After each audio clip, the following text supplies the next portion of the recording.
Hi everyone, this is What If Fan bringing you another part of What If Overpowered Ichigo left Karakura town. You can find the fanfic title and the original author's name in the description below. Please be sure to support the creator. If you enjoy the video, don't forget to like, subscribe, and hit that notification bell.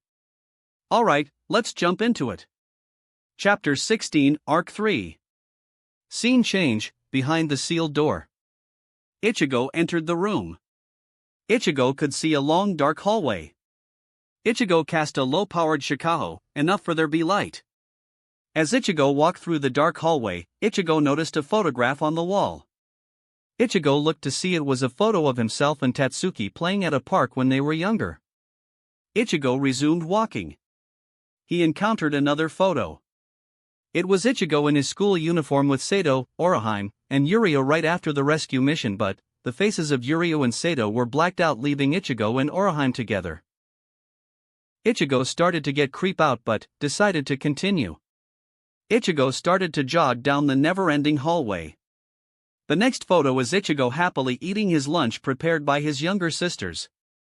Ichigo never remembered that this photo being taken.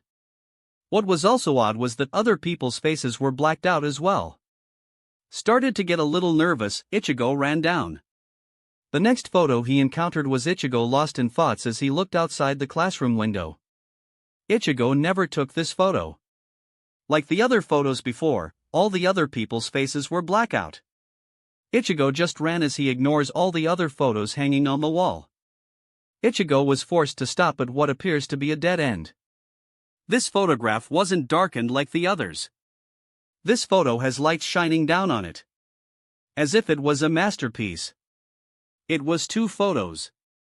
Ichigo remembered this photo. It was at the last dance at Mashiba Middle School. Ichigo took Mocha out to that dance. Ichigo asked Orohime to take this photo. It is one of the few photos Ichigo ever smiled in. He was wearing a white dress shirt with a charcoal vest, blue tie, charcoal dress pants, and black dress shoes. While Mocha was wearing a black Victorian-styled gown, heel platforms. Ichigo kept a copy of this photo and he remembers giving one to Mocha. But, this photo completely different than his or Mocha's copy. This photo has Mocha's entire side of the photo ripped apart and taped back together. The photo now has Ichigo alongside Orohime's. Ichigo looked around. He was stuck in a dead end. Ichigo touched the walls and around the photo to find no secret switch or a trick wall. Ichigo decided to try the picture. Ichigo began to touch the picture frame when Ichigo felt some breeze hitting his fingers. Ichigo managed to pull the picture to find a hole behind it. Ichigo managed to create an opening big enough for Ichigo to squeeze through. Ichigo managed to safely squeeze through and enter the hole. Scene change, behind the photo. Warning: graphic details. Ichigo walked through the tunnel to see a light in the distance. Ichigo started to jog towards the light. Ichigo managed to reach the light to find walking out of a closet. Ichigo looked around to see that somehow, he ended up in Orohime's room. Ichigo walked out to investigate this. Ichigo noticed nothing was out of the ordinary. Ichigo walked out of Orohime's apartment. Ichigo then started to walk around the neighborhood. Suddenly, Ichigo saw a body. Ichigo ran over and was shocked by who he found. Ichigo found Tatsuki with clothing ripped off of her, bruises all over her, a few large cuts all over the body. The worst was a large hole near her heart. Ichigo could see that the murderer cut open a large hole. Then the murderer used their hands, dug inside Tatsuki's body and pulled something out. Ichigo looked at the gaping hole to see that the murderer stole her heart. Ichigo pulled out his phone and discovered that there was no service. Ichigo sighed and discovered that there were bloody footprints on the streets. Ichigo summoned Kokugutsu as he followed the footprints. Around the corner, Ichigo found the murder's second victim. The second victim was Unajiya Ikumi. Just like Tatsuki's body, Unajiya's body has her clothing ripped off of her and also has the bruises. Worse was that on Unajiya's body was another gaping hole. Ichigo looked in the gaping hole and saw that Unajiya's heart was also stolen. Ichigo saw a bloodier footprint and followed them. Near the next corner, Ichigo found the murder's third victim. It was Yoruchi. Like the two previous victims, Yoruchi's body has her clothing ripped off of her and also has the bruises. Worse was that on Yoruchi's body was another gaping hole. Ichigo looked in the gaping hole and saw that Yoruchi's heart was also stolen. Ichigo saw a bloodier footprint and followed them. As the bloody footprints slowly get closer to Ichigo's house, he hoped that this madness ends. As he arrived outside his house, he noticed a body outside. Ichigo ran to it. Her body was face down. Without looking at anything else, this victim was special. Ichigo sees the signs of torture. He could see the victim's arms and legs are broken and twisted out of place. Ichigo decided to flip the victim over to see who it was. Ichigo regretted his decision. When Ichigo flipped the victim over, it was revealed to be Karen. Karen's body has all of her clothes ripped off. Ichigo couldn't find a single spot on her that wasn't covered with any bruises. Right in the center of Karen's chest lays another gaping hole. Ichigo looked in the gaping hole and saw that Karen's heart was also stolen. Ichigo saw bloodier footprint leading inside the house. Ichigo ran inside the house. He ran to the living room to the murderer's next victim. The next victim was, in fact, his mother. Ichigo ran to her. Ichigo could tell that the murder also tortured Masaki similar to Karen. Ichigo didn't need to look anymore to see all the similar patterns.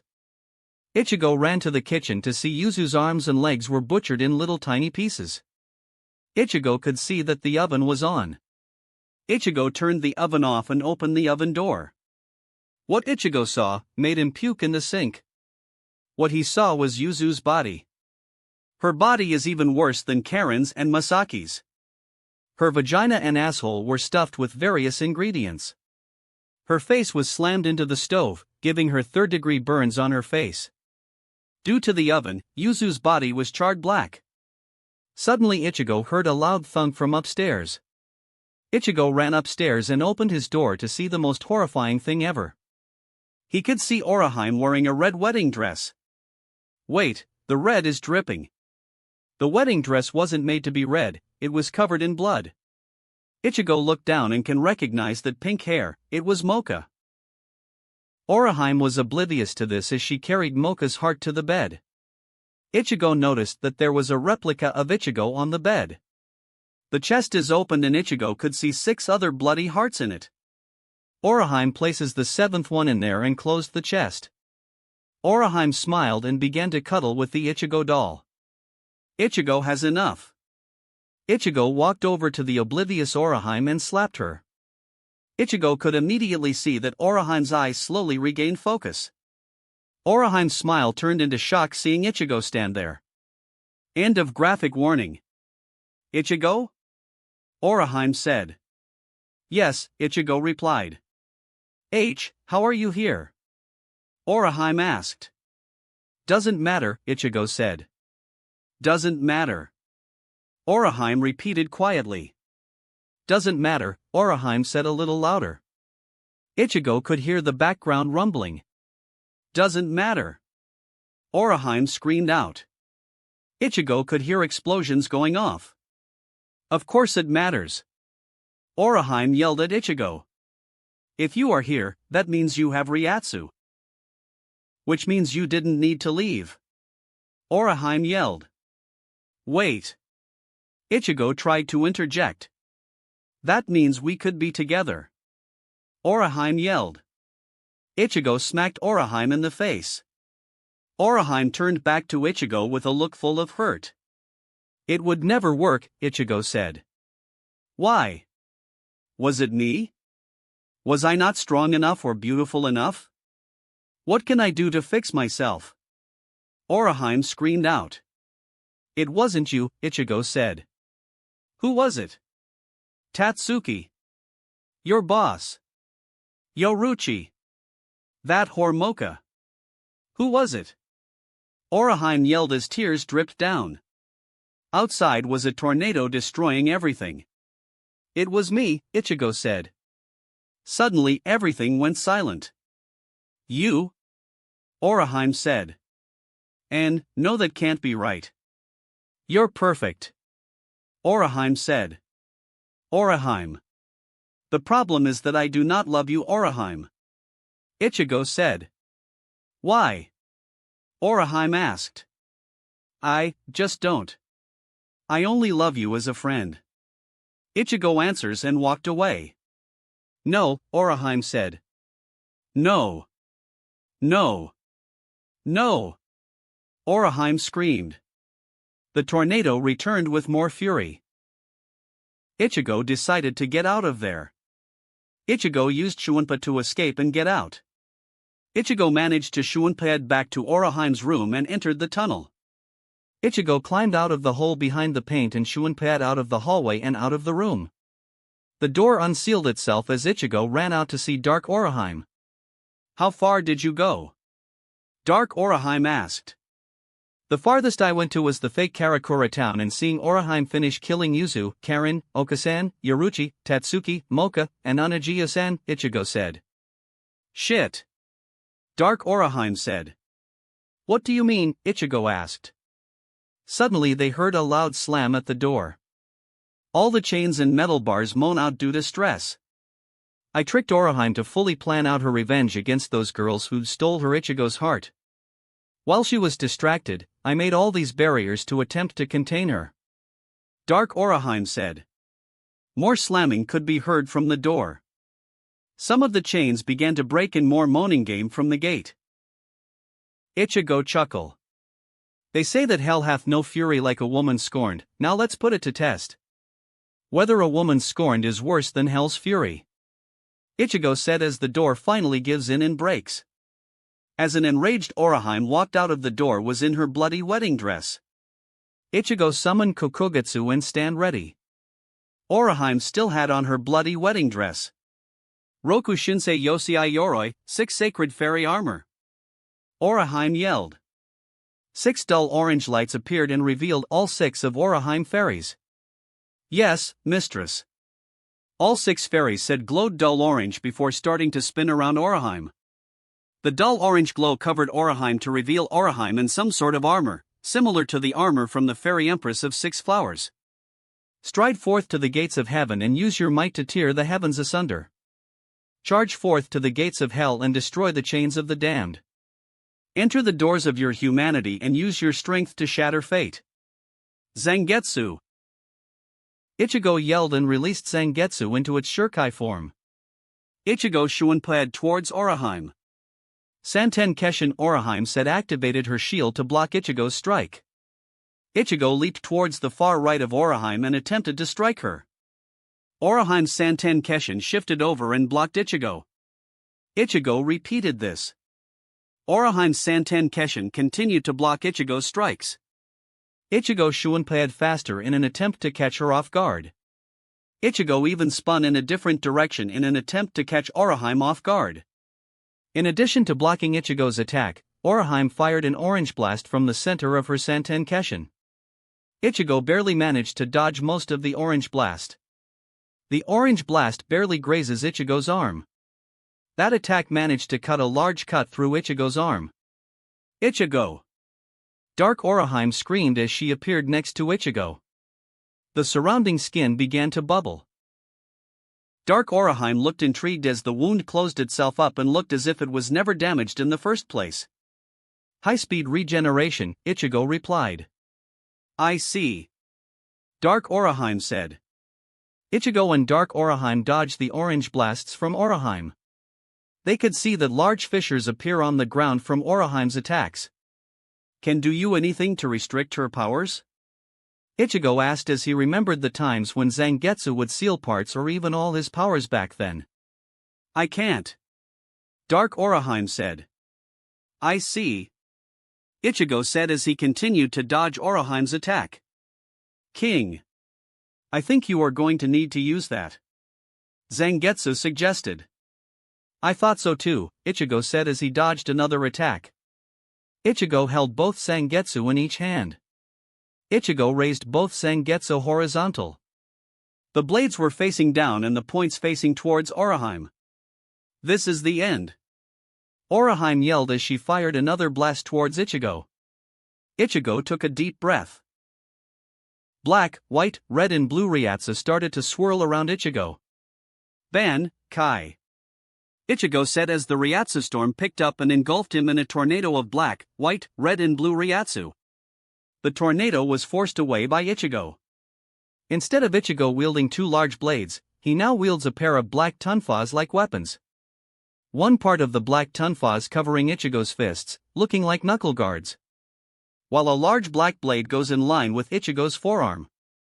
Ichigo's outfit also changed. Ichigo now has black, bandage-like carapace forms around his torso, neck, and over the nose and mouth in mask fashion, and the remains of a tattered black cloak cover his lower body. Tensa. Zangetsu. Ichigo said. Before Oraheim could comment about Ichigo's new Bankai, Ichigo appeared right next to her and swung a punch at her. Oraheim managed to raise her Santen Keshin to block the first punch. Ichigo saw that the shield barely withstood the attack. With that in mind, Ichigo decided to continue the assault. Ichigo used the enhanced speed to jump around and quickly attack Oraheim and then shift to another part of the shield. Oraheim did not have enough time to allow the shield to recover. She forced more and more Ryatsu in an attempt to strengthen the shield. However, the blows were too much for the shield. Ichigo managed to break Santen Keshin and punched her in the face. The blow was strong enough to knock her a few feet away. Ichigo immediately jumped and grabbed Oraheim's face. Inamiri, Ichigo said. Oraheim's pupils dilate several times before they fall unconscious. Ichigo carried her out of the rubble. New Bankai? Dark Oraheim commented. Yeah, Ichigo replied. What does it do? Dark Oraheim asked. Just like before, Tensa Zangetsu increases my speed, durability, and attacks. What my true Tensa Zangetsu also does is that it condenses Zangetsu's destructive power into my knuckle blades. This allows my hands to hit as hard as a normal Getsuga Tensho. I can also fire a Getsuga Tensho from my hands. Ichigo said. I see. Anything else? Dark Oraheim asked. The other thing I can do is one ultimate finisher, Ichigo said and deactivated his Bankai. Dark Oraheim called the 6 fairies. Oraheim glowed the dull orange before Oraheim's armor vanished and the 6 fairies appeared. Ichigo found a small clearing that was not destroyed and laid her down. Ichigo then took out both the Millennium Key and Millennium Scale. What are you planning to do? Dark Oraheim asked. What I am going to try and do is essentially switch you and Oraheim around, Ichigo answered.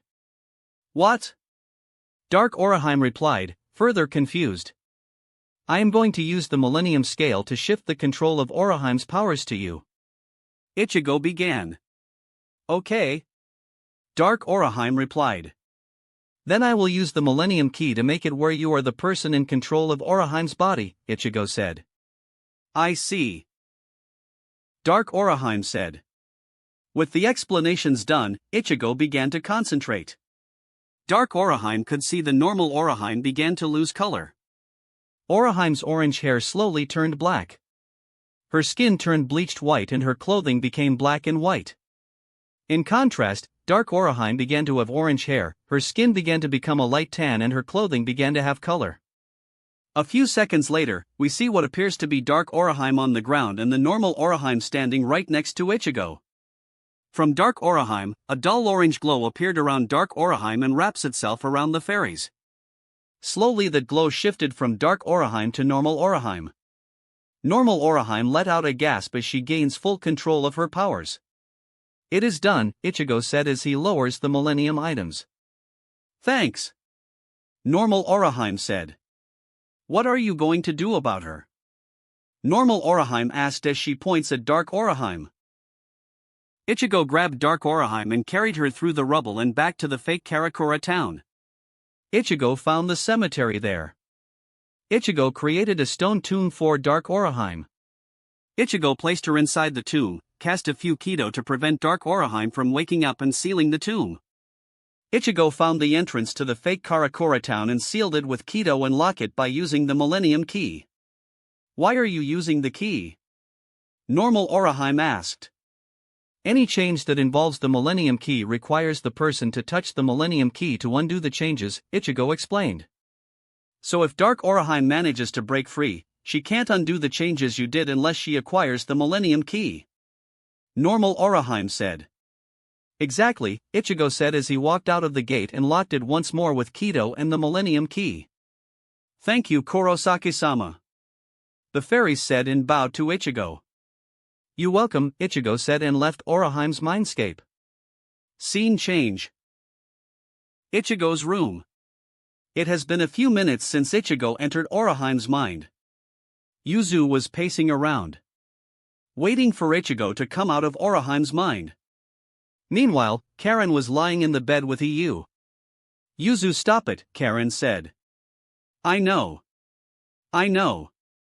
Yuzu responded as she looks at the frozen Ichigo and Orihime. Suddenly the key began to turn counterclockwise. Karen, look. Yuzu said as she points at the key. Everyone watched as the key finishes turning and Ichigo unfroze. Are you alright, Ichi-nii? Yuzu asked. I am Yuzu, Ichigo said. Ichigo. Can you let me out now?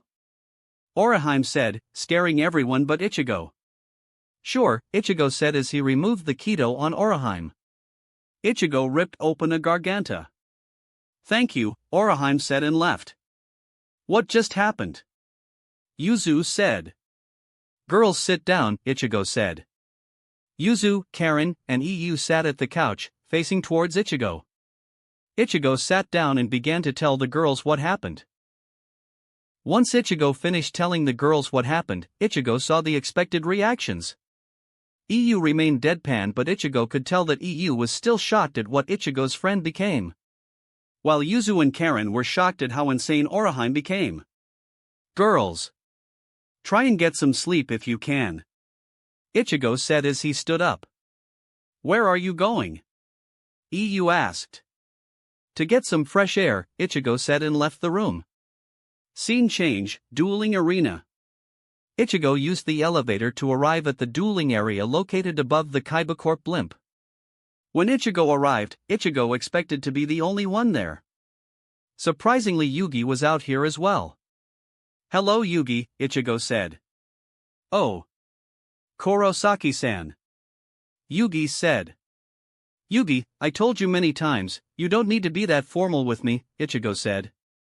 Sorry, Yugi replied. What are you doing out here? Shouldn't I be asking you that? Ichigo countered. I asked first, Yugi replied. Fine, Ichigo said. I decided to get some air. So did I, Yugi said. The two stared out at the night sky.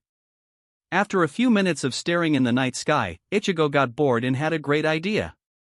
You know what, let's duel right now, Ichigo suggested. What? Yugi replied. Yes. From what I heard from Makuba, all the duels you had were with rare hunters. Duels where your Millennium Puzzle was at stake. Ichigo said. So, a fun duel? Yugi asked, clarifying the request. Yeah, Ichigo said. Sure, Yugi said. The Millennium Puzzle began to collect Ryatsu to do the soul swap. Ichigo silently sent a burst of Ryatsu to temporarily short-circuit the Millennium Puzzle. Yugi looked at the Millennium Puzzle with confusion. You are dueling me, Yugi, not Yami, Ichigo said. Why? Yami asked as he appears next to Yugi. The reason why is that Yugi needs to grow stronger. I understood Yami taking over for most of the other duels since there was something at stake. But, this is a fun duel and this allows Yugi to grow. Ichigo explained. I see. Yami said. Yugi, Yami said mentally. Yes, Pharaoh? Yugi replied. I am sorry that in many of these duels I took over and prevented you from growing into a better duelist, Yami said. No problem, Yugi replied. Yugi, Ichigo said to regain Yugi's attention. Are you ready to duel? Ichigo asked. Yes I am, Yugi said. Ichigo walked to the other side of the open field and inserted his deck. Yugi 4000/Ichigo 4000. I summon Queen's Knight in attack mode. Yugi said as a woman in red armor appears on the field. I set one card face down and end my turn, Yugi said with 4 cards in hand. I draw. I summon Black Stone of Legend. Ichigo said as a black and red egg appears on the field. Not so fast, Yugi said. I activate my trap card, Chain Destruction, Yugi said. What? Ichigo asked. I can choose one monster with 2000 attack points or less and you have to send all other copies of that card in your hand or deck to the graveyard, Yugi explained. Ichigo sent his other 2 copies of the Black Stone of Legend to the graveyard. By tributing my egg, I can special summon one level 7 or lower red ice monster from my deck, Ichigo explained. Come forth, Red Ice Black Dragon. Ichigo said as the black egg breaks open and another black dragon takes its place. I attack your Queen's Knight. Ichigo declared. The red ice destroyed Queen's Knight with a crimson fireball. Yugi 3100/Ichigo 4000. I end my turn, Ichigo said with 5 cards in hand. Draw, Yugi said.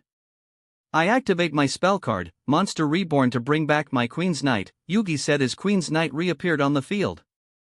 I then summon out my King's Knight, Yugi said as a man in orange armor appears. I then activate my King's Knight's effect, Yugi said as both Queen's Knight and King's Knight began to glow.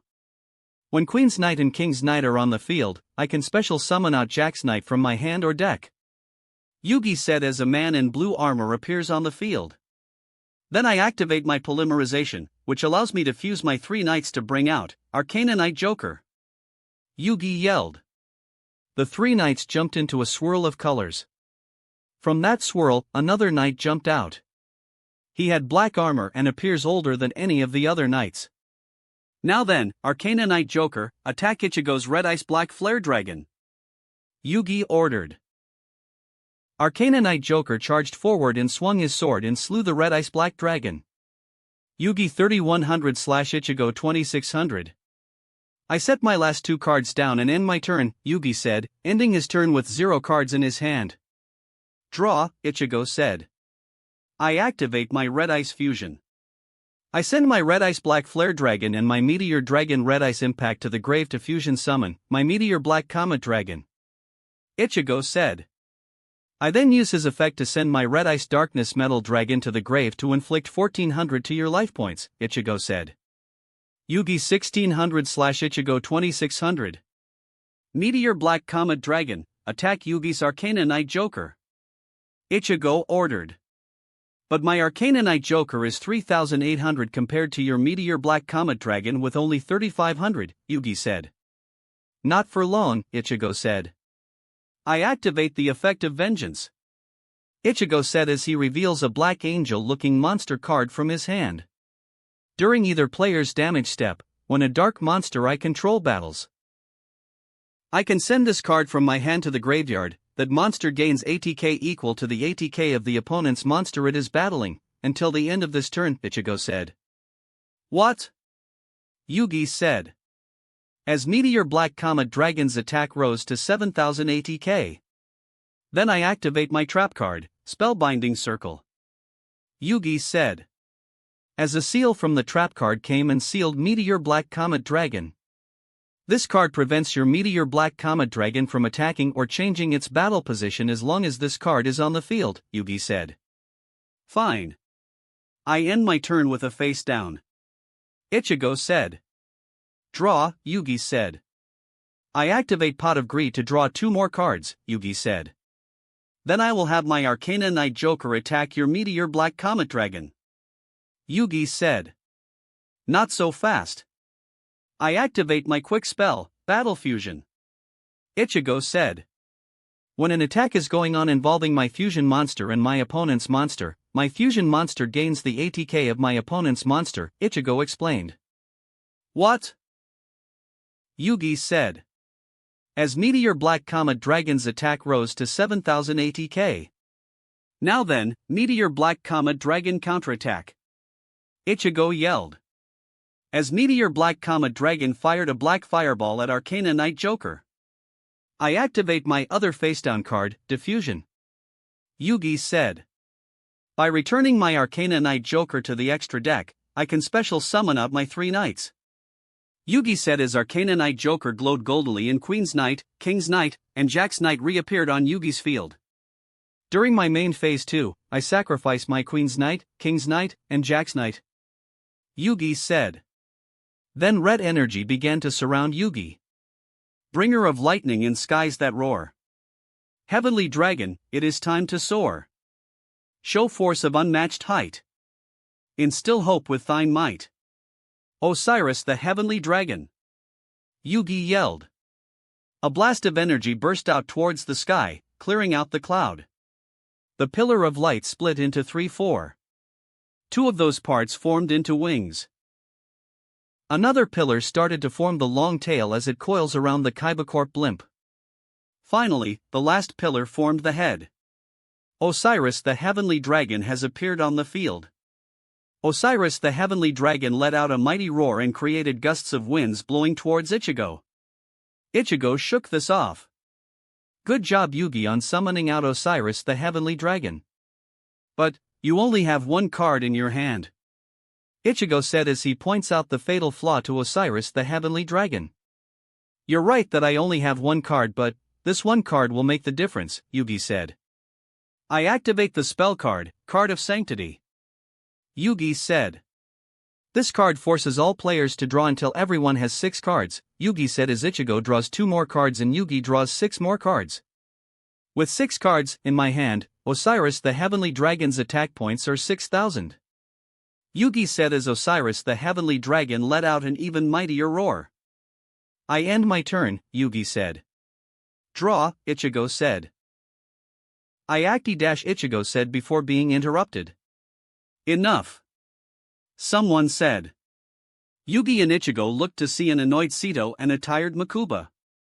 No duels at the dueling area without official refereeing, Sito said. You should have known that, Ichigo. Ichigo? Yugi said nervously as he turns off the duel disc. Okay, Ichigo said, blowing Sito off. Ichigo turned his duel disc off and walked to the elevator. See you guys tomorrow, Ichigo said as he presses the button for the elevator. Yugi quickly ran over and entered the elevator with Ichigo. Ichigo quickly pressed the close door button before Sito or Makuba could say anything. How do you feel? Ichigo asked. What? Yugi replied. How did that duel feel? Ichigo asked. It felt good? Yugi said. How did it feel dueling without Yami's help? Ichigo asked. I felt different, Yugi said. Before they could say anything more, the elevator arrived at the living area. Ichigo and Yugi got off. Night, Ichigo said. Good night, Yugi said as the two went back to their respective rooms. Scene change, hall, morning. Everyone came down and met to have some breakfast. Everyone except Merrick. One breakfast was over, Roland walked out and Fuguta pushed the oversized bingo cage. Morning everyone, we will start the semifinals right now. Everyone here has an assigned number. Roland said as a screen above him showed the numbers. 1. Kaiba Sito. 2. Kurosaki Ichigo. 3. Kurosaki Karen. 5. Rose Francesca.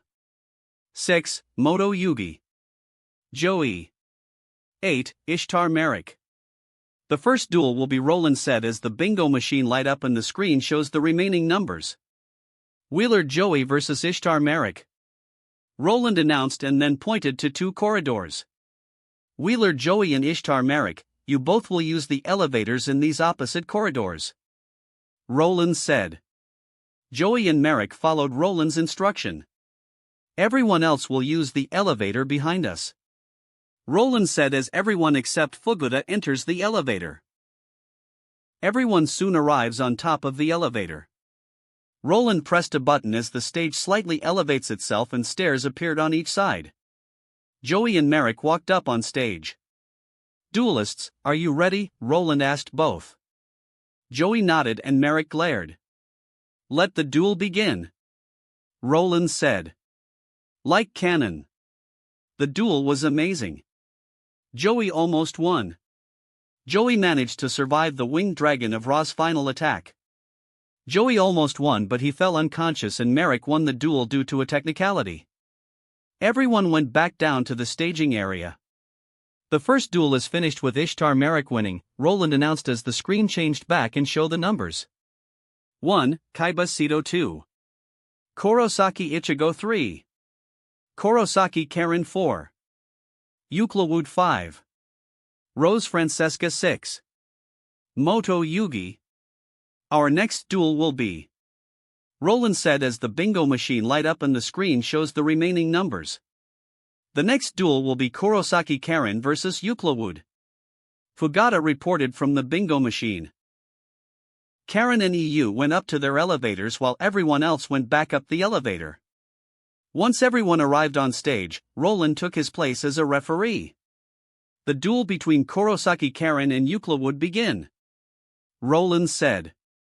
Euclid 4000/Karen 4000. I'll go first, Karen said. I summon my gladiator beast bestiary in attack mode, Karen said. I then set 3 cards down and end my turn, Karen said. Draw, EU said. I summon my Lila, Lightsworn Sorceress, and activate her effect, EU said. I can switch her to defense mode and I can destroy one of your sets, EU said as Lila switched to defense mode and shot a beam of light at Karen's left facedown card. The destroyed set was Storming Mirror Force. I set 4 cards down and moved to my end phase, EU said as she set 4 cards down.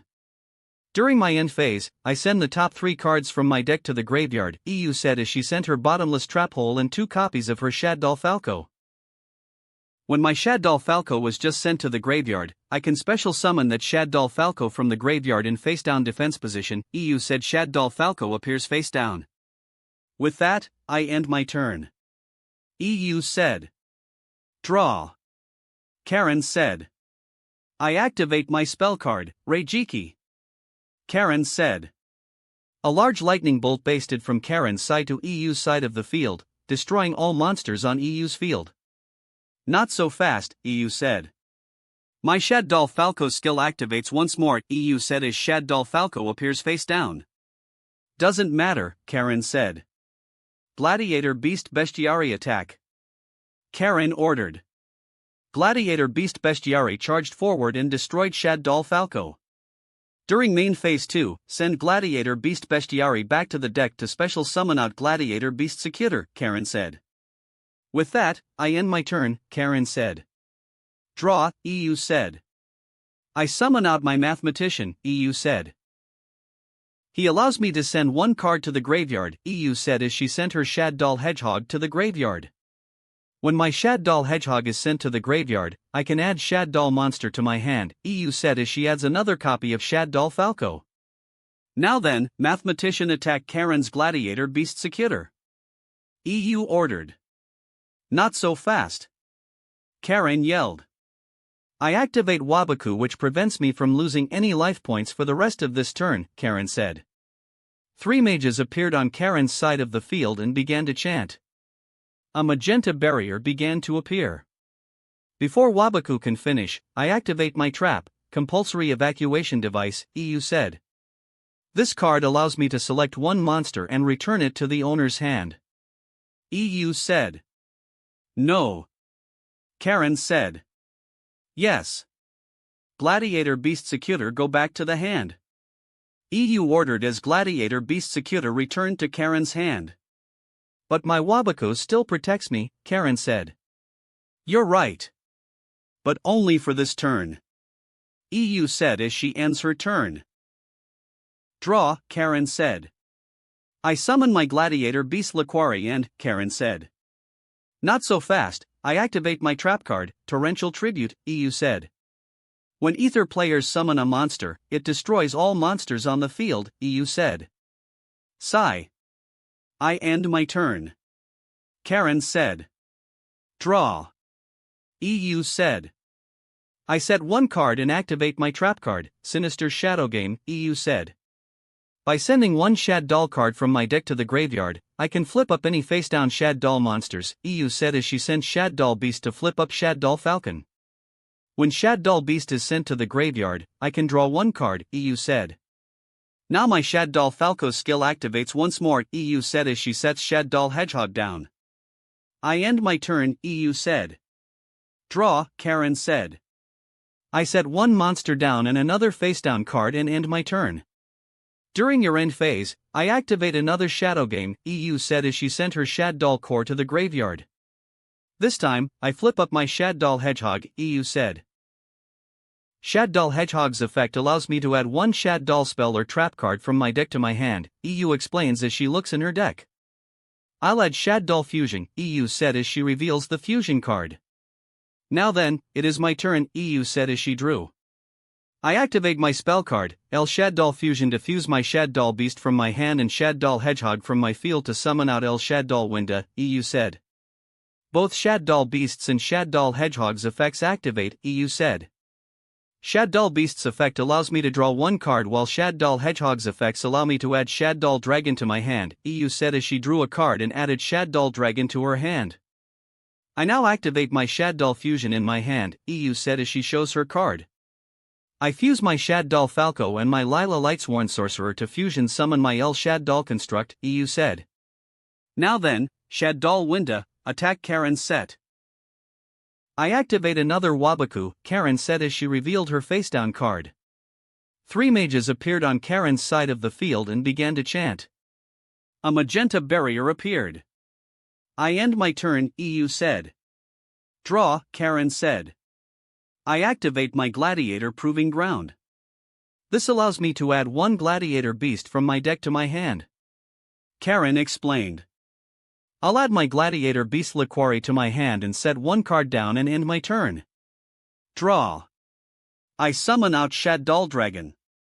EU said. Shad Doll Dragon, attack Karen's facedown card. Shad Doll Dragon charged forward and destroyed Karen's Gladiator Beast Liquari. Now then, El Shad Doll Winda attack Karen directly. EU ordered. El Shad Doll Winda charged forward and blasted a blast of dark fire at Karen. Euclawood 4000/Karen 1800. Now then, El Shad Doll Construct finish this. EU yelled as El Shad Doll Construct shot violet strings at Karen. Euclawood 4000/Karen 0000. Everyone left the stage and went back down to the waiting room. We shall continue the next 2 duels after lunch, Roland announced to the crowd. Everyone left the room and went to the dining room for lunch. Once lunch was over, everyone went back to the waiting room. Roland and Fugata were waiting on stage. Our next duel will be. Roland said as the bingo machine light up and the screen shows the remaining numbers. 1. Kaiba Sito. 2. Kurosaki Ichigo. 5. Rose Francesca. 6. Moto Yugi. The duel between Moto Yugi and Kaiba Sito begin. Roland said. Like cannon. The duel was quite impressive. One of the main reasons was the fact that Yugi and Sito summoned both of their Egyptian god cards in Yugi's other ace in the hole, Dark Paladin. He gains 500 ATK for each dragon-type monster on the field or in either player's graveyard, and all of Ichigo's deck are entirely dragons, so if Ichigo ends up dueling Yugi, he better watch out for him. Instead of returning to the waiting room, Roland yelled out. The final duel will be Kurosaki Ichigo versus Rose Francesca. Ichigo and Francesca went up to their elevators while everyone else went back up the elevator. Once everyone arrived on stage, Roland took his place as a referee. The duel between Kurosaki Ichigo and Rose Francesca begin. Roland said. Ichigo 4000/Francesca 4000. Ladies first, Francesca said. I summon my Amazonas swordswoman and set 4 cards down and end my turn, Francesca said. Draw, Ichigo said. I activate cards of the red stone, Ichigo said. By sending one level 7 red ice monster to the graveyard to draw 2 cards, Ichigo said as he discards red ice black flare dragon to draw 2 more cards. I then activate Allure of Darkness, Ichigo said as he draws 2 more cards and removes red ice black dragon. Next I summon Black Stone of Legend, Ichigo said as a black and red egg appears on the field. By tributing my egg, I can special summon one level 7 or lower red ice monster, Ichigo explained. Come forth, red ice black flare dragon. Ichigo said as the black egg breaks open and another black dragon takes its place. I know this is going to hurt, but Red Ice Black Flare Dragon attack Amazona's swordswoman. Ichigo ordered. Red Ice Black Flare Dragon fired a black fireball at Amazona's swordswoman. Amazona's swordswoman yelled out in pain as she took the attack from Red Ice Black Flare Dragon. Before she was destroyed, Amazona's swordswoman threw her sword at Ichigo, hitting him in the chest. Ichigo 3100/Francesca 4000. I set 3 cards down and end my turn, Ichigo said. During your end phase, I activate my spell card Mystical Space Typhoon. Francesca yelled out. One of her spell cards revealed itself. I choose the middle card, Francesca said as a large gust of wind charged towards the middle set card and destroyed it. The card you destroyed was my trap card, Return of the Red Ice, Ichigo said as his graveyard glows black. When my Return of the Red Ice is destroyed, I can special summon 1 Red Ice monster from my graveyard. Return to me, Red Ice Black Flare Dragon. Ichigo said as a red light shot out of Ichigo's graveyard as Red Ice Black Flare Dragon appears in attack mode. Now I draw, Francesca said. I activate Upstart Goblin. You gain 1000 life points and in exchange, I get to draw 1 card. Francesca said. Ichigo 4100/Francesca 4000. I then activate my face-down card, Call of the Haunted, Francesca said. This trap card allows me to special summon 1 monster from my graveyard in face-up attack mode, Francesca said. Damn it, Ichigo said. Yep. Francesca replied. Come back, Amazona's swordswoman. Francesca yelled. Now I summon out my Amazona's Chainmaster in attack mode and reveal 2 of my spell cards, Sword of the Dragon's Soul and Fusion Sword Murasame's Blade, Francesca said. Both of these equip cards can only be equipped to warriors only. Francesca began. Sword of the Dragon's Soul gives the equipped warrior an additional 700 attack points, and when it battles a dragon, it is destroyed at the end of the battle phase, Francesca said smiling. Shit. Ichigo thought. While my Fusion Sword Murasame's Blade gives the equipped warrior an additional 800 attack points and the equipped monster cannot be destroyed by card effects, Francesca said continuing to smiling. And the monster I equipped these 2 spells to my Chain Master, Francesca said as Amazona's Chain Master put her chains away and now held 2 swords, making her attack points 3000. Now, my Amazona's Chain Master attack Ichigo's Red Ice Black Flare Dragon. Francesca said. Amazona's Chainmaster charged towards Ichigo's Red Ice Black Flare Dragon with no fear. She ran and used both of her swords to cut Red Ice Black Flare Dragon's head off. Ichigo 3500/Francesca 4000. Now then, Amazona's swordswoman attack Ichigo's life points directly. Francesca ordered. Not so fast, Francesca, Ichigo said. I activate my trap, Red Ice Spirit, Ichigo said as his graveyard glows yellow. No. Francesca said. Yes, Ichigo said. Red Ice Spirit allows me to special summon 1 Red Ice monster from my graveyard. Return to me, Red Ice Black Flare Dragon. Ichigo said as a red light shot out of Ichigo's graveyard as Red Ice Black Flare Dragon appears in attack mode. Damn it, Francesca said glaring at Ichigo's field. Fine then, Amazona's swordswoman. Attack Ichigo's Red Ice Black Flare Dragon. Francesca ordered. Amazona's swordswoman charged towards Ichigo's Red Ice Black Flare Dragon with no fear. She leaped out ready to slash Red Ice Black Flare Dragon. Red Ice Black Flare Dragon blocked her attack and fired a blast of red fire at Ichigo. Amazona's swordswoman yelled out in pain as she took the attack from Red Ice Black Flare Dragon. Before she was destroyed, Amazona's swordswoman threw her sword at Ichigo, hitting him in the chest.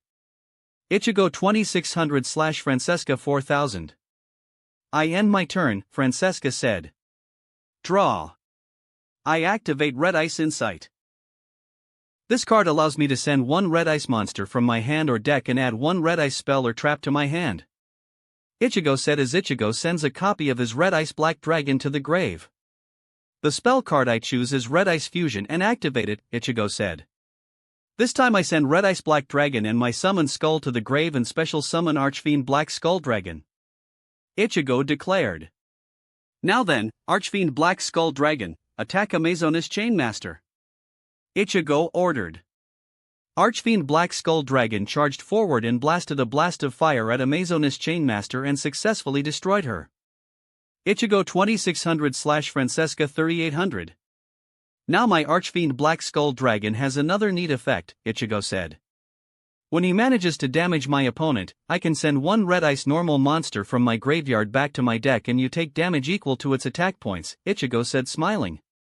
No! Francesca yelled out. I send my red ice black dragon back to the deck. Ichigo said. Archfiend Black Skull Dragon charged up a big black fireball and threw it at Francesca. Ichigo 2600/Francesca 1400. I end my turn, Ichigo said. Draw, Francesca said. I set one card down and end my turn. Draw, Ichigo said. I activate my trap card, Return of the Red Ice, Ichigo said.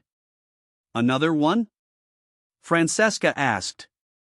Yes. This time, if I control one red ice monster, I can special summon one normal red ice monster from my graveyard. Come forth, Red Ice Black Dragon. Ichigo said as a red light shot out of Ichigo's graveyard as Red Ice Black Dragon appears in attack mode. Red Ice Black Dragon, attack Francesca's facedown card. Ichigo ordered. Red Ice Black Dragon fired a black fireball at Francesca's facedown card. It revealed to be Amazonas Paladin and it was swiftly destroyed. Now then, Archfiend Black Skull Dragon finished. Ichigo ordered. Archfiend Black Skull Dragon opened his mouth up, let loose a large blast of black flames at Francesca. Ichigo 2600/Francesca 0000. The winner of the final duel is Kurosaki Ichigo. Roland announced. We will have the semi-final duels tomorrow.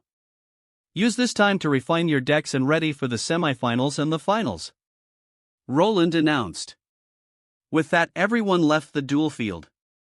As Ichigo was walking away, Kyoka commented on something. Hey, Ichigo, Kyoka said. Yes, Kyoka? Ichigo replied.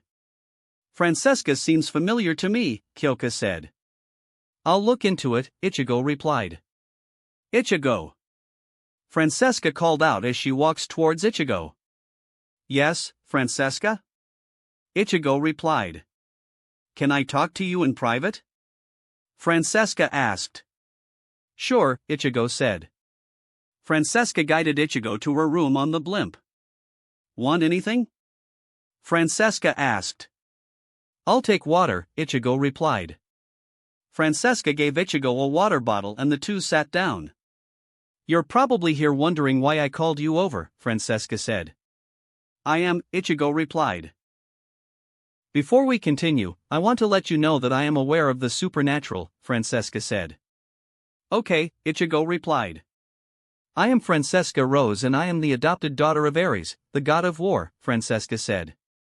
Adopted daughter? Ichigo asked. Yes, adopted daughter, Francesca said. I am half Japanese and half African American. Francesca began. I lived with my parents and my sister Mila Rose in Japan. But, a large argument broke out and my parents split. I went with my father to America while my sister stayed with my mother. Flashback, in America. While I was in San Francisco, my father was killed in a collision. He was driving his car when a drunk motorcyclist drove and collided with my father and instantly killing him. As I sat in the car in shock, I noticed other people appearing. Ares, what made you so angry? A woman asked. She was wearing a beautiful white gossamer dress, placed a delicate golden crown on her head, hung gold earrings in her ears, and draped a gold necklace at the base of her throat. Nothing for you to concern, dear, Ares said. What about the child in the car? The woman asked. The mist will take care of this, Ares replied. What mist? Francesca whispered. Ares heard Francesca's question. The child. She can see through the mist. Ares said. She can? The woman said. Ares approached Francesca.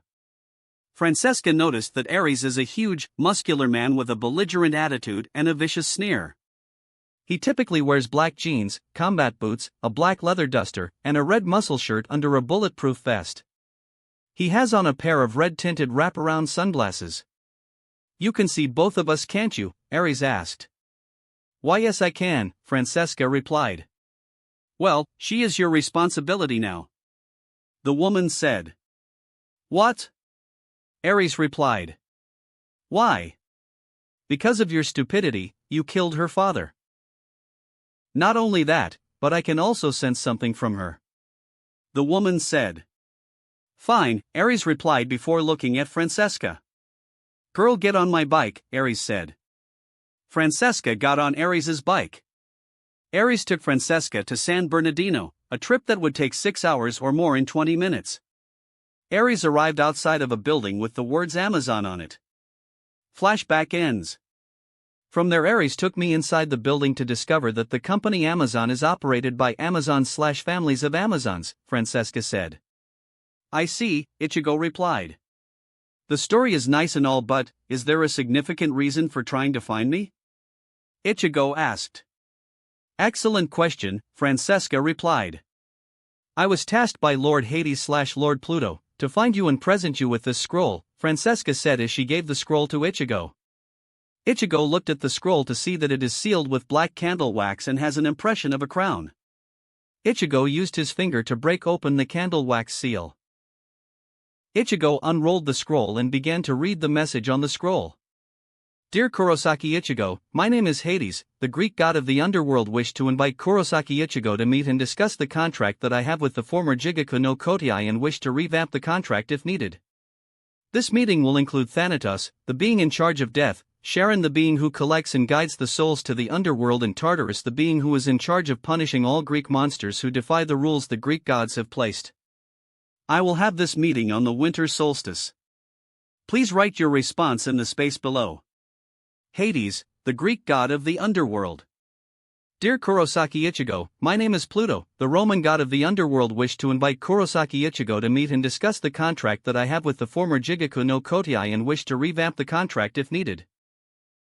This meeting will include Mors, the being in charge of death, Charon, the being who collects and guides the souls to the underworld, and Tartarus, the being who is in charge of punishing all Roman monsters who defy the rules the Roman gods have placed. I will have this meeting on the winter solstice. Please write your response in the space below. Pluto, the Roman god of the underworld. Why was the message repeated with a few name changes? Ichigo asked Francesca. You see, due to the Greek being conquered by the Romans and many of the gods being renamed, it caused the gods to have split personalities, Francesca explained. I see. Ichigo replied. Ichigo pulled out a pen and wrote. I accept. The ink from Ichigo's pen was absorbed by the parchment of the scroll. Well, I think my job here is done, Francesca said as she stood up. Ichigo, Kyoka said. Yes?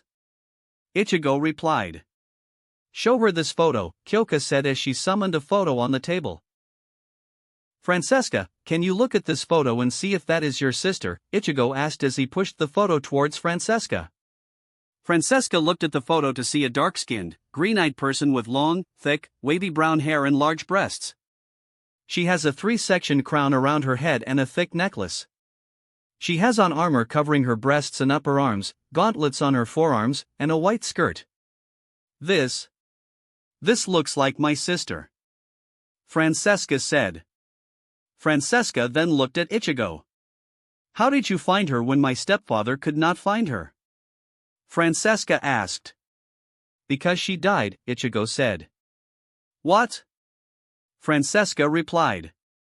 The photo that you are looking at is Rose Mila as an Arankar, Ichigo said. Arankar. What is that? Francesca said. Arankar are a group of hollows that removed their masks to gain Shinigami powers and a more human form, Ichigo said. What are hollows? Francesca asked. Hollows are souls who lost their hearts to despair or regret, or they remain in the human world for too long, Ichigo said. So, Mila died, and she entered a state of despair and became a hollow. Francesca said. Possible, Ichigo replied. Possible? What do you mean by that? Francesca asked. Not all hollows lost their heart, despair or regret, or they remain in the human world for too long, Ichigo said. Some are souls are forced to become hollows due to various reasons. Some reasons are due to the chain of fate being forcibly removed from the soul, souls absorbing hollow ryatsu or being eaten by a hollow and managed to gain control of the hollow due to a stronger sense of will. Ichigo said. I see. Francesca said.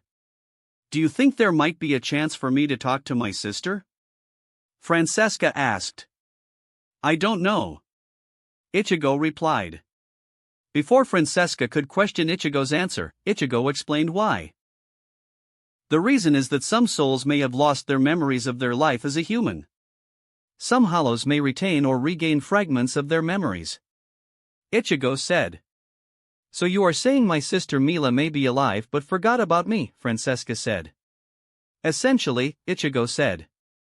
Francesca looked away from Ichigo and let out a long sigh. Look, Ichigo said as Francesca looked back at Ichigo.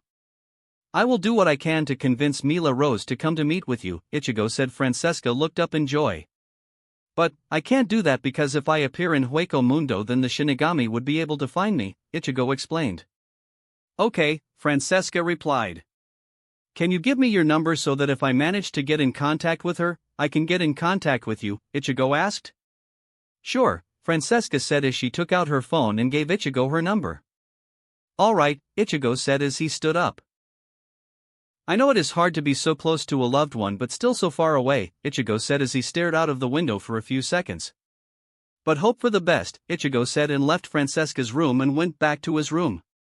Ichigo could see that the girls are ready for bed. So Ichigo went to the bathroom, got ready for bed.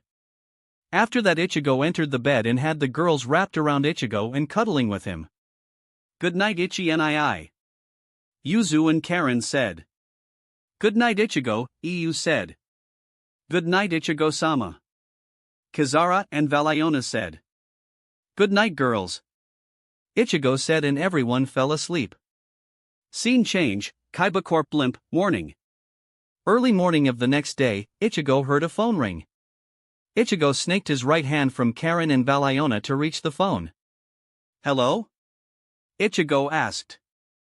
Hello Ichigo, this is Roland, Roland replied. Morning Roland, what does Sito want? Ichigo asked. Master Sito wants everyone to meet in the waiting room in 30 minutes, Roland said. Okay. See you in 30, Ichigo said and hung up the phone. Girls, Ichigo said, waking the girls up. Good morning Ichi nii. Yuzu and Karen said. Good morning Ichigo, Iu said. Good morning Ichigo-sama. Kizara and Valiona said. Good morning girls, Ichigo replied. Sito wants everyone to meet up in the waiting room in 30 minutes, Ichigo said. Okay. The girls said. Valiona and Kizara returned to Ichigo's mindscape while Yuzu, Karen, Iu, and Ichigo put his clothes on and took care of their business. When the four arrived at the waiting room, they could see everyone except the soulless duelists and Merrick. Good morning guests and duelist, Sito said as he walks in with Makoba walking behind him. If you look out of the window. Sito said as the blinds were pulled away. Everyone could see the sun rising. In the far distance stood a white tower. The semifinals of the Battle City will take place in the Battle Tower, Sito said. We should be arriving at the Battle Tower in 20 minutes, Roland reported from an intercom system. With that everyone ate breakfast while they waited for the Kaiba blimp to land at the Battle Tower. The blimp landed on the ground outside of the Battle Tower. Before anyone could leave the Kaiba blimp, Sito addressed the final duelists. Only the final duelists will leave this blimp, Sito said. Sito ignored the complaints from the guests. When all four of you leave the blimp, there will be 4 doors. Each duelist will enter the tower by using a different door. The first 2 to reach the top of the battle tower will duel in the semifinals. Sito said. The bay door opened up as Ichigo, Iu, Yugi, and Merrick walked out of the Kaiba blimp and entered the battle tower. Scene change, Battle Tower. As Ichigo walked up the battle tower, Ichigo could feel that the hallway is slowly shifting. Ichigo placed his hand and used his metal bending to see where everyone is at in the battle tower. Somehow Merrick is already at the top of the battle tower. Yugi and EU are close together and Ichigo is somewhere in the middle. Ichigo subtly uses his metal bending to force Yugi to be near the top of the battle tower. A few seconds later, Yugi arrived at the top to see Merrick standing there. And our other semi-finalist has arrived. Roland announced from the intercom. Ichigo noticed a door next to him appeared and he took that door. The door leads him to the top of the battle tower with EU.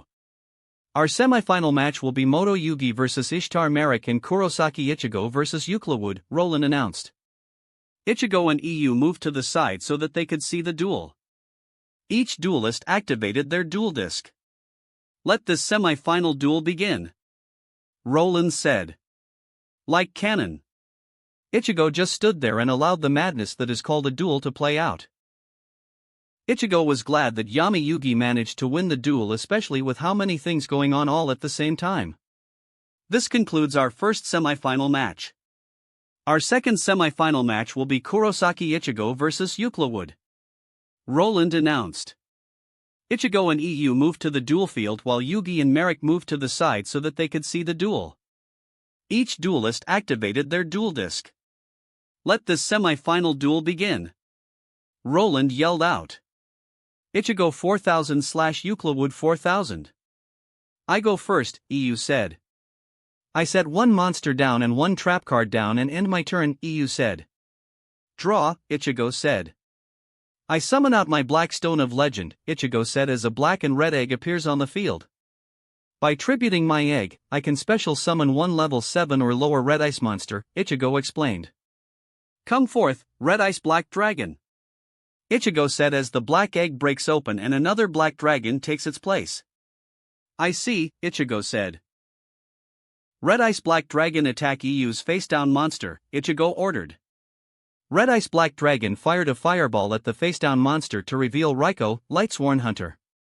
When Raiko is flipped up, I can destroy one card, but I need to send the top 3 cards to the graveyard, EU said as she sent Shaddol Falco, Shaddol Fusion, and Lila, Lightsworn Sorceress to the graveyard.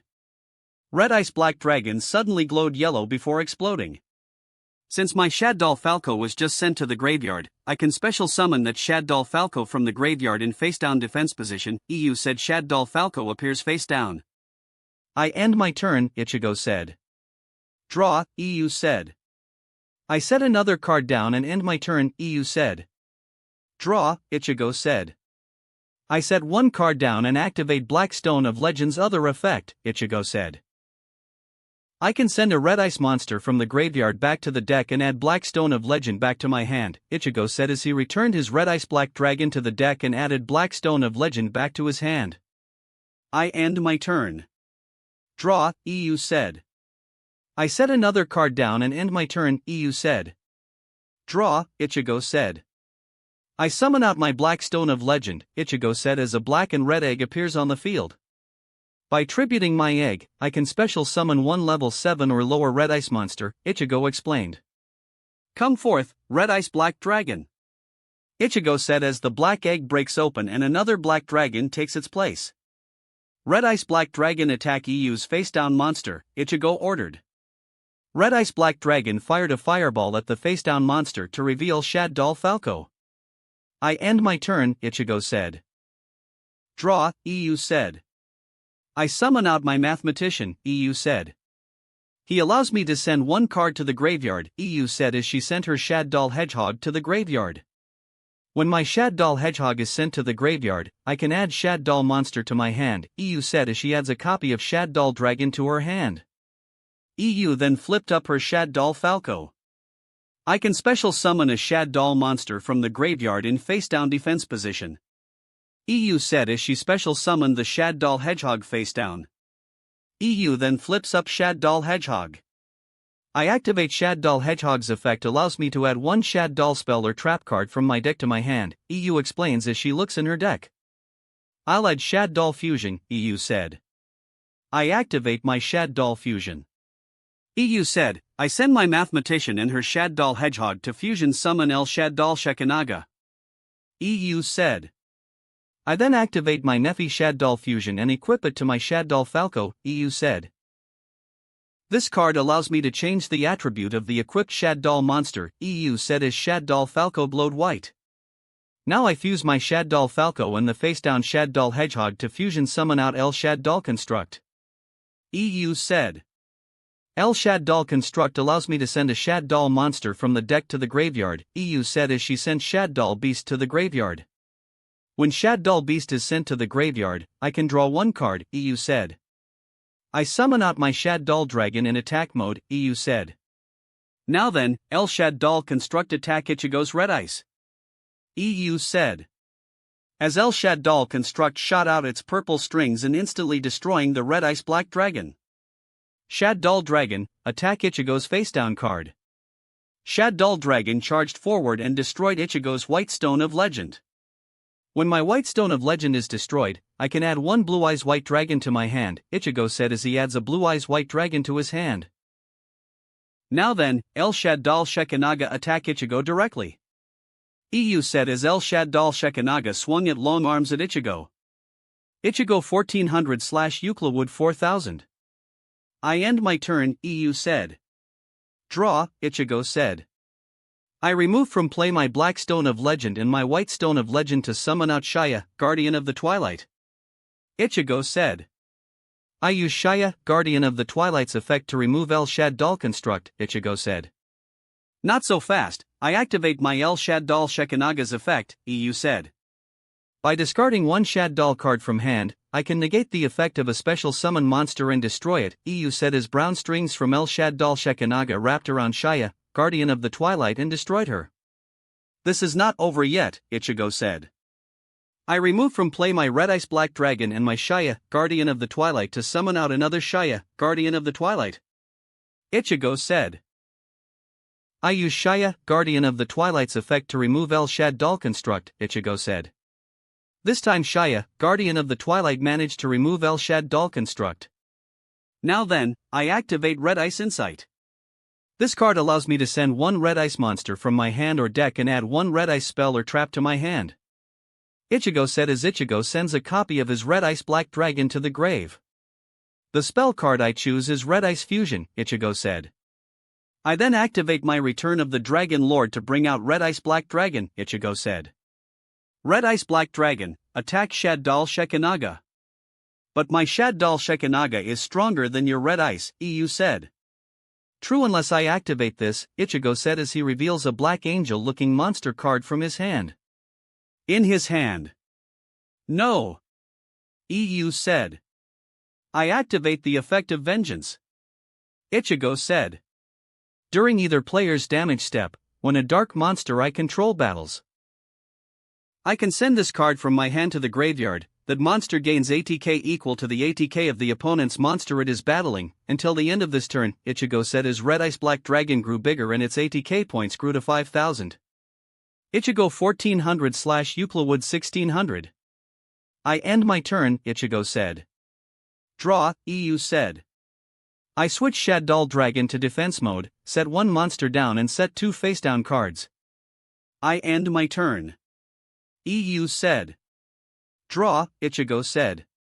By revealing one Blue Eyes White Dragon in my hand, I can special summon one Blue Eyes Alternate Dragon, Ichigo said. I activate my trap card, Torrential Tribute, EU said as a large bluish fire burst out and destroyed all monsters on EU's field and currently going over to Ichigo's side of the field. By removing my Return of the Dragon Lord, I can prevent all destruction of dragons on my field, Ichigo said. But your Shaya is still destroyed. EU pointed out. Either way your field is still wide open, Red Ice Black Dragon, attack EU directly. Ichigo said as Red Ice Black Dragon opened its mouth and fired a black fireball at EU. Ichigo 1400/Euclid 0000. This concludes our second semi-final match. Our second semi-final winner is Kurosaki Ichigo. Roland announced. After a short break, we will have our final match of Moto Yugi vs Kurosaki Ichigo. Roland announced. Ichigo got off and noticed that Yugi and Merrick were talking. Yo, Ichigo said. Hello, Ichigo, Yugi said. Hello. Merrick said. Please call me Ichigo, Ichigo replied. As you wish. Ichigo. Merrick said. So, it appears that you regained control, Ichigo said. Yes, thanks to you Yugi and Pharaoh, Merrick said as he unbuttoned his shirt. What are you doing? Yugi stuttered. My parents carved special writing on my back that contains the secrets to help the Pharaoh, Merrick said as he took off and showed Yugi Merrick's back. Yugi immediately recognizes that image as the Tablet of Lost Memories from Domino Museum.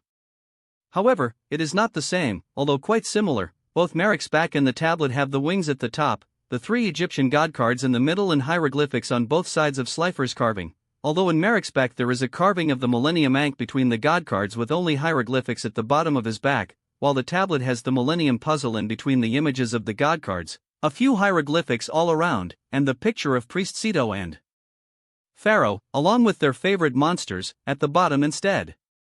Also, Merrick said as he gave the Millennium Rod to Yugi. I want you to take this, Merrick said. Yugi accepted the Millennium Rod from Merrick. Finalists meet at the dueling platform for the final duel, Roland announced on the intercom.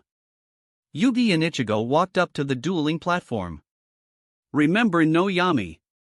Just you versus me. Ichigo said. I remember, Yugi said. Are you sure, Yugi? Ichigo will be a challenge. Yami said. I know, but it is something that I need to do, Yugi replied. As you wish, Yami said. Ready? Ichigo asked. I am, Yugi replied. Duel. Ichigo and Yugi shouted. Ichigo 4000/Yugi 4000. I'll go first. Draw, Yugi said. I summon a Blockman in defense mode, Yugi said as a monster built out of Lego appeared on Yugi's field. I then activate Swords of the Revealing Lights, Yugi said as swords made out of light appear and land on Ichigo's side of the field. I set 1 card down and end my turn, Yugi said as he ends his turn with 1 card in his hand. Draw, Ichigo said. I summon out my Black Stone of Legend, Ichigo said as a black and red egg appears on the field. By tributing my egg, I can special summon 1 level 7 or lower red ice monster, Ichigo explained. Come forth, red ice black dragon. Ichigo said as the black egg breaks open and another black dragon takes its place. I then activate Red Ice Insight. This card allows me to send 1 red ice monster from my hand or deck and add 1 red ice spell or trap to my hand. Ichigo said as Ichigo sends his Red Ice Darkness Metal Dragon to the grave. The card I choose is Red Ice Rebirth, Ichigo said. I set 2 cards down and end my turn, Ichigo said with 2 cards in his hand. My turn. Draw. Yugi said. By discarding 1 card in my hand, I can special summon the Tricky, Yugi said as he discards a card to special summon out a monster with a question mark on its face and chest. Now I activate the effect of Blockman, Yugi said. Since Blockman has been out on the field for 2 turns since he was summoned, I can sacrifice him to special summon 2 tokens, Yugi said. Blockman broke apart and formed 2 tokens. I sacrifice my Tricky and my 2 block tokens. Yugi said. Great being of war. Come forth from thy underground. Bound in blood and bone, I offer these tributes to you. Lord of power, I beg upon thee, come forth, Obelisk the great war god. Yugi shouts. The ground to begin to rumble. Then a roar could be heard. Suddenly a giant being began to form behind Yugi. Ichigo could remember it during Yugi's duel with Sito and Yami Merrick. Obelisk the great war god has appeared. Obelisk the great war god attack Ichigo's red ice black dragon. Yugi ordered. Obelisk raised its fist and slammed it down on red ice black dragon. Ichigo 1600/Yugi 4000. I end my turn, Yugi said with 1 card in his hand. Draw, Ichigo said. I activate my Red Ice Fusion. I send my Red Ice Black Flare Dragon and my Meteor Dragon Red Ice Impact from the deck to the grave to fusion summon my Meteor Black Comet Dragon in attack mode. Ichigo said. I then use his effect to send my Red Ice Black Flare Dragon to the grave to inflict 1200 to your life points, Ichigo said. Ichigo 1600/Yugi 2800.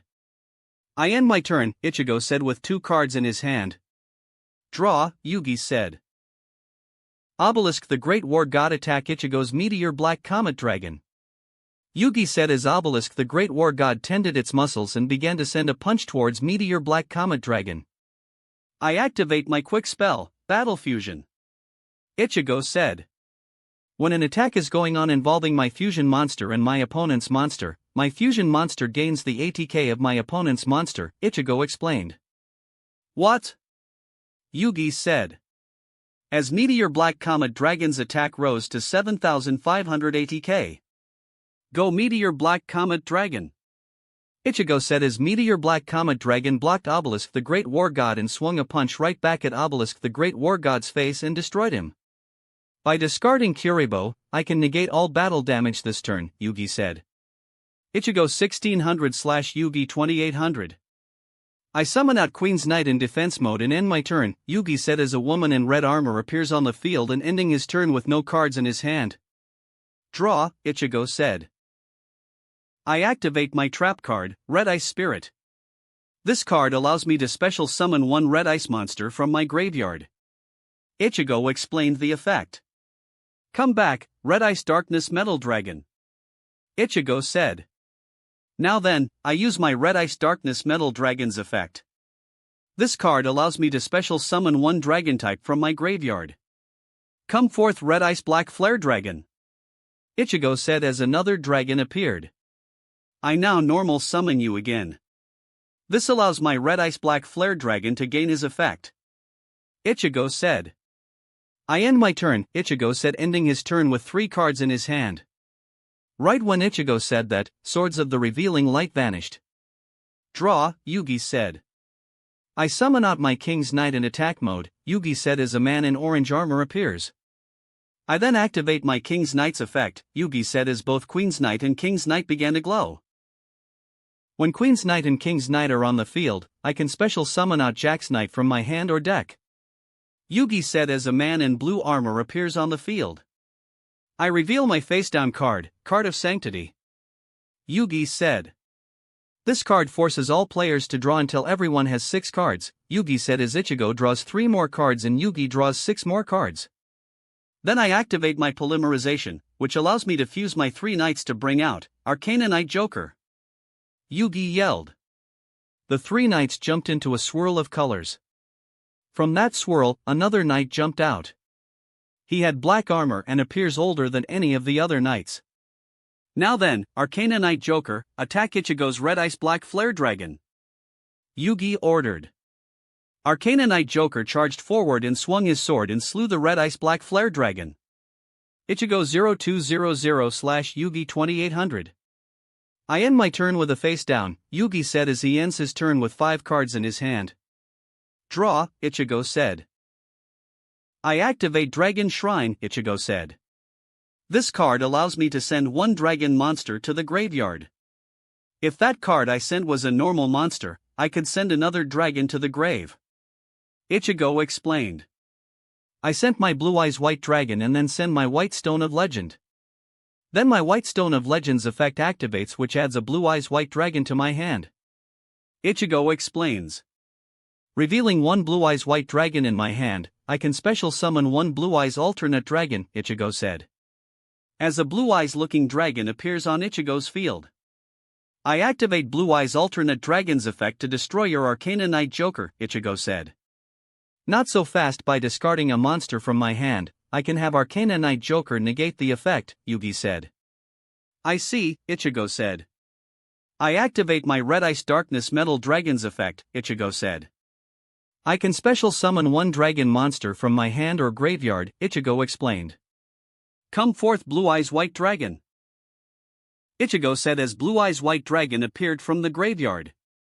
Then I activate my polymerization, which allows me to fuse my Blue Eyes White Dragon from my field, the Blue Eyes White Dragon in my hand and my Blue Eyes alternate dragon who was treated as Blue Eyes White Dragon while on the field to bring out Neo Blue Eyes Ultimate Dragon. Ichigo shouted. No! Yugi said as the new dragon appeared and stared down at Yugi. Neo Blue Eyes Ultimate Dragon attack Yugi's Arcana Knight Joker. Ichigo said. All three heads of Neo Blue Eyes Ultimate Dragon opened their mouth and blasted Arcana Knight Joker with a blast of white light. Ichigo 0200/Yugi 2100. When my Arcana Knight Joker was destroyed, I activate my trap, Soul Rope, 1, Yugi said. When a monster I control is destroyed, I can pay 1000 life points to special summon one level 4 or lower monster from your hand or deck, Yugi said. Come forth obnoxious Celtic Guardian, Yugi said as his new monster stood in defense mode. Ichigo 0200/Yugi 1100. Red Ice Darkness Metal Dragon, attack Yugi's obnoxious Celtic Guardian, Ichigo ordered. Red Ice Darkness Metal Dragon fired a fireball at Yugi's obnoxious Celtic Guardian. It was a direct hit. When the dust cleared, Yugi's obnoxious Celtic Guardian still stood there. What? Ichigo said. My obnoxious Celtic Guardian cannot be destroyed by battle with a monster that has 1900 or more ATK, Yugi explained. I see, Ichigo said. I end my turn, Ichigo said with 4 cards in his hand. Draw, Yugi said. I activate Fusion Recovery, Yugi said. This card allows me to add a polymerization and 1 fusion material that was used for a fusion summon from my graveyard and add them to my hand, Yugi said as he showed Ichigo polymerization and his Queen's Knight. I then activate Emblem of Dragon Destroyer, Yugi said. This card allows me to add a Buster Blader from my deck or graveyard to your hand, Yugi said as he adds Buster Blader to his hand. Next card I activate is my polymerization. Yugi said. I fuse my Buster Blader and my Dark Magician in my hand to fusion summon Dark Paladin. Yugi yelled as dust blew up obscuring Ichigo's view of Yugi. Suddenly something parted the dust cloud as Dark Paladin stood there. I activate Dark Paladin's effect, Yugi said. He gains 500 times the number of dragons on your side of the field and graveyard, Yugi said as Dark Paladin's attack points grew from 2900 to 7900 attack points. Now then, Dark Paladin attack Ichigo's Neo Blue Eyes Ultimate Dragon. Yugi said as Dark Paladin charged towards Neo Blue Eyes Ultimate Dragon. While Neo Blue Eyes Ultimate Dragon charged up its attack and fired it back at Dark Paladin. Upon contact, both attacks kicked up dust, obscuring the view. I've won, Yugi said. Yugi. Don't think so yet, Ichigo said. Yugi looked up to see Dark Paladin is blocking the attack of Neo Blue Eyes Ultimate Dragon. What? Yugi said. I activate the effect of Honest, Ichigo said as he reveals a white angel-looking monster card from his hand.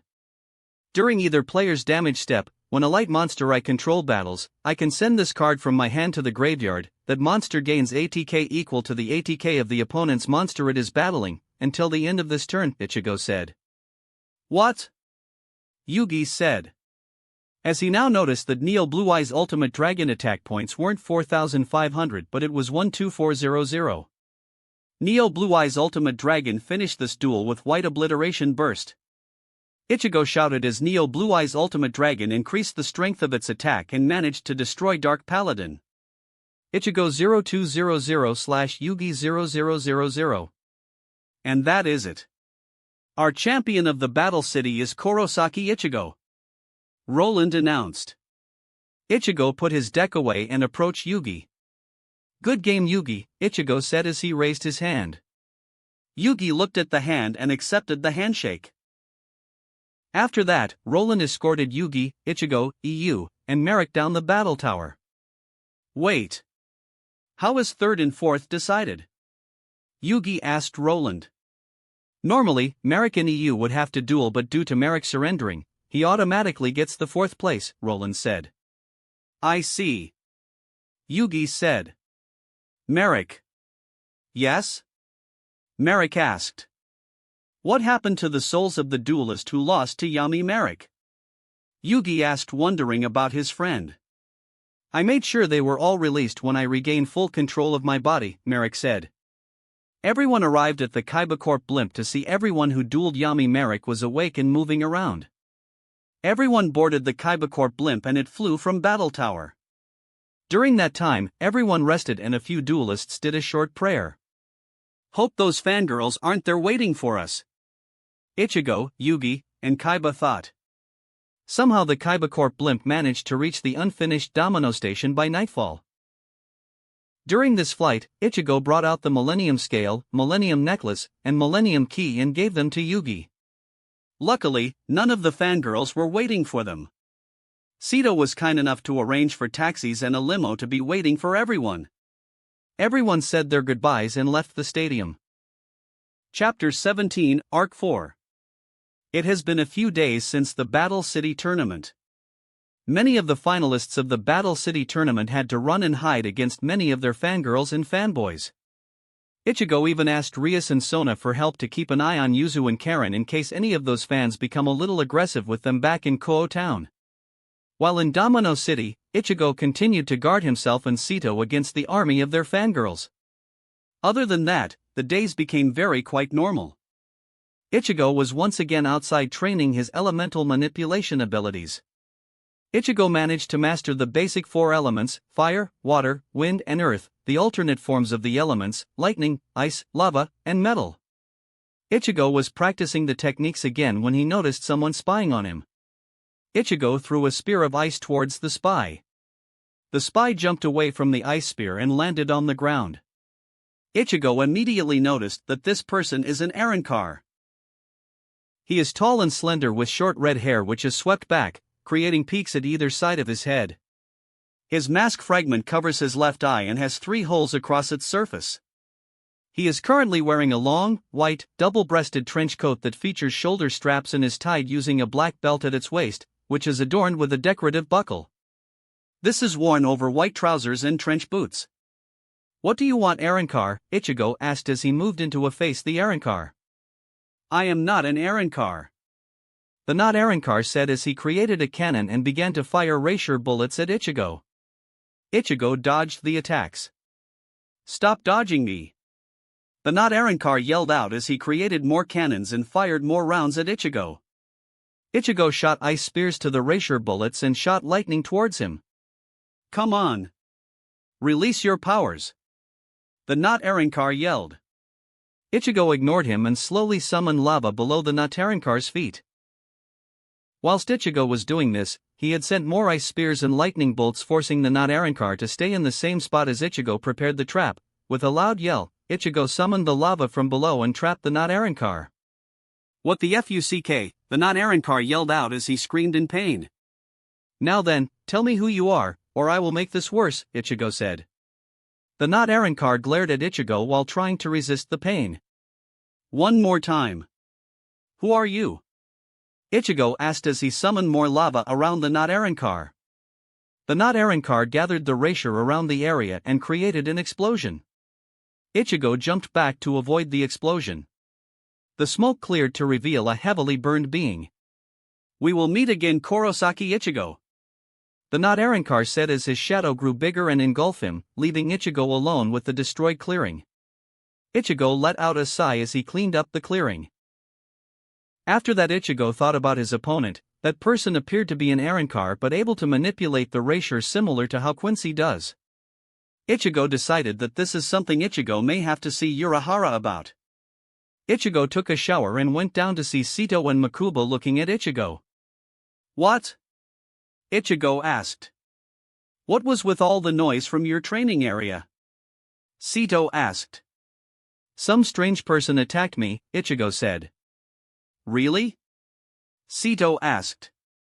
"Yes," Ichigo answered.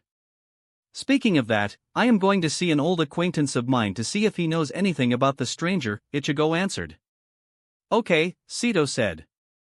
With that, Ichigo went to his room and dialed Urahara Shoten's phone number.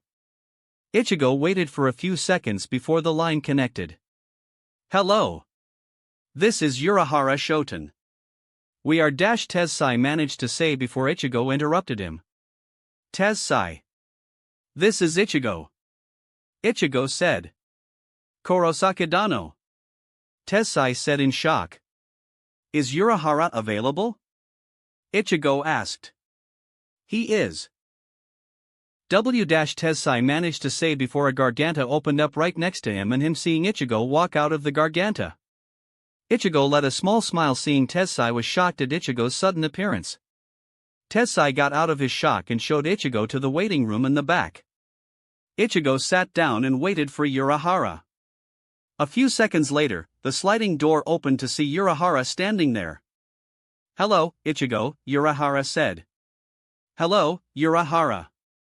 Ichigo greeted back. "So, what can I do for you?" Urahara asked. "Tell me what is going on in Soul Society," Ichigo said. "How do you know something is going on in Soul Society?" Urahara said. "This morning an Arrancar attacked me. During the battle, this Arrancar was using Quincy techniques as he tried to get me to use my power." Ichigo said. "Really?" Urahara said. "Yes," Ichigo said. "Well, a few days ago, Fukutecho Chojiro Sasakide was attacked in Yamamoto Sotecho's office by an unknown group of people. Someone of the group declared that the Wandenrake will destroy Soul Society in 5 days.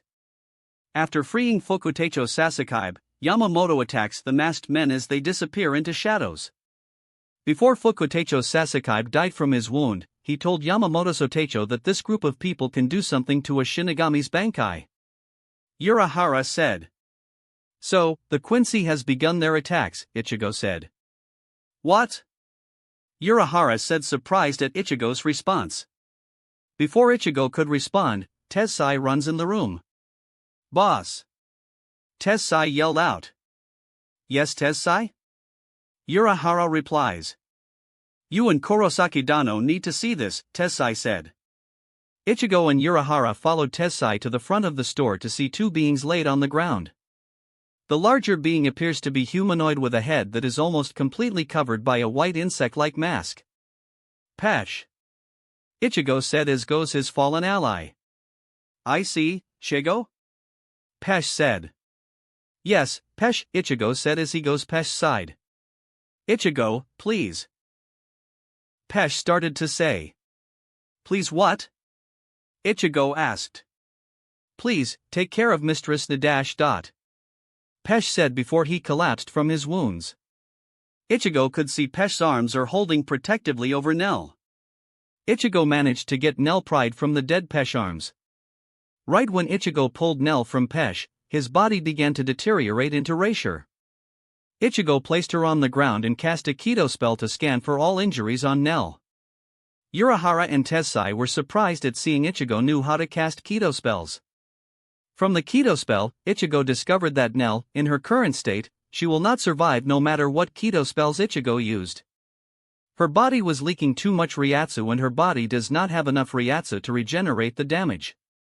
There has to be a way to save her. Ichigo thought.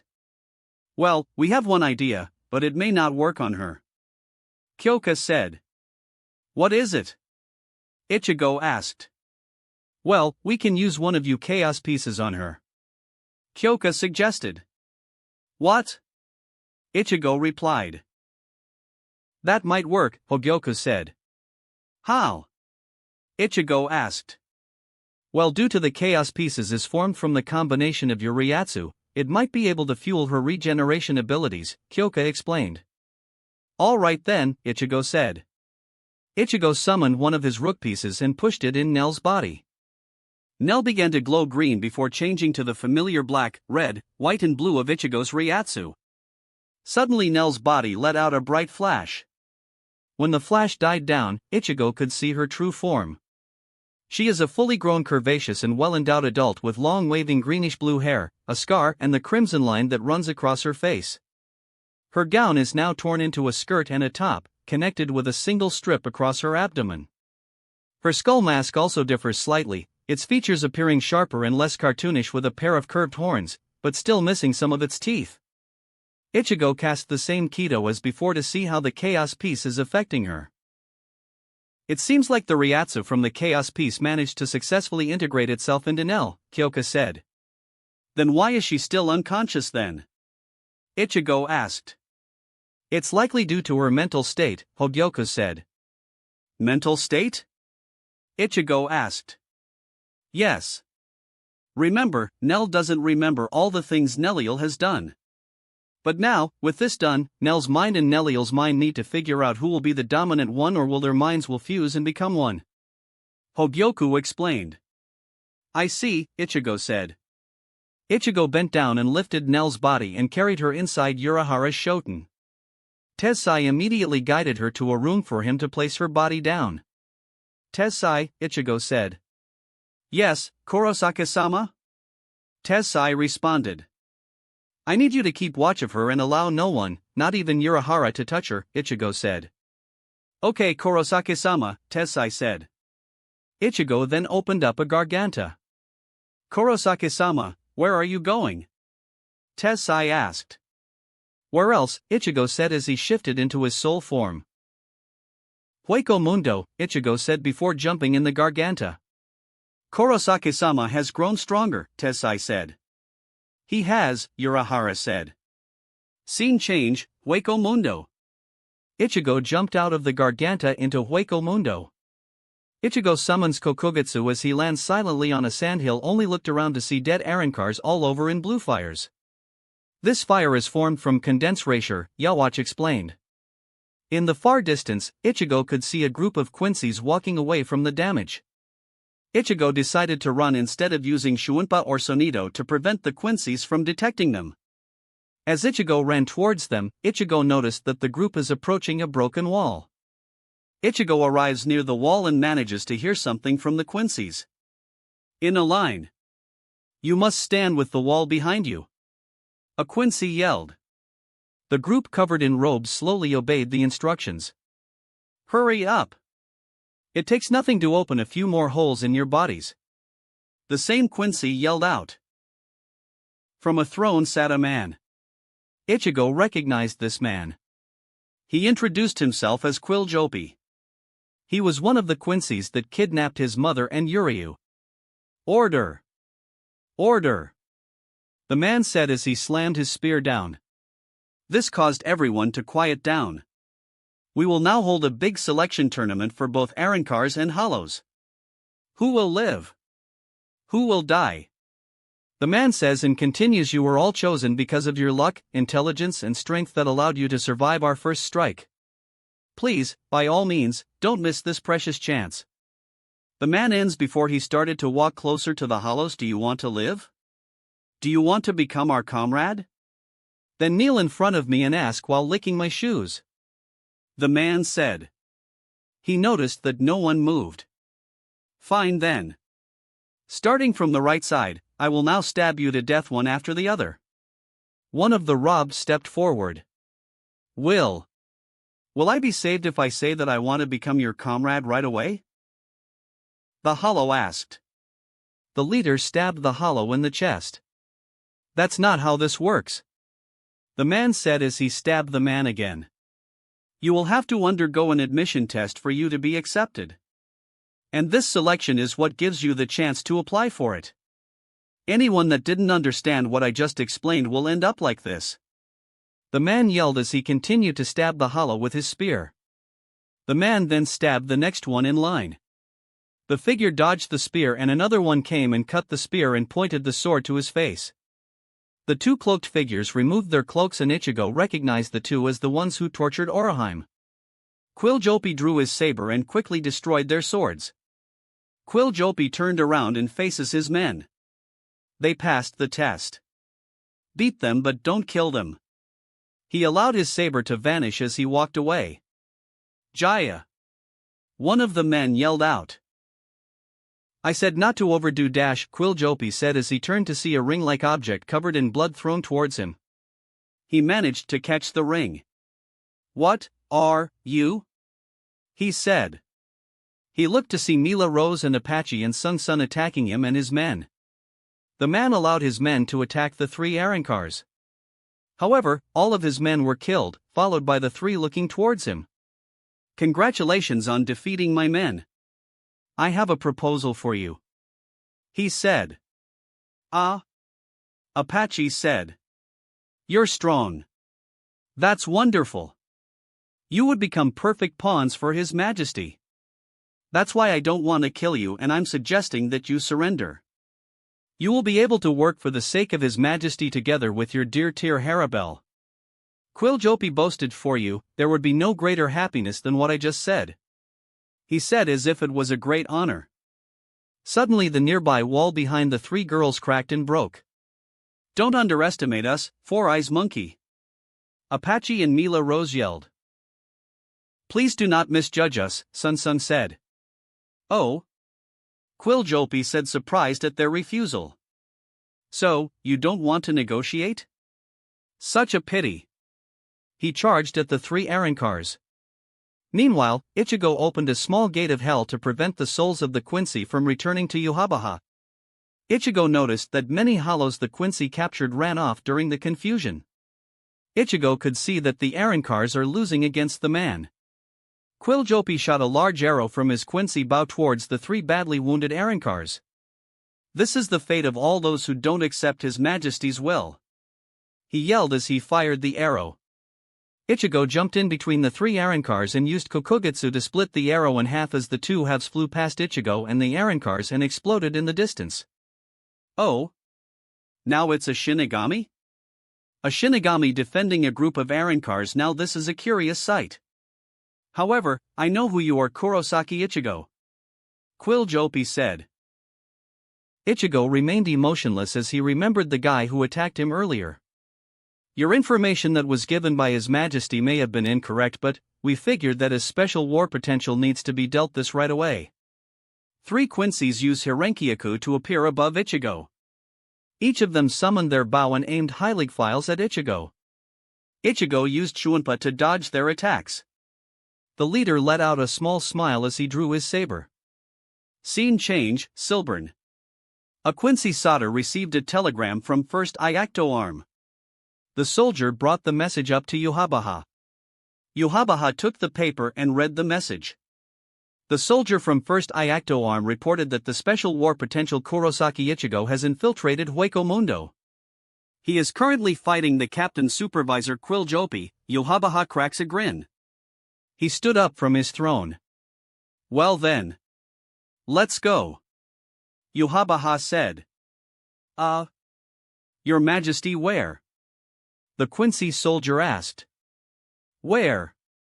Yhwach asked. "Isn't it obvious?" Yhwach asked. The Quincy soldier didn't reply. Yhwach sighed and replied. "To Soul Society," Yhwach said as stretched. "I don't know why he went to Hueco Mundo, but fighting with Quilge will keep him busy for a while. It's the perfect chance to occupy Soul Society. Notify all the Sternritters," Yhwach ordered. "Yes, sir." The Quincy soldier replied and immediately left the throne room. Scene change, Hueco Mundo. Ichigo used Shuunpa to dodge the attacks from the Quincy soldiers. "Where did he go?" one of the Quincy soldiers asked. "Ha! He was probably too weak to fight against our power, so he ran off," the second Quincy soldiers said. "I disagree.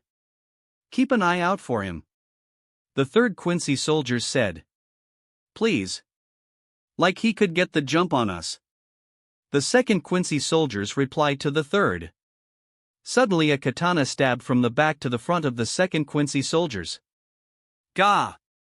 the second Quincy soldiers yelled out. Ichigo cut downward, freeing Kokugutsu from the second Quincy soldier's body and killing the Quincy soldier at the same time. "Eat this!" the first Quincy soldier yelled out as he fired Heilig files at Ichigo. Ichigo simply used Kokugutsu to deflect the Heilig files as he walked forward. The third Quincy soldier began to fire his own Heilig files at Ichigo. However, as Ichigo simply deflect the Heilig file. The two remaining Quincy soldiers stopped shooting Heilig files because their fingers were bleeding from pulling their bowstrings so much. During this moment of distraction, Ichigo Shuunpaed to the remaining Quincy soldiers and cut both of their heads off. Ichigo swung Kokugutsu down to clean the blood off the katana. During this, the leader charged up a few Heilig files and sent them towards Ichigo. The impact kicked up a lot of dust and sand. "What happened to you? You're not that weak," the leader said. As the dust clears, the leader could see a Kyber knife appeared and took the brunt of the attack.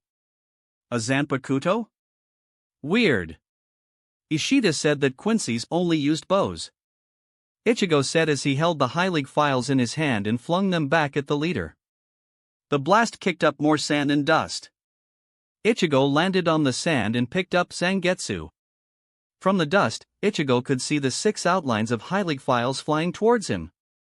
Ichigo flung a nameless Getsuga Tensho at the 6 High League files, causing them to explode early. I see. When someone can dodge, repel and throw back with their bare hand your High League files, you realize how faulty your techniques still are. Quilljopi said.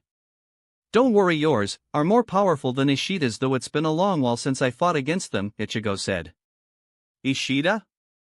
The leader asked. Are you talking about Yuryu Ishida? The leader asked. So, you know about him as well. Who the hell are you? Ichigo asked. So Yuryu Ishida's High League file would be less powerful than mine. That's weird. Ichigo felt slightly confused but didn't show it. It's impossible. Quilljopi said as he adjusts his glasses. What do you mean? Ichigo asked. Oops. Speech is silver. Silent is golden. He lifts his index finger to his mouth. Pardon me, I spoke a little too much. It seems that after this fight I'll have even more things to report to His Majesty. Quilljopi suddenly pressed his finger to his ear. I was just ordered by His Majesty to defeat you right away. Quilljopi said as he moved his finger away from his ear. In other words, you're going to die here. Ichigo held both Zangetsu in his hands and ready to counterattack if needed. You don't need information about us. Quilljopi said as he put a glove on. Ichigo, be careful of that glove, Yawatch warned Ichigo. I'm sure you have at least heard of this power.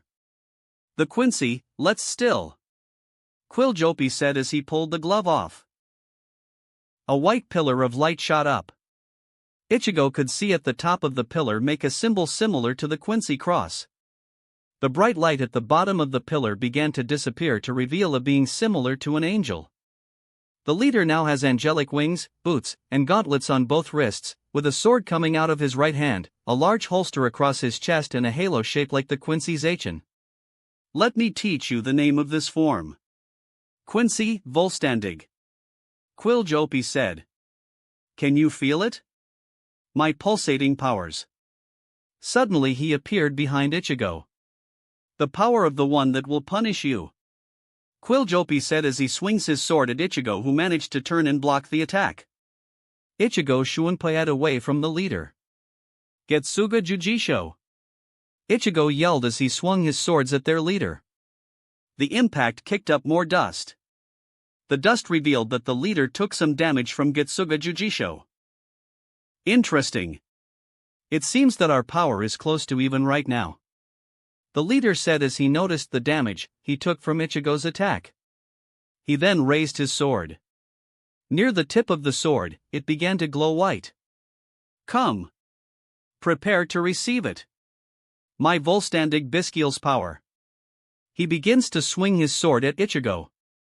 Suddenly a large fist came and punched the leader, causing him to lose focus on the attack. What? He said as he looks to see a large being with a white deer skull at the center of its head. It has a long, dark brown mane, which flows to its lower back, with a light brown fur covering its arms and legs. A long, greenish-white snake tail extends from below the mane. In place of feet, it has 2 black hooves. What is that monster? Quilljopi asked. Did you think we couldn't fight anymore? Mila Rose said. I thought I told you that you should not underestimate us, Sun Sun said. Show that 4 eyes pose what you can do. Apache yelled. Ayon! The 3 yelled out. As the beast let out a roar.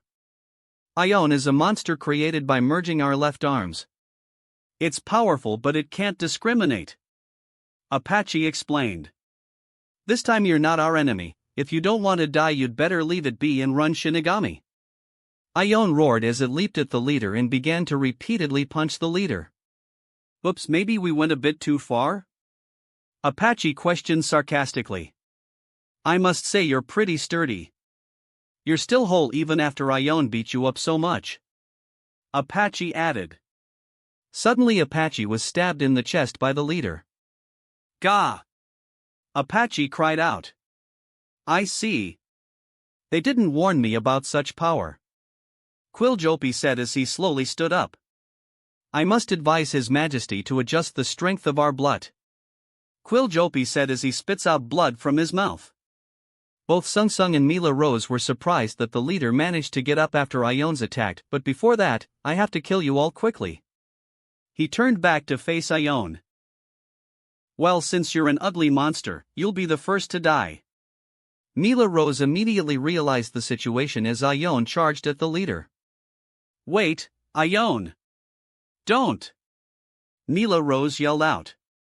But it was too late as Ione's flesh began to transform into Raisher and absorbed by the leader. Sclaverai. Quiljopi said the name of the technique. This uses Quincy's basic ability to gather Raisher most effectively, by enslaving it. I didn't want to use it. Quiljopi admitted. Everyone could see him turn from an angel into a demonic being. He approached the three Arankars. Ichigo used this opportunity to charge up an attack. Ichigo raised his two hands together as a black ball began to form. Ciro Nueva Luna. New Moon. Ichigo yelled as a concentrated blast of hollow Ryatsu blast through the leader's chest. The leader fell to the ground. Ichigo approached the body and summoned a handful of the hellfire and was about to drop it when Yhwach interfered. Wait, Ichigo. Yhwach said. Yes, Yhwach? Ichigo asked. Before you send him to hell, remove the script from his soul, Yhwach said. Script? Ichigo asked. The script is a small fragment of Yhwach's soul which gives them powers, Yhwach said. Okay. How would I do that?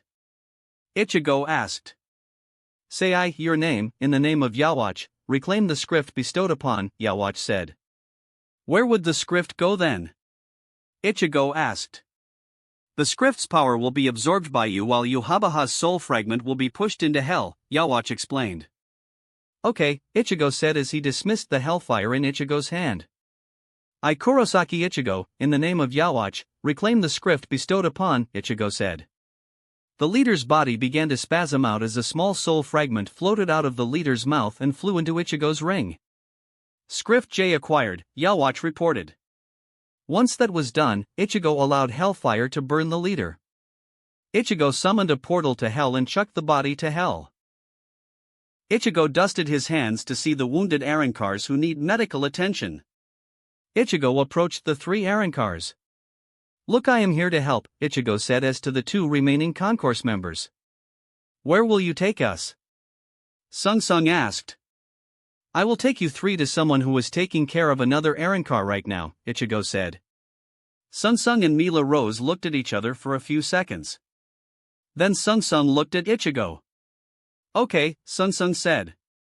As Ichigo summoned some air and shaped it into a big cloud. Ichigo placed all three Arankars on the cloud. Then Ichigo opened a garganta and walked in, followed by the cloud carrying all three Arankars to Urahara Shoten. Scene change, Urahara Shoten. Ichigo, Apache, Sung Sung and Mila Rose got out of the garganta to see that Nell is still unconscious. Please stay here while I find someone to heal all of you, Ichigo said as he walked out of the room. We should leave. Mila Rose said. Why? Sung Sung asked. He is a Shinigami and they are our enemy. Mila Rose said. True, but he defended us from that monster. Sung Sung countered. Before Mila Rose could continue, they heard the door open to see Ichigo walking in with Tessai and Urahara. Kurosakidano, more Arankars? Tessai asked. Yes, could you please take care of them for right now? Ichigo asked. Sure, Kurosakidano, Tessai replied. As he began to cast various healing Kido on Apache. Suddenly they heard a phone ring from Urahara. Hello? Akon-san, it's been so long. How are you doing? Urahara asked. I have business with Kurosaki Ichigo. He's there, isn't he? Link me up to him. Akon asked. Why? He doesn't have any powers. Urahara said. Urahara, now is not the time to joke around. I had access to some cameras abandoned in Hueco Mundo when they recorded Ichigo's battle with the Quincy. We need his assistance. Akon said. Sure, give me a few seconds, Urahara said as he hands the phone to Ichigo. Is this Kurosaki Ichigo? Akon asked. Yes, this is him, Ichigo replied. Please hear me out without despairing. Akon said. Currently our casualties are 2,245 soldiers, 16 seats, 1 lieutenant whose Ryatsu vanished. The numbers are increasing by the seconds. Consider this as rough data. Akon reported. Wait, their Ryatsu vanished, as in they are dead? Ichigo said as he ripped open a garganta and jumped in it. It's uncertain, Akon replied. I only report what we know. Akon clarified. I'm continuing, Akon said as he took a deep breath. In the enemy army, there are at least 16 individuals who are captain rank in power if not superior. They call themselves Sternritters and wear typical white Quincy outfits. Furthermore, so far, the enemy has no losses. We haven't won one single battle. Akon reported. What are the enemy's abilities? Ichigo asked. Unfortunately, we know next to nothing about their abilities except that they can steal Bankai, Akon reported. So, my hint was ignored, Ichigo said. What hint? Akon asked. Doesn't matter, I'm about to arrive at Soul Society, Ichigo said as he jumps out of the Garganta and into Soul Society. Scene change, Soul Society. Ichigo landed on Soul Society to see it in ruins. Ichigo walked forward to see Rukia, Renji, and Byakuya beaten and injured. Are Rukia and Renji alive? Byakuya asked. Yeah. They're alive. Ichigo said. Good. Byakuya said as he cracked a small smile. I will not last much longer. Despite being a captain of the Gotei 13, I was unable to defeat the foul enemy who has invaded the Siriidii. I let many valuable soldiers die, causing the suffering of their subordinates and families, and in the end, I was defeated miserably. I am ashamed of all this. Byakuya said. On the other hand, you are human. Normally not only you shouldn't be involved in all this, you should not even be here now. Yet. I'm going to ask you a favor. Please forgive this despicable behavior of mine. Byakuya said as the tears began to drip from his eyes. Please protect Soul Society Kurosaki Ichigo. Byakuya cried out before he went unconscious. Ichigo let out a small smile. Even if you didn't ask, I would have done it, Ichigo said as he summoned another gust of air and transforming it into a cloud. 1. Ichigo then picked up Byakuya's body and placed him onto the cloud. Followed by placing Rukia's body right next to Byakuya's, followed by placing Renji's body next to Rukia's body. Once all three bodies were placed, Ichigo shunped, with the cloud, to the 4th Squad Barracks. Hey! We got 2 lieutenants and a captain who needs a medical emergency. Ichigo yelled out. 3 stretchers were pushed out as Ichigo placed them on the stretchers. Suddenly, Ichigo sensed something. Something familiar. So, you are Jack. Ichigo thought as he used Shunpa to find his brother. Scene change. We see Yamamoto Sotecho staring down at Yuhabaha, the leader of the Quincy army. Yamamoto Sotecho just fought an imitation of Yuhabaha created by Lloyd Royd. Yuhabaha thanked him for his service before killing him. Hello, Shigekuni Yamamoto. Did you use up all of your powers fighting my fake, Shigekuni Yamamoto? Yuhabaha asked. Shut up! Yamamoto Sotecho yelled. Bankai! Yamamoto Sotecho yelled as he tries to enter Bankai once again. Before the flames of Zanka no Tachi could begin to form, it was quickly absorbed by a medallion in Yuhabaha's hands. It's not that we cannot steal your Bankai. But your power is too enormous for someone other than me to handle. That's why I ordered Royd no to do anything before I came back. Yuhabaha said. What should I do? Yuhabaha said as he looked at the medallion in his hand. Should I use your Bankai's power to awaken the corpse of your men Yamamoto Genryusai? Yamabaha taunted.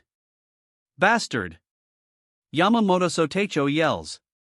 From the sky, a giant sword shot down right next to Yamabaha. It looked like a large broadsword.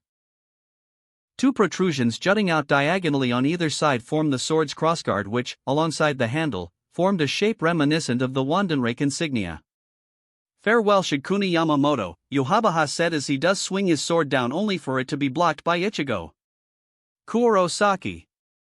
Yamamoto Sotecho said before seeing the Haori on Ichigo's back. Yamamoto. Yamamoto Sotecho said as he suddenly had a flashback from long ago. Looks like you remember this Haori Jack, Ichigo said with a small smile. Kurosaki Ichigo, Yamabaha said as he recognized who blocked his attack. Ichigo used Shuinpa to get closer to Yamabaha and begin to attack him. Yamabaha used his broadsword to block the attack. Ichigo jumped up and kicked Yamabaha in the chest by using both air bending and blood artery kicked Yamabaha to a nearby building. So, you know about your history, Yamabaha said recognizing blood artery being active. I do. I know about my mother and my father. Ichigo replied. I see. Then why do you side with the Shinigami? Yamabaha asked. Ichigo doesn't answer. You know, you should be more worried about yourself instead of worrying about why I sided with the Shinigami, Ichigo said. What? Yamabaha said in confusion. Ichigo showed Yamabaha the medallion that Yamabaha used to seal Zenka no Tachi. What? Yamabaha yelled as he checked his pocket to find it empty. What can you do with that? Yamabaha said, trying to intimidate Ichigo. Nothing, Ichigo said as he drops the medallion. Except bring a combatant back into this fight. Ichigo yelled as he brings his sword down and broke the medallion. Fire began to spew out from the cracks on the medallion. Bankai! Yamamoto Sotecho yelled out. Zenka no Tachi, Yamamoto Sotecho said. Both Ichigo and Yamamoto Sotecho pointed their swords at Yamabaha, ready to attack him. Yamabaha brought out his broadsword, ready to counterattack the two. Before anyone could attack, Yamabaha flinched as the shadows began to grab him. This is... Yamabaha said as he recognizes what is happening. It's time. Your Majesty. Someone said. Ichigo looked to see a young man with a thin build and long blonde hair, which descends past his shoulders. He has on a typical Quincy uniform, consisting of the Order's signature hooded cloak, a thigh-length trench coat commensurate of his rank with dark green fur running down from his left collar to the front of the coat, a green belt with a golden belt buckle, along with white trousers and shoes. You can't stay outside of the Shatten Breach area anymore. Please return to Vandenrake. The young man said. I see. Let's go. Yamabaha said as both Yamabaha and the young man were enveloped in the shadows and disappeared. Ichigo turned to Yamamoto Sotecho to see that he sealed up his Bankai and sealed his Zanpakuto into his cane and use it to lean on. Ichigo could see that Yamamoto Sotecho is showing his old age. Let me help you get to the fourth, Ichigo said as he grabbed Yamamoto Sotecho who was now unconscious. Hogyoku, Ichigo said. Yes, Ichigo? Hogyoku replied. I want you to hunt down all the Quincies that were killed today and send them to hell, Ichigo said.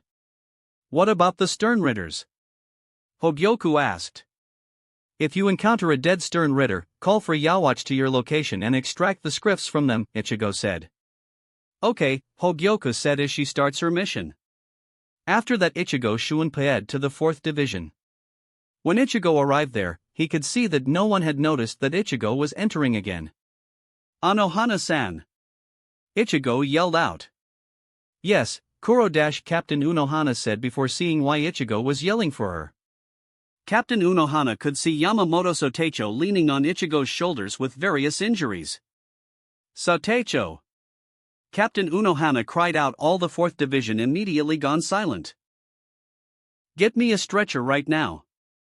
She ordered. Immediately 4th Division resumed and managed to get a stretcher for Yamamoto Sotecho.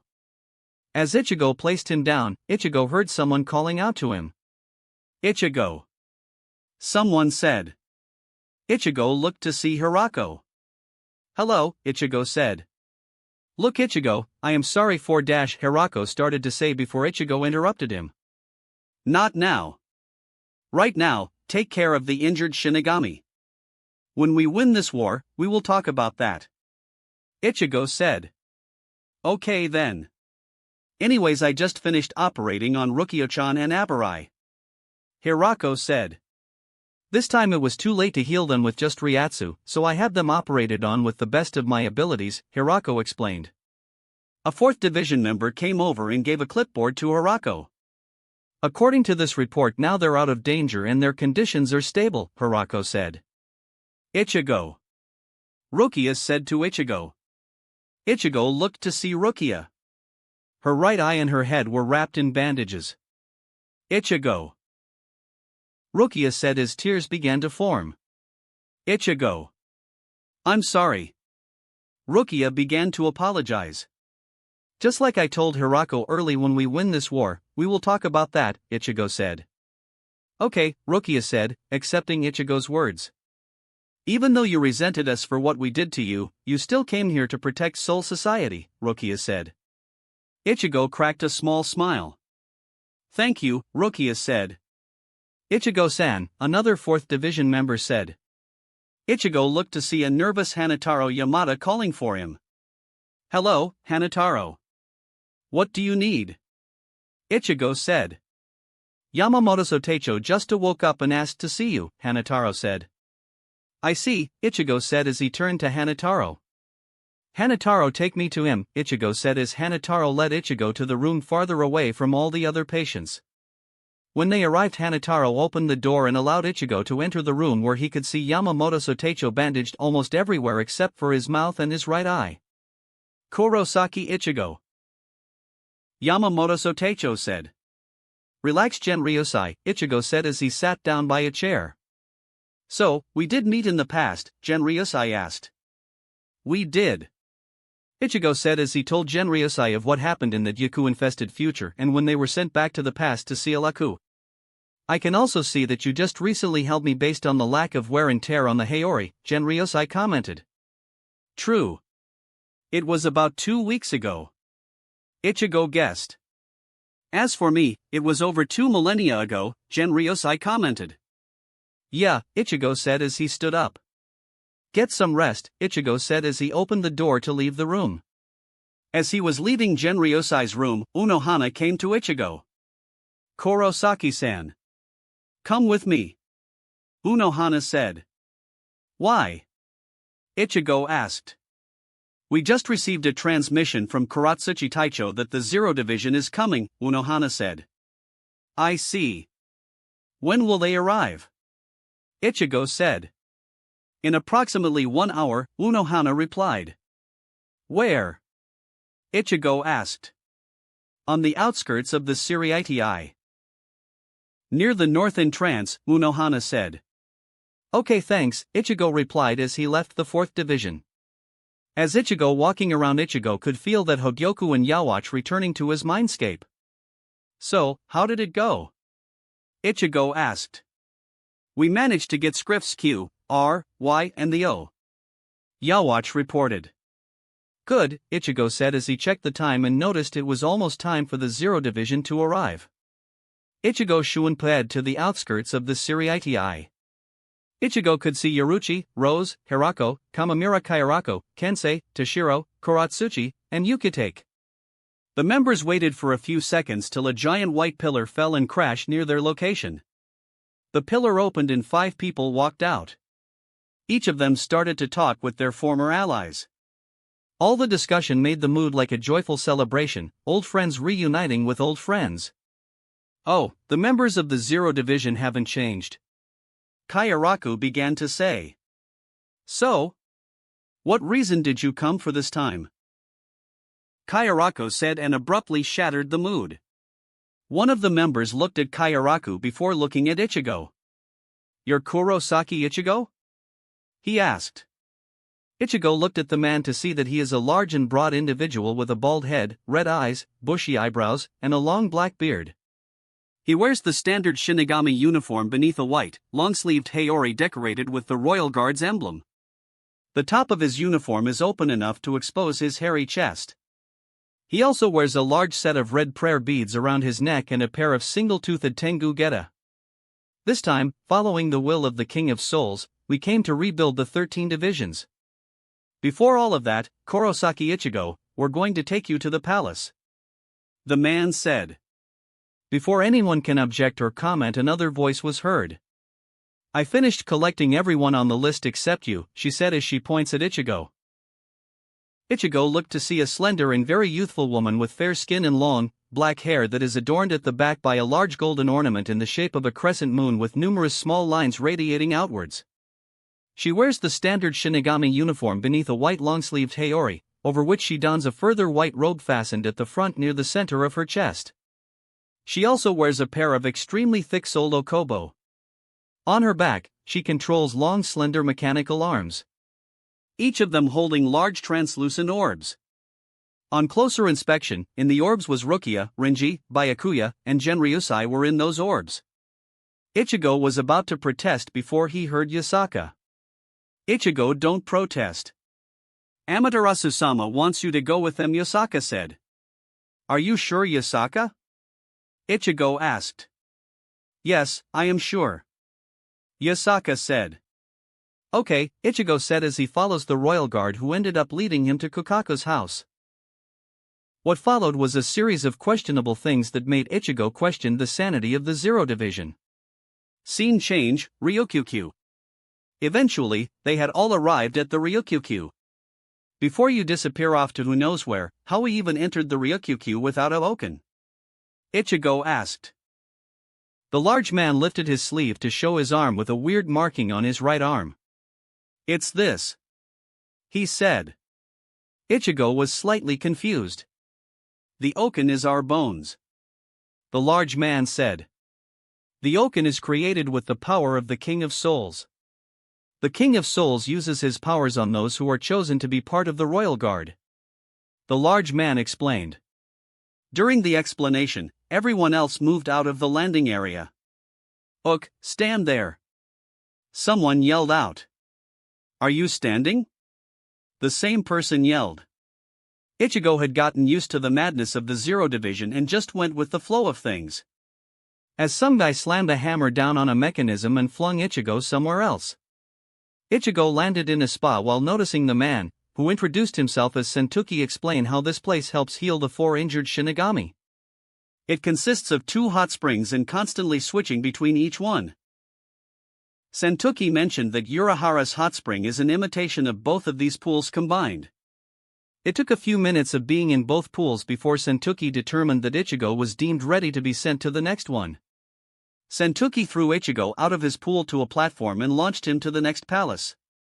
The next member of Zero Division Ichigo met was a plump, purple-haired lady with styled swirl-shaped markings on her cheeks and black lips. She has a large silver adornment in her hair and wears the standard Shinigami uniform beneath a white, long-sleeved haori decorated with the Royal Guard's emblem. Welcome. Hello, Ichigo-chan. Welcome to my Gatten Palace, she said. She had Ichigo sit at a table as he hears her in the kitchen cooking something. She returned with large bowls of food. Kyoka and Hogyoku scanned the food to discover that this food was not poisoned but it was rich with ryatsu. Ichigo ate the food she offered. As he ate the food, she introduced herself as Kiryu Hikafune. Once Ichigo finished eating, Kiryu got ready to send him to the next level. Ichigo-chan, be careful in the next palace of Quest Tsunemaya of the Hobu Palace.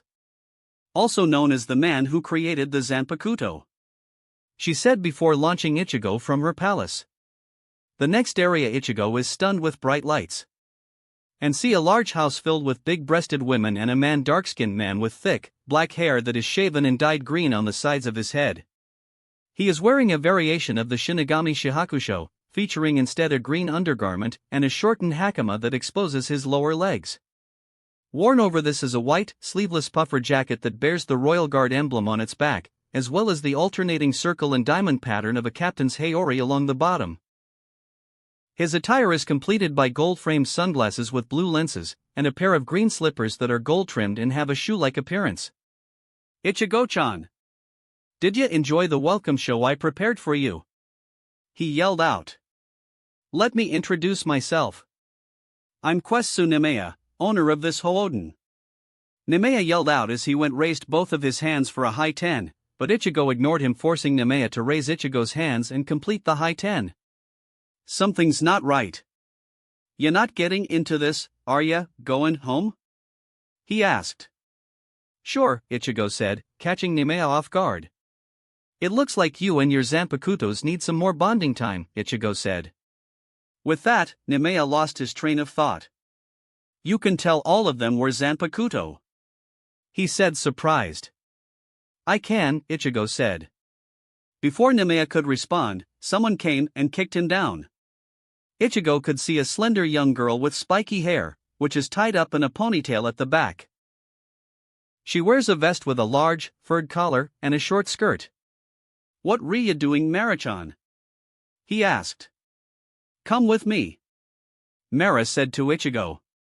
With master acting like this, it's never gonna start. Ichigo followed Mara out of the funhouse to see a small shack with the words Houden on it. Ichigo walked in the small shack and fell in a pit. This pit is filled with the rage of the strongest Zanpakuto, the Asachi. Nemea said as four of them approached Ichigo. Ichigo smiled and summoned Kokogutsu, released Zangetsu, and gave the 2 blades of Zangetsu to the closest 2 Asachi near him.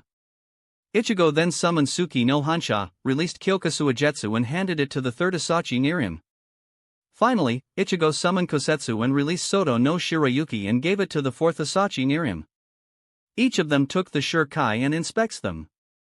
A few seconds later, each of them gave it back to Ichigo and bowed in respect before returning to the darkness. Wow, Ichigo! Nemea yelled out. I'm impressed. I forgot that you make your own Asachi. To think that these Asachi not only accepted the Zanpakuto you had and even earned their respect. Nemea said. Nemea guided Ichigo to another launch pad and shot Ichigo to the next palace. The next one that Ichigo met was Senjimara Shotara, who helped remake Ichigo's robes and Haori to be made out of oaken cloth, a special type of cloth which allowed the wearer the same abilities as Awoken. After the measurements were done, Ichigo was told by Shotara that Ichigo is now going to go see the Soul King.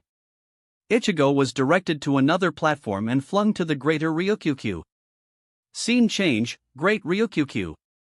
When Ichigo arrived outside of the Great Ryokyukyu, the doors opened and he sees the large man from earlier. Hello, Kurosaki Ichigo. The man said. Hello? Ichigo said as he tries to remember his name. You never introduced yourself, Ichigo said. Sorry about that. The man said. My name is Ichibe Hayasube. Ichibe introduced. So Ichibe, why are you here? Ichigo asked. I'm here to open the door into the Greater Ryokyukyu, Ichibe said.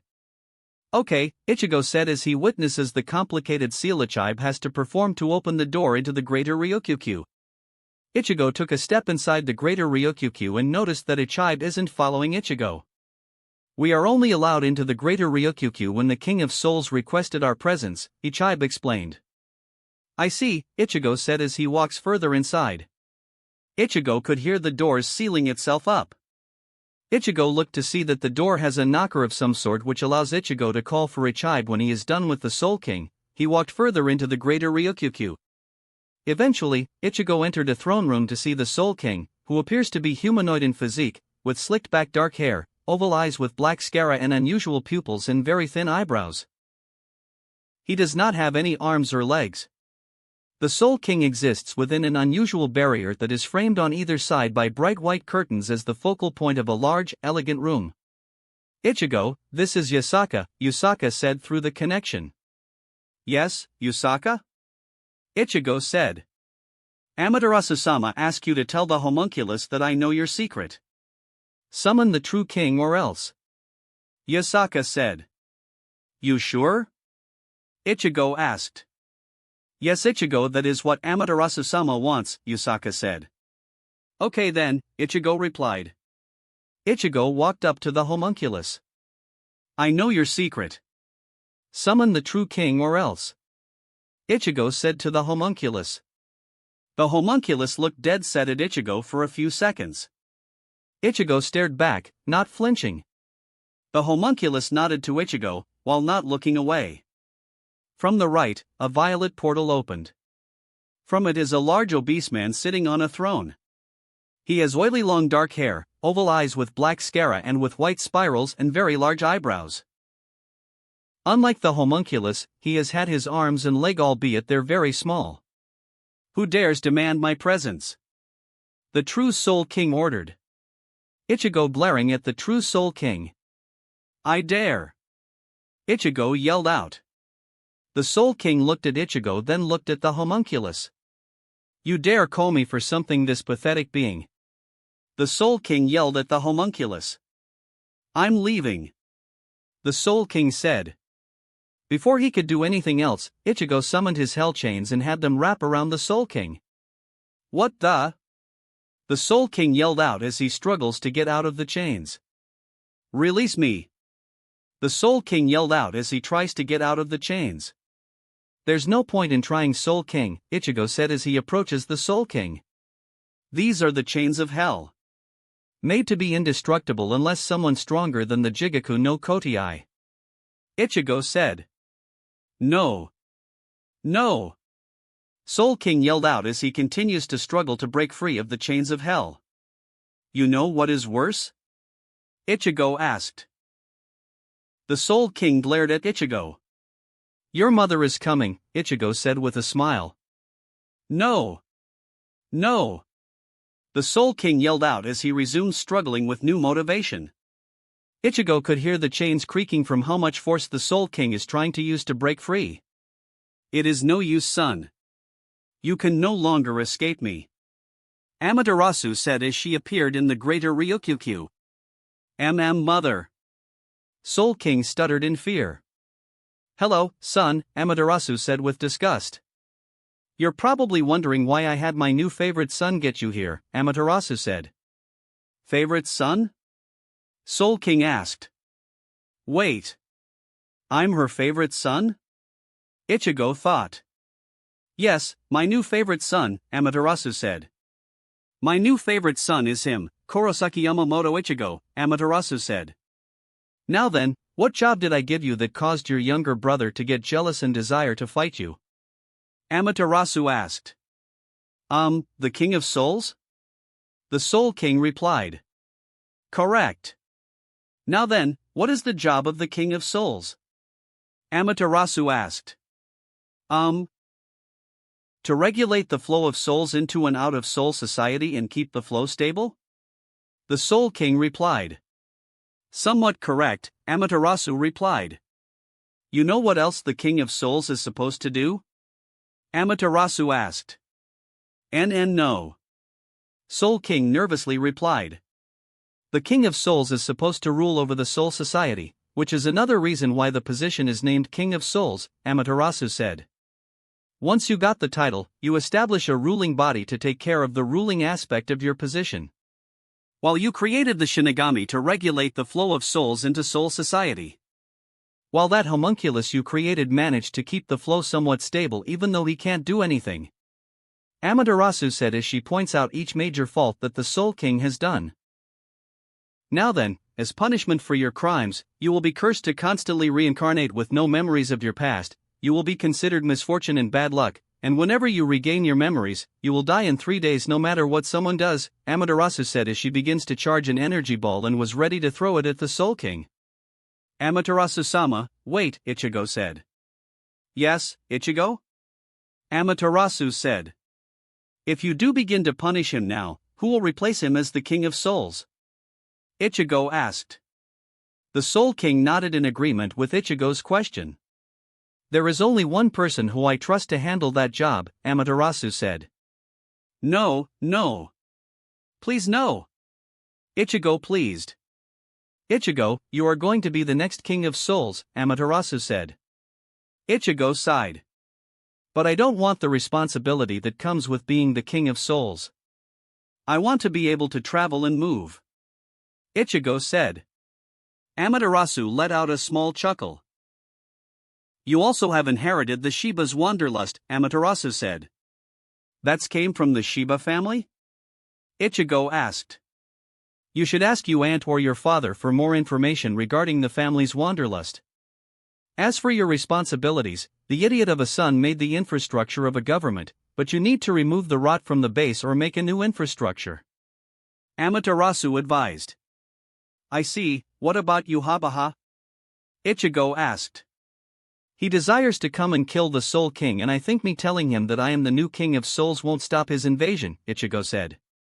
For that, it is easy since we already have our Soul King in position for Yhwach to kill, Amaterasu said as she points at the homunculus. Any other questions? Amaterasu asked. No, Ichigo replied, accepting his new responsibilities. With that, Amaterasu performed divine judgment on the Soul King as he now suffers for his crimes. Ichigo, Amaterasu said. Ichigo looked at Amaterasu.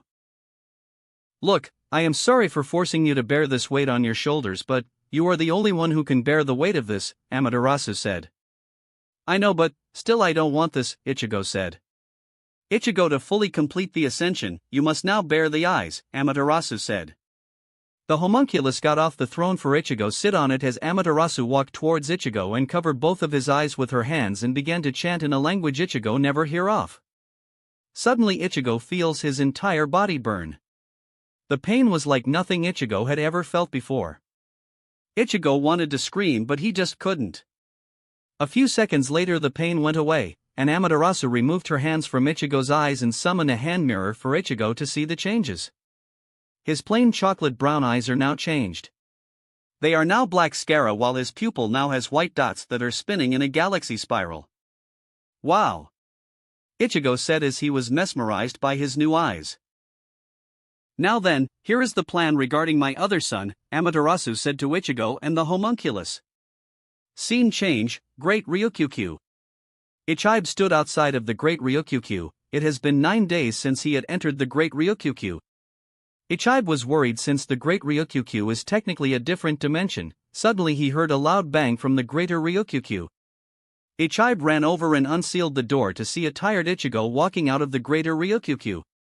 Ichigo, are you alright? Ichigo asked. I'm fine, Ichigo said. What happened in there? Ichigo asked. You know that I can't talk about it, Ichigo said. Sorry, Ichigo replied. So, how are the others? Ichigo asked. Well, Kochiki Rukia, Renji Abarai and Kochiki Byakuya managed to finish everything up and are currently down in Soul Society fighting the Quincy's, Ichigo said. As for Yamamoto Genryosei Shigakuni, he is still trying to train up his body to the max he could before he deals with Yhwach, Ichigo said. I see, Ichigo said. Ichigo pulled out a scroll with the Soul King's seal on it. Ichigo took the scroll from Ichigo. I'll read it later, Ichigo said. Okay, Ichigo said as Ichigo guided Ichigo to Senjimara Shadera to present Ichigo with his new robes and Hayori to wear. During that time, Ichigo read the sealed scroll that Ichigo gave him. Following that, Ichigo guided Ichigo towards the appropriate spot and Ichigo jumped. Scene change, Soul Society. After the Royal Guard left, many changes hit Soul Society. Shunsui Kairaku was chosen to be acting Sotecho. Many of the captains seek out other ways to fight without their Bankai. Suddenly everything in Soul Society changed and the Quincy began their invasion again. Urahara managed to discover a way to help the Shinigami regain their Bankai. Suddenly Urahara received a phone call. Hey, Urahara, Ichigo said. Ichigo? Urahara replied. It might sound cheeky, but keep on fighting even if it gets tough. Please resist until I get there, Ichigo said. That's fine. We're waiting for you, Kurosaki-san. Urahara replied and ended the call. Scene change, Soul Society. Renji encountered a Stern Ritter. He had a very large muscular build. He wore the standard Stern Ritter uniform, with the addition of a yellow and red-orange luchador mask covering most of his head and face, leaving his chin and nose exposed. His mask has a star pattern on the forehead and thick markings around his eyes, nose, and cheeks. His boots and gloves are red. He has brown eyes and a blonde mustache. He wore a wrestler champion's belt with a large round buckle rather than the standard Wandenrate belt buckle. The buckle bears the Wandenrake insignia. Renji managed to defeat this stern ritter with his new Bankai Suzabimaru, while Rukia ended up finding another stern ritter. I feel lonely, someone said. Rukia turned to see a man. He has long, black hair and dark eyes with visibly light pupils.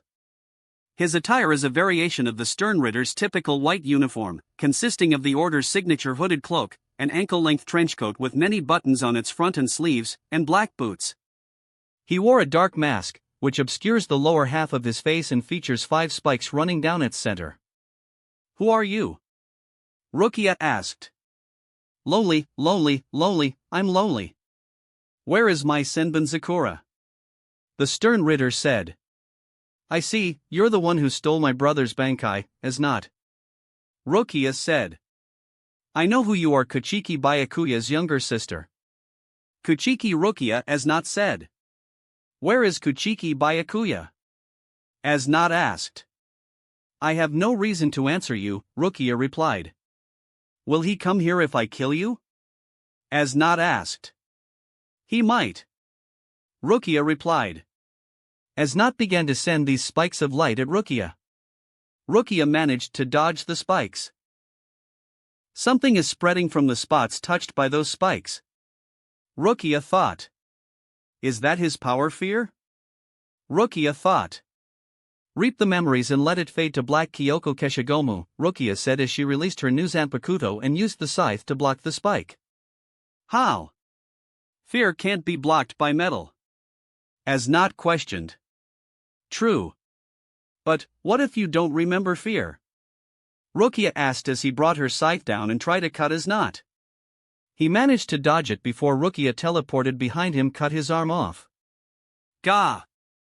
As not yelled out. Rukia came and tried to attack him again, but as not sent a fear spike at her. It hit Rukia right in the chest.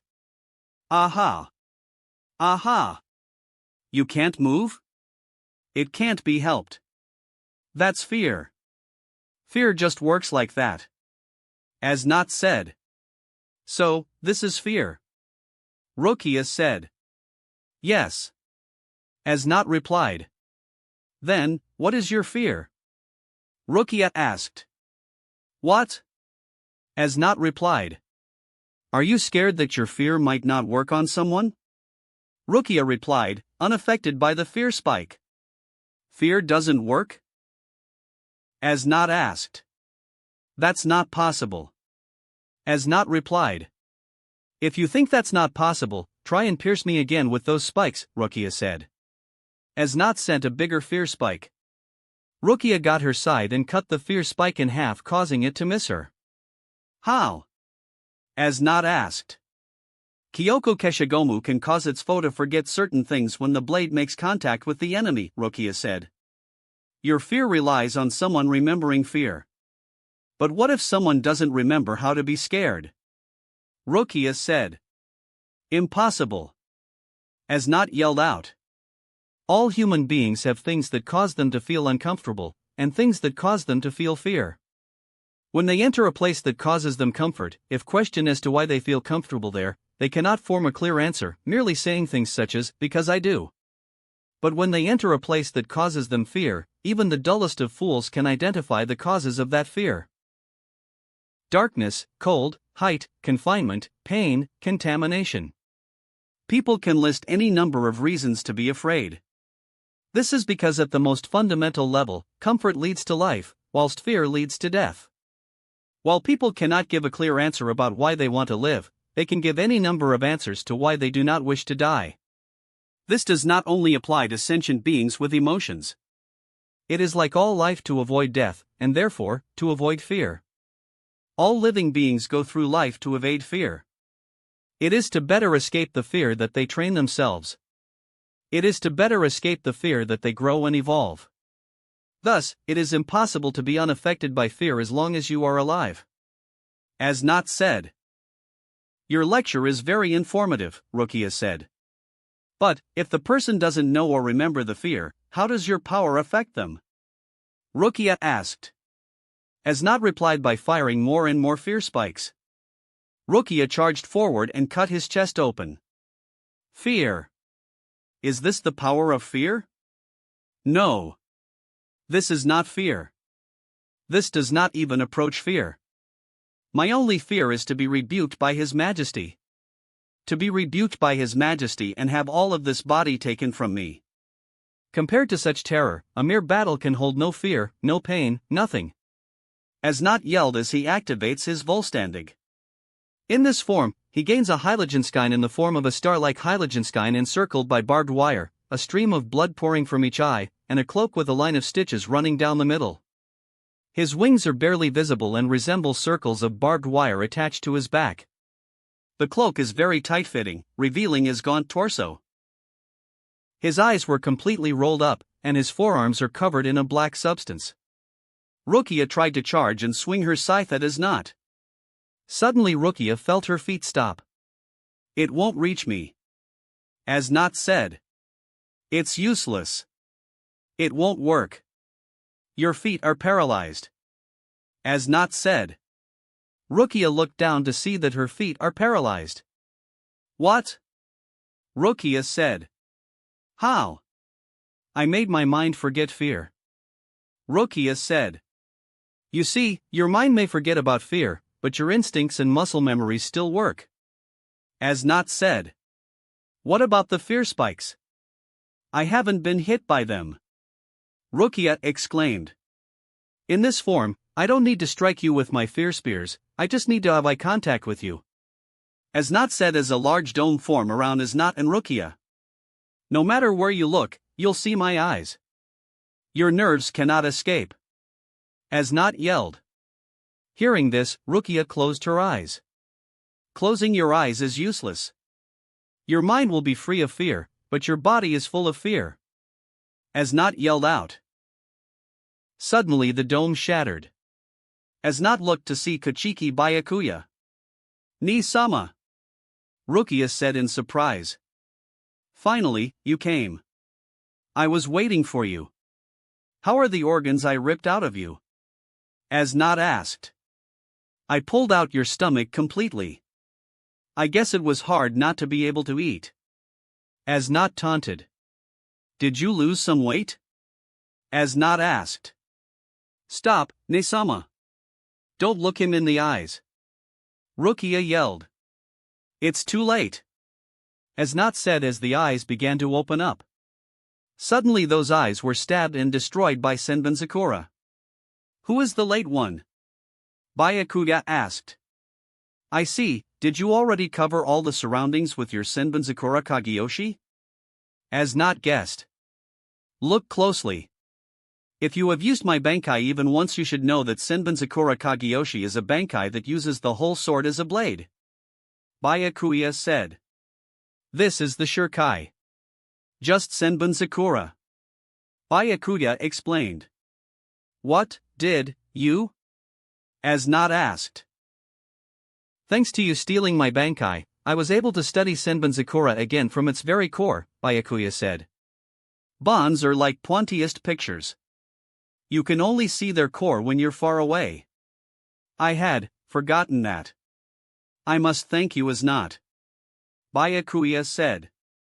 Suddenly the stitching down the front of his body burst open. I will not kill you. I will not kill you.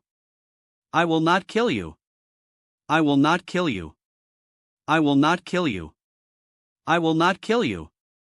I will not kill you. I absolutely will not kill you. I'll throw you into a sea of pain and fear, unable to lose consciousness or even your sanity. You'll spend the rest of your days thinking that death would be better. As Not yelled. Rukia, Byakuya said, getting Rukia's attention. While coming here, I felt your Ryatsu, Byakuya said. Rukia, you became strong. Rukia let out a few tears hearing her brother acknowledge her like that. Ni-sama said, that I've become strong. Rukia thought. Fear is never born from nothing, Byakuya said, getting Rukia's attention once again. It is born from the tiny insecurities that linger within our hearts, Byakuya said. Rukia, are you still scared? Byakuya asked. No. Rukia replied. Kuchiki Byakuya. As Not said. Rukia and Byakuya looked to see As Not. As Not now has his ribcages exposed, and his lower torso consists of a tentacle mass instead of legs. His face is severely deformed, its skin sagging and his eyeballs melting out of their sockets. The tattered remains of As Not's upper body hang down from his chin. Sorry, but I won't be the one to defeat you, Byakuya said as he turned his back on As Not. What? As Not asked as Rukia summoned her scythe and spun it around her wrists. Don't be kidding me. Look closely, Rukia. What you see on him is not fear. If you have no fear in your heart, what you see reflected on him is his frightened face. Byakuya said as Rukia closed her eyes and took a deep breath. Bankai, Rukia said as a black and violet Ryatsu spun around Rukia. Seze Kyoku Keshigomu. Rebirth memory eraser, Rukia said as she swung her scythe downwards, clearing all of the Ryatsu. Rukia's deep black hair is now lavender. Her Shihakusho is a mix of black and lavender. In her hands is a new scythe. The scythe frame is colored lavender with black trims, with its large scythe blade forged into a crescent shape. Rukia then swung her new scythe downward and releasing a large lavender energy slash and managed to obliterate As Not. From Mugen, Kenpachi returned to see Yuichiro going against a person named Gremi Thumos. It resulted in Kenpachi winning.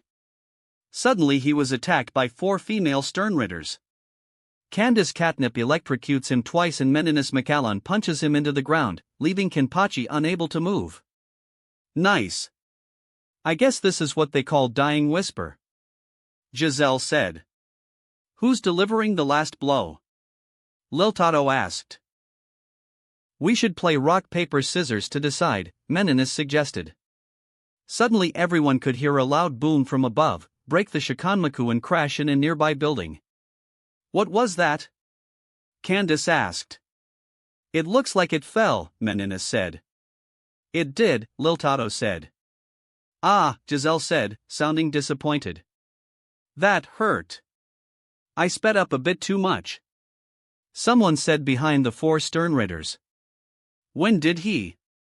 Candace said. Kenpachi, you look pretty bad, Ichigo said. What did you come here for? Kenpachi asked. I never thought I'd say this to you, but I came to help you, Ichigo said. Ha! I never thought one day you'd come to help me. Kenpachi said, smiling about the situation. Can you stand? Ichigo asked. Can I stand, you ask? Kenpachi said. Idiot. Worry about yourself, not me. Kenpachi said. Behind him, Candace charged up a lighting strike in her hand. Ichigo Shuunpaed beside her grabbed her arm and threw her to a nearby building. The other Sternritters surrounded Ichigo. Ichigo punched each of them to a nearby building. Who is he? Giselle asked. I let my guard down, Meninis said. It's not that. It was appropriate. Liltato said. The two looked at Liltato in confusion. This guy is Kurosaki Ichigo. I'd be disappointed if he couldn't do at least this. Liltato said. Kurosaki Ichigo.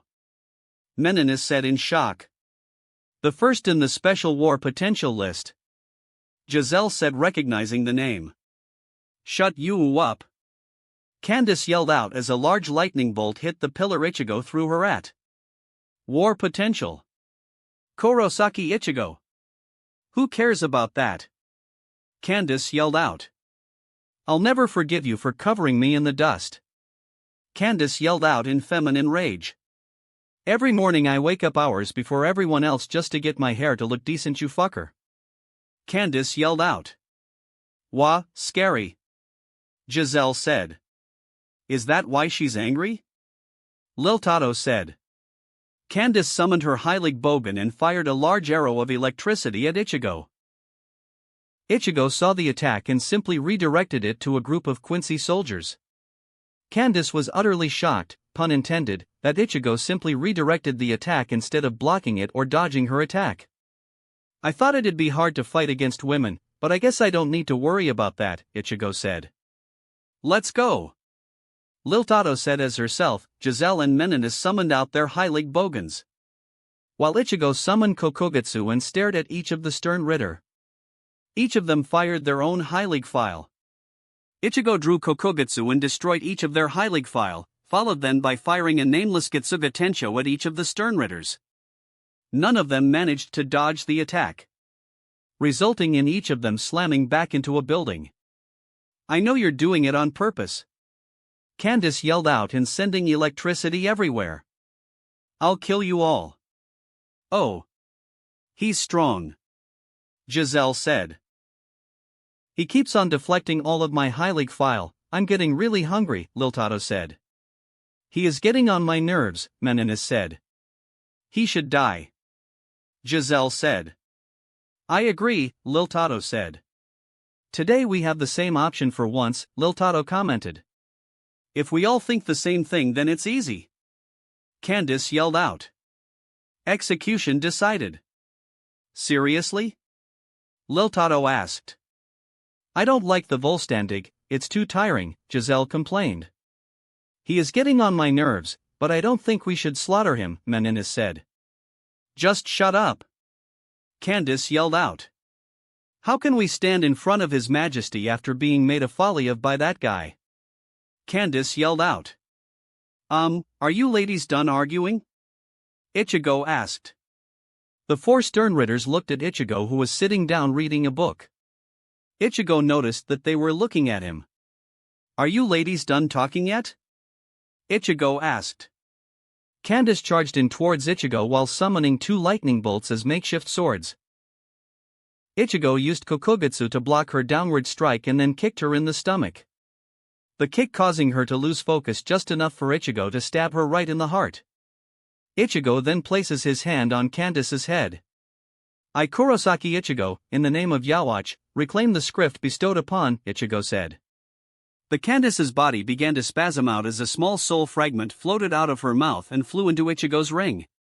Script T acquired, Yawatch reported.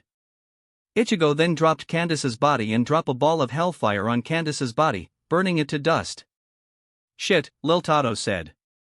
Suddenly Liltato, Meninas, Giselle got shot in the stomach by a small red beam. They looked to see the shot came from a man with green eyes and keeps his red hair in a long mohawk and his two metal nuts pierced into his upper left ear, and a bolt through his lower right ear. His attire is a variation of the stern Ritter's typical white uniform, consisting of the Order's signature hooded cloak, a thigh-length trench coat, black gloves, and pants which are cropped just above a pair of black military boots. He wore a thin chain with the Wandenrake emblem attached to it around his neck and black armbands around his biceps, with a skull and crossbones design on it. Sorry, the guy said. Just die for a while, the man said. Basby, you traitor, Liltato said. You have no right to complain. It's normal to snatch someone's prey. And the ones who arrive late are the ones who get to snatch them, the newly dubbed Basby said. Indeed, what you said is right, some else said. I should have shown up a bit later. I'm here already, it can't be helped since the four of us came at the same time, we should split the prize equally, another person said. Ichigo looked to see four more stern Ritter. We're not four, we're seven, Liltato said. Did you think you could stop us with one burning finger each? Liltato asked. Tisk, Basby said. Stop talking about equal splitting. The prey is only one. The one who kills him takes all the glory, Liltato said. Everyone agreed with Liltato's statement and got ready to fight. Oh. 7 versus 1. Oh, how unfair this is, Ichigo said sarcastically. Looks like I need to kick this up a notch, Ichigo said as he begins to flare up his Ryatsu. Stride forth to the gates of heaven and use your might to tear the heavens asunder. Charge forth to the gates of hell and destroy the chains of the damned. Enter the doors of your humanity and use your strength to shatter fate. Zangetsu. Ichigo yelled like a storm of white, black, red and blue Ryatsu swirl around Ichigo, while he was now holding his Zangetsu in both of his hands. Mugen Getsuga Tensho. Ichigo yelled and fired a normal-looking Getsuga Tensho towards the sky. All of the Sternritters looked confused in the Ichigo's action. Suddenly small Getsuga Tenshos began to rain down. Meninus lifted a fallen wall to cover her from the attack. Giselle allowed the attack to hit her, allowing for more of her blood to be spilled. Liltato tried to devour some of the Getsuga Tensho that is raining down. Once she ate one, she began to feel sick and began to puke out blood. Before anyone could drag her to safety, she got hit directly by a Getsuga Tensho, instantly killing her. Basby stood his ground and used his burning finger to destroy any of the Getsuga Tensho that was near him. The large fat Sternritter used some sort of mind control on the Sternritter with the weird hair and the old man. He forced them to shoot Heiligfile to protect himself and his two mind-controlled Sternritters. Unfortunately, none of the three noticed one of the Getsuga Tenshos that Basby redirected change course towards the back of the three Sternritters. All three were too slow in reacting to the oncoming attack and they all ended up getting hit by a Getsuga Tensho and instantly died. Ichigo walked past each of the falling Getsuga Tenshos and walked over to the bodies of the dead Sternritters. Ichigo found Liltato's body and placed his hand on her head. "I Kurosaki Ichigo, in the name of Yawatch, reclaim the script bestowed upon," Ichigo said. Liltato's body began to violently spasm out. From her mouth, a small soul fragment floated out and flew into Ichigo's ring. "Script G acquired," Yawatch reported. Ichigo walked over to the three dead Sternritters. Ichigo placed his hand on the charred body of the fat Sternritter. "I Kurosaki Ichigo, in the name of Yawatch, reclaim the script bestowed upon," Ichigo said. The fat Sternritter's body began to spasm out as a small soul fragment floated out of his mouth and flew into Ichigo's ring. "Script L acquired," Yawatch reported. Ichigo placed his hand on the charred body of the skinny-looking Sternritter. "I Kurosaki Ichigo, in the name of Yawatch, reclaim the script bestowed upon," Ichigo said. The skinny-looking Sternritter's body began to violently spasm out. From his mouth, a small soul fragment floated out and flew into Ichigo's ring. "Script N acquired," Yawatch reported. Ichigo placed his hand on the charred body of the Sternritter with the weird-looking hair. "I Kurosaki Ichigo, in the name of Yawatch, reclaim the script bestowed upon," Ichigo said. Sternritter with the weird-looking hair's body began to violently spasm out. From his mouth, a small soul fragment floated out and flew into Ichigo's ring. "Script U acquired," Yawatch reported. "Hogyoku and Yawatch go and see if there are any other Sternritters who died and claim their script," Ichigo said. "Okay." Hogyoku and Yawatch said as the two resumed their collecting assignment. Ichigo now stared at the remaining three Sternritters. "So you three are the last ones," Ichigo said.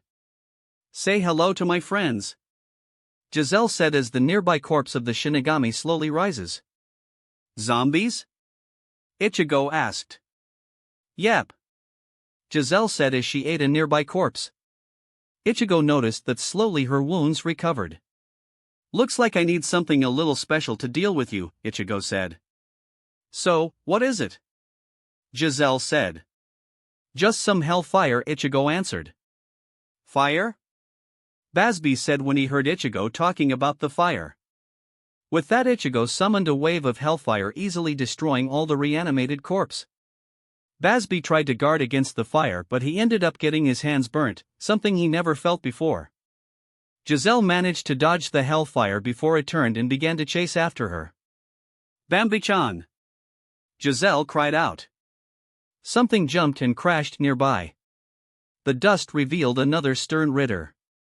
The difference is that her eyes look dead and her skin has a weird skin tone. "Sorry for making you wait, Bambi-chan," Giselle said. She then jumped and wrapped her arms around the neck of Bambi-chan. "Come on. Let's kill Kurosaki Ichigo," she said. Bambi-chan began to throw her Racier orbs. Ichigo dodged them. Ichigo noticed that they didn't explode unless they hit something. Ichigo coated Zangetsu with hellfire and Shunped to Bambi-chan before stabbing her with the hellfire-coated Zangetsu. Bambi-chan's body began to burn from the hellfire. While she is slowly burning to death, Ichigo placed his hand on Bambi-chan. "I Kurosaki Ichigo, in the name of Yawatch, reclaim the script bestowed upon," Ichigo said. Bambi-chan's body began to violently spasm out. From her mouth, a small soul fragment floated out and flew into Ichigo's ring.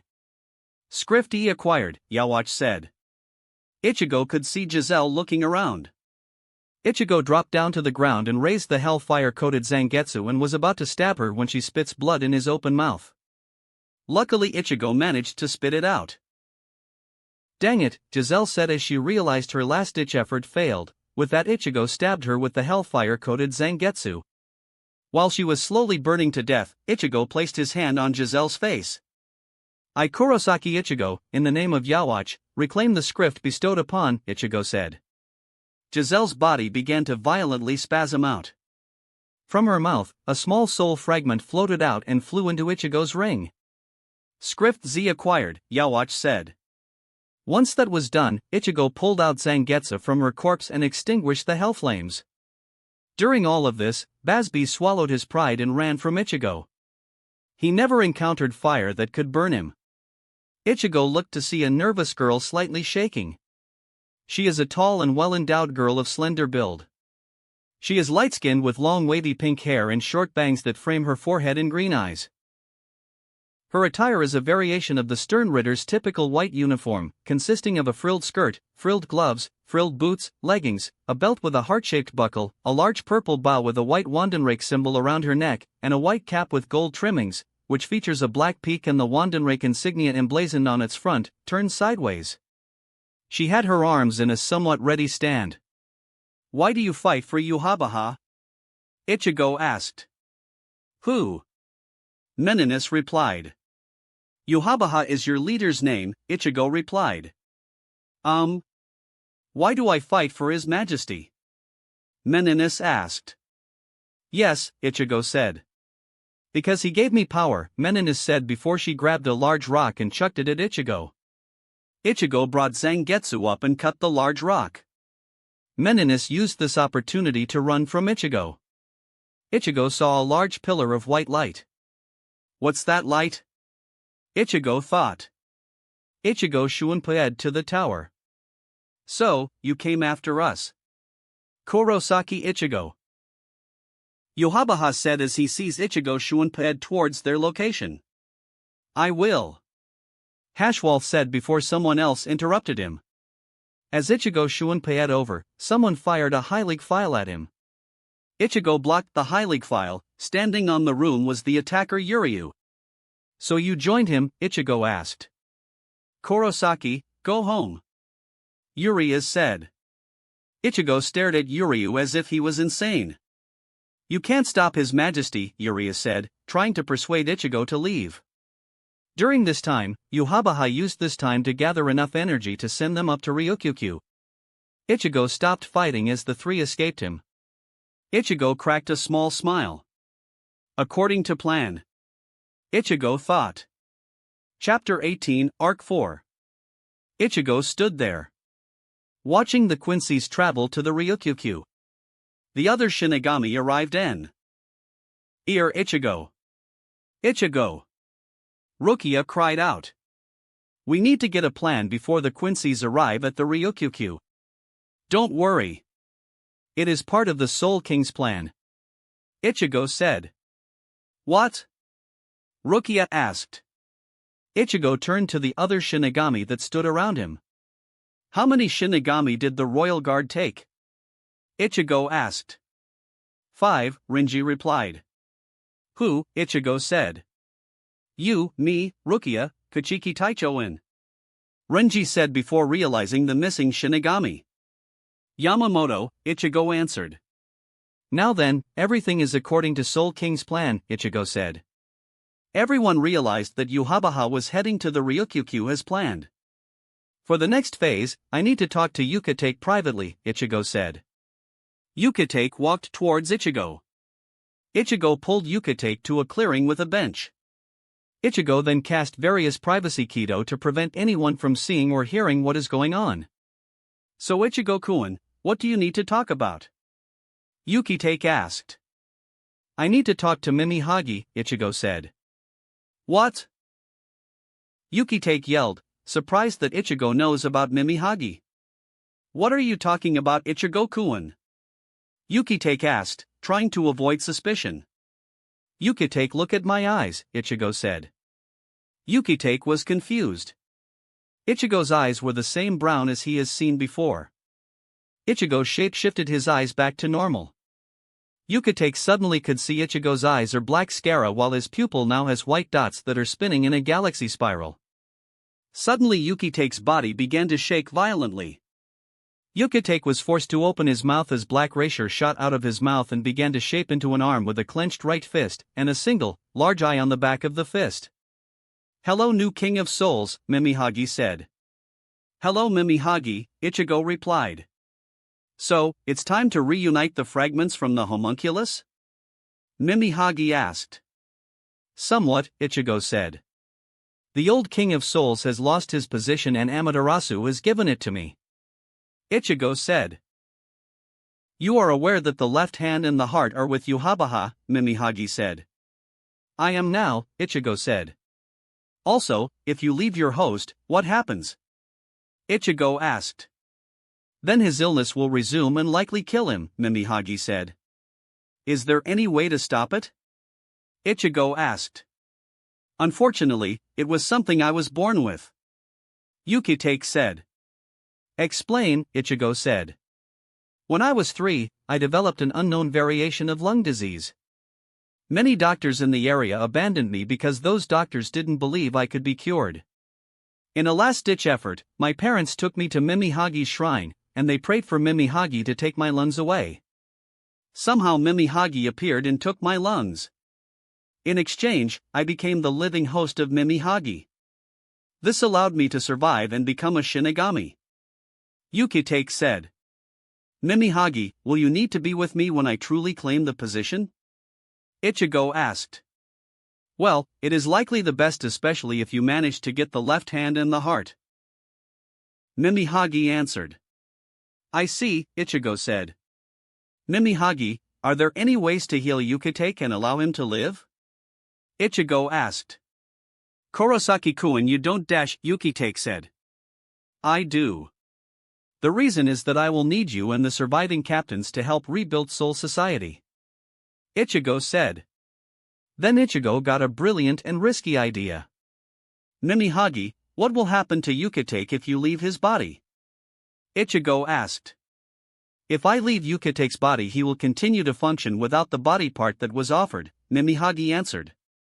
"So, if you leave Yukitake's body, Yukitake will function without lungs," Ichigo said, clarifying the detail. "Correct," Mimihagi answered. "Yukitake, I need a sample of your blood, your body size, tissue type," Ichigo said. "What?" Yukitake questioned. "I will need that information to find a compatible set of lungs for you," Ichigo said. "A new set of lungs?" Yukitake said. "The world of the living has progressed that far?" Yukitake asked. "Indeed. This will be one of the things that I change, make the Soul Society more aware of the things in the world of the living," Ichigo said. Yukitake said, still trying to remember what Ichigo needed from him. "I will bring Anohana Taicho into this later," Ichigo said to Yukitake. Anohana Taicho is no longer with us," Yukitake said. "I see, who is running 4th Division?" Ichigo asked. "The current captain of 4th Division is Kotetsu Aisane," Yukitake said. "After this war is over, I will bring Aisane into this discussion to help me get the necessary samples," Ichigo said. "Yes please," Yukitake said. Mimihagi decided that the conversation was done and slipped back into Yukitake's body. With that said, Ichigo released the privacy Kido. Ichigo and Yukitake returned to the main group, who was trying to hear word on what is going on with Royal Guard and seeing the current status on any way to get to Ryukyukyu. Ichigo looked at his watch.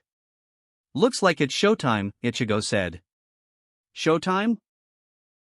Rukia asked. "Yep. Time for this war to finish up," Ichigo said. "But Ichigo, how are you going to get up to Ryukyukyu?" Renji asked. "Simple," Ichigo said as the group subtly moved closer together, trying to figure out what way they all can use to get up to Ryukyukyu. "I fly," Ichigo said. Come Kazara! Ichigo yelled out as a massive white dragon appeared next to Ichigo and let out a mighty roar. Ichigo used Shuanpa to jump on Kazara's head. With her master on board, Kazara let out another roar and began to fly upwards. Before Ichigo arrived at Ryukyukyu, he noticed a giant cage-looking thing. Deciding to check it out since he didn't remember seeing that when he jumped down from Ryukyukyu, Ichigo arrived at the wooden cage and jumped off Kazara. During the middle of the trip to Ryukyukyu, Kazara commented that she was getting tired from all of the barriers that she has to fly past. Ichigo arrived at the cage made of a tree to see the dead bodies of Tenjiro Korinji, Kiryu Hikifune, Otsuneme, and Senjimara Shotara. Ichigo looked at each of their bodies to that all of them have a bullet wound. Ichigo realized that all four of them were taken down by one foe. I need to be careful of a stern ritter with some sort of gun, Ichigo thought. Once he reached the other side of the wooden cage, he summoned Valiona and finished flying to Ryukyukyu. Scene change, Ryukyukyu. Ichigo arrived at Ryukyukyu and got off Valiona. Ichigo, do you want us to come with you? Valiona asked. No need, Ichigo said.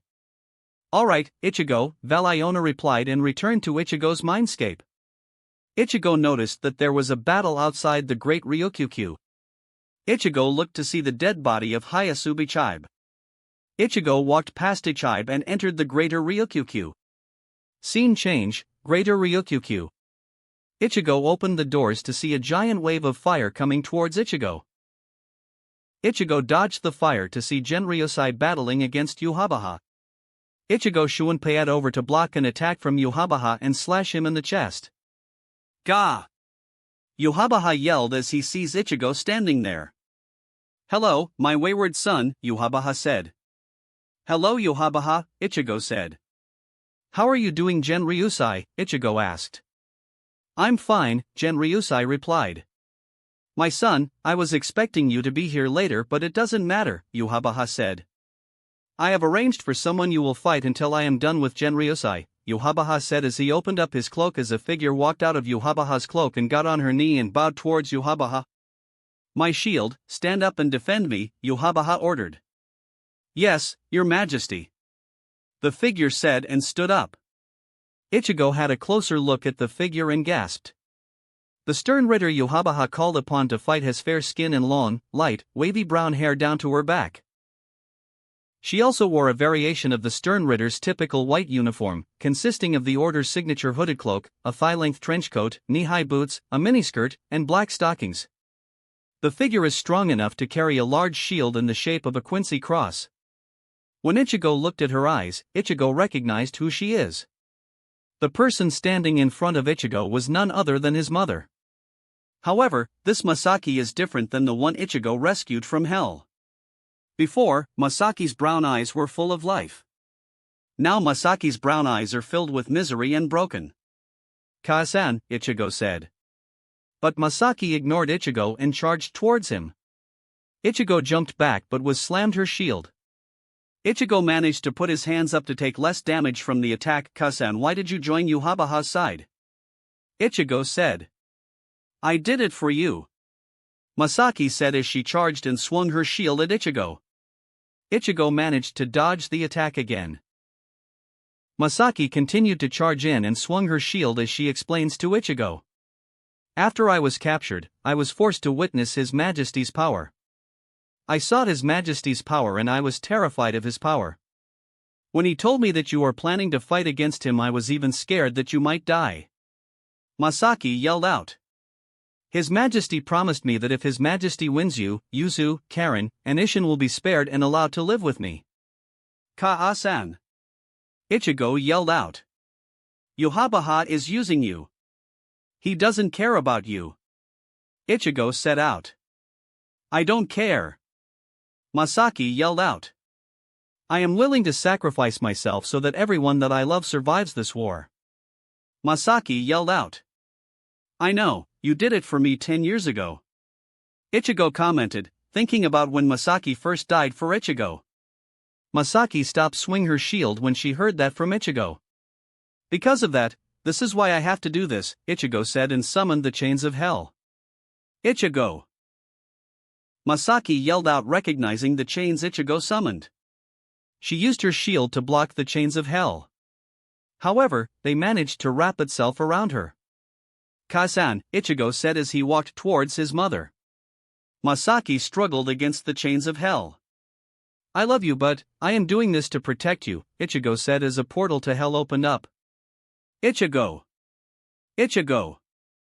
Masaki yelled out. Ichigo stood there, a tear dripped from his eyes, as he watched the chains of hell drag Masaki back into hell. Suddenly, Ichigo could hear someone clapping.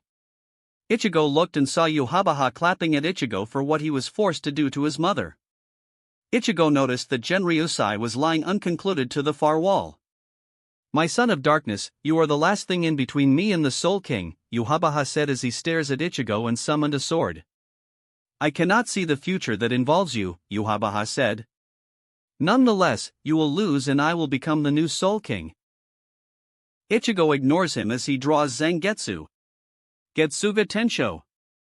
Ichigo yelled as he fires a Getsuga Tensho at Yhwach.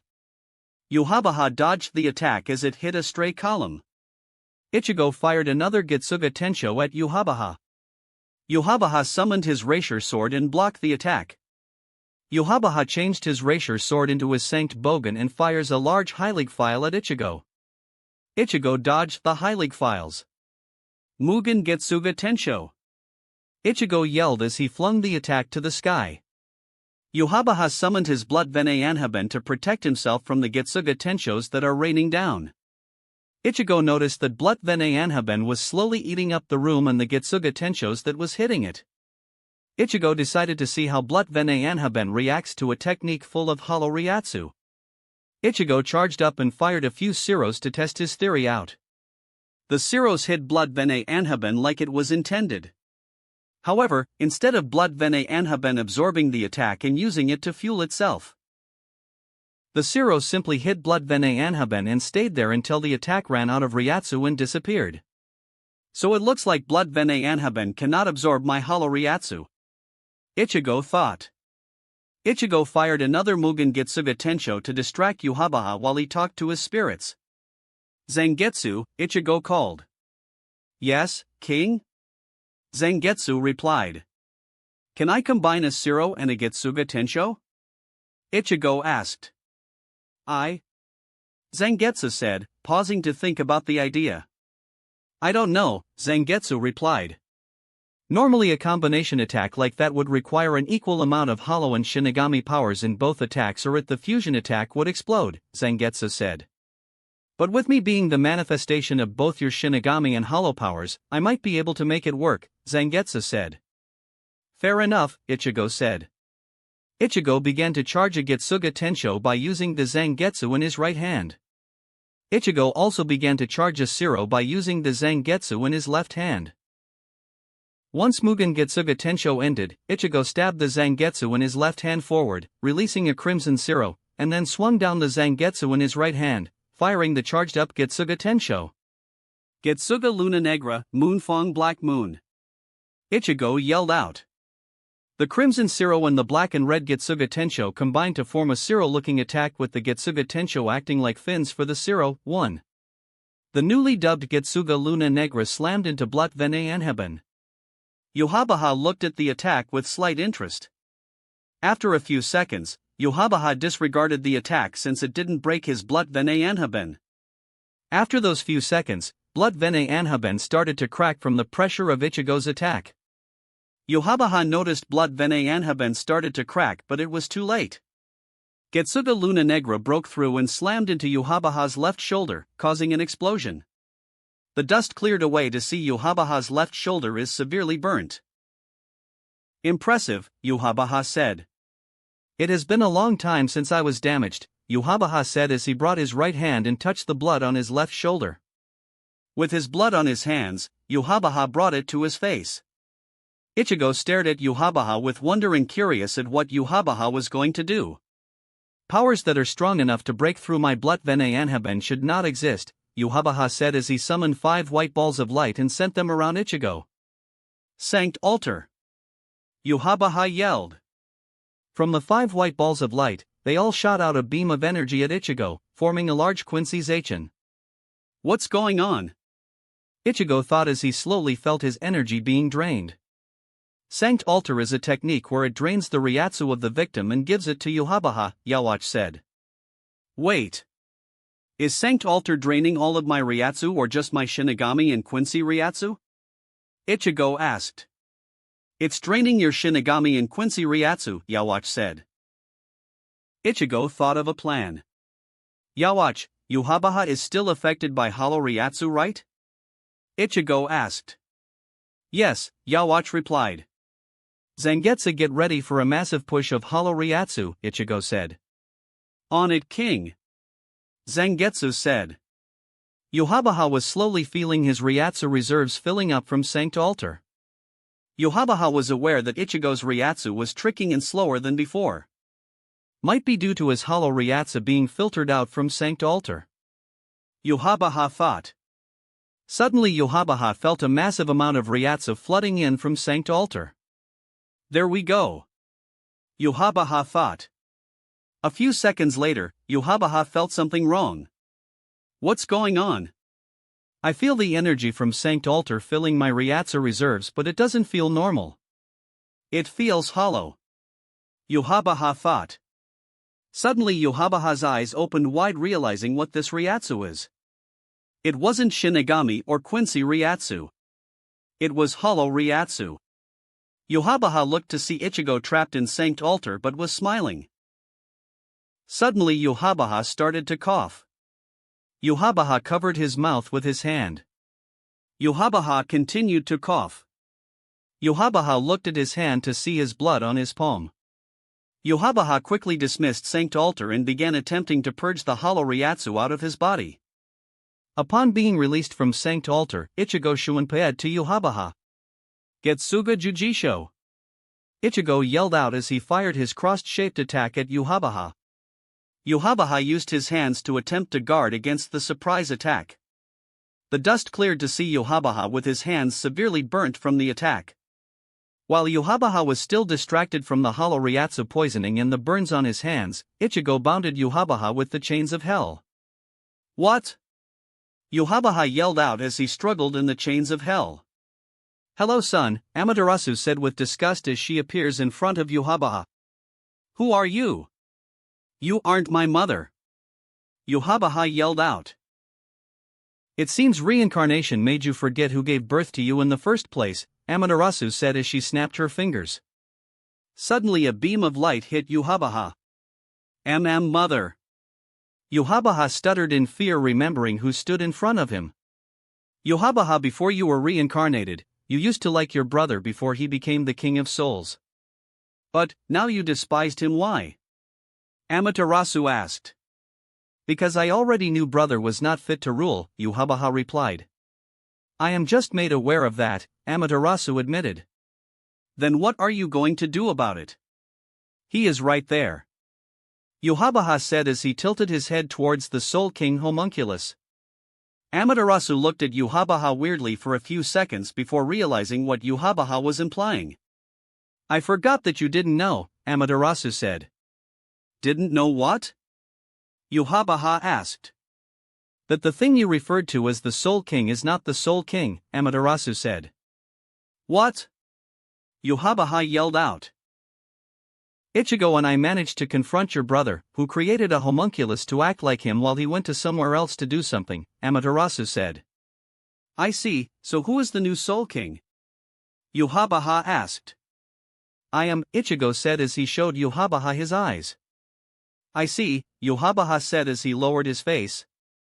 Then I accept defeat and willing to accept mother's punishment, Yhwach said. Now then, as punishment for your crimes, you will be cursed to constantly reincarnate with no memories of your past, you will be considered misfortune and bad luck, and whenever you regain your memories, you will die in 3 days no matter what someone does, Amaterasu said as she begins to charge an energy ball and was ready to throw it at the Yhwach. Oka-san, wait, Ichigo said. Yes, Ichigo? Amaterasu said. I need to do one more thing to Yhwach before you inflict divine punishment, Ichigo said. Ichigo walked to Yhwach and placed his hand on Yhwach's forehead. I, Kurosaki Ichigo, in the name of Yhwach, reclaim the script bestowed upon, Ichigo said. The Yhwach's body began to spasm out as a small soul fragment floated out of his mouth and flew into Ichigo's ring. Script A acquired, Yhwach reported. You also somehow managed to absorb all of Yhwach's memories, Yhwach said. Great, more power. Ichigo thought sarcastically. Ichigo, are you done? Amaterasu said as she held her divine punishment for Yhwach in her hand. Go ahead, Oka-san, Ichigo said as he moved away from Yhwach. Amaterasu threw the ball at Yhwach. Yhwach's body began to glow and a few seconds later, disappeared, leaving Ichigo and Amaterasu mostly alone. Thank you, Ichigo, Amaterasu said. No problem, Ichigo replied, and with that Amaterasu disappeared. Ichigo walked over to Genryosai's unconscious body. Ichigo lightly shook his body to wake him up. Wah! Genryosai said as he slowly woke up. Yo, Ichigo said seeing Genryosai woke up. Did we win? Genryosai asked. We did, Ichigo said.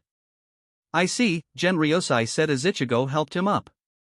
Genryosai turned to the Soul King's throne to see it is empty. Where's the Soul King? Genryosai asked. Ichigo sighed. Let's sit down, Ichigo said as he created 2 chairs out of Ryatsu. Genryosai sat down as Ichigo began his tale from the moment Ichigo entered Greater Ryukyu the first time till now. I see. Genryosai said as he goes through this bombshell at Ichigo dropped on him. With a new King of Souls in play, Soul Society will be forced to change. Genryosai, Ichigo said, getting Genryosai's attention. Yes? Genryosai replied. I think it is time to finish off the rest of those stern ridders, Ichigo said. Alright then. Do you know where they are? Genryosai asked. Sure I do, they are right outside, Ichigo said. Genryosai slightly raised his eyebrow. Suddenly they heard a loud bang as a tall and broad muscular man with light, shoulder-length hair charged in. Upon further inspection, he is wearing a winged helmet and a white cloak fastened at the front with 3 buttons and a black Hegel rune on the left-hand side. Underneath this cloak, he wears a red cape held by a pin on both shoulders, gauntlets on either arm, black pants with a white X-shaped belt and disc-shaped buckle, and white shin guards with discs on his kneecaps. Where is His Majesty? The man yelled. Dead, Ichigo said. Lies. The man yelled as he draws his sword and charged towards Ichigo. Ichigo sighs and punched the man in the gut. Gah! The man yelled. Ichigo summoned the chains of hell to wrap around his arms and leg. The man yelled as he struggled to break free. I finished sorting through Yhwach's memories, Yhwach said. Thank you, Ichigo replied. Using his new knowledge, Ichigo managed to figure out who this man was. Gerard Valkyrie, Ichigo said. Thank you for coming here and returning something that belongs to me, Ichigo said. Ichigo placed his hand on Gerard Valkyrie's forehead. I, Kurosaki Ichigo, in the name of Yhwach, reclaim the script bestowed upon, Ichigo said. Gerard Valkyrie's body began to spasm out as a small soul fragment floated out of his mouth and flew into Ichigo's ring. Script M acquired, Yhwach reported. Now that is out of the way, Ichigo said as he punched through Gerard Valkyrie's skin. Gah! Gerard Valkyrie said. Ichigo pulled out a gold and violet heart. Suddenly the heart began to shake and slowly rise from Ichigo's hand. Gold and violet strings began to shoot out from the heart and anchored themselves on Ichigo's chest. From there, the heart slowly moved towards Ichigo. Ichigo allowed the heart to enter his body. Ichigo waited a few seconds to see if anything physical changed in him. Did anything happen? Ichigo asked.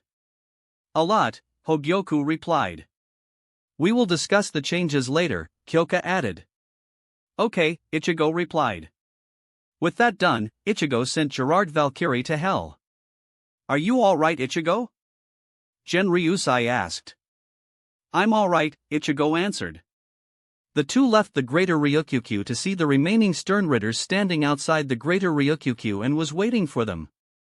Hello, Kurosaki Ichigo. Jugram Hashwolf said. Ichigo was tired of this and simply summoned the chains of hell and wrapped them around everyone except Yuryu. Ichigo walked over to Leelbaro and his hand on Leelbaro's forehead. I Kurosaki Ichigo, in the name of Yhwach, reclaim the script bestowed upon, Ichigo said.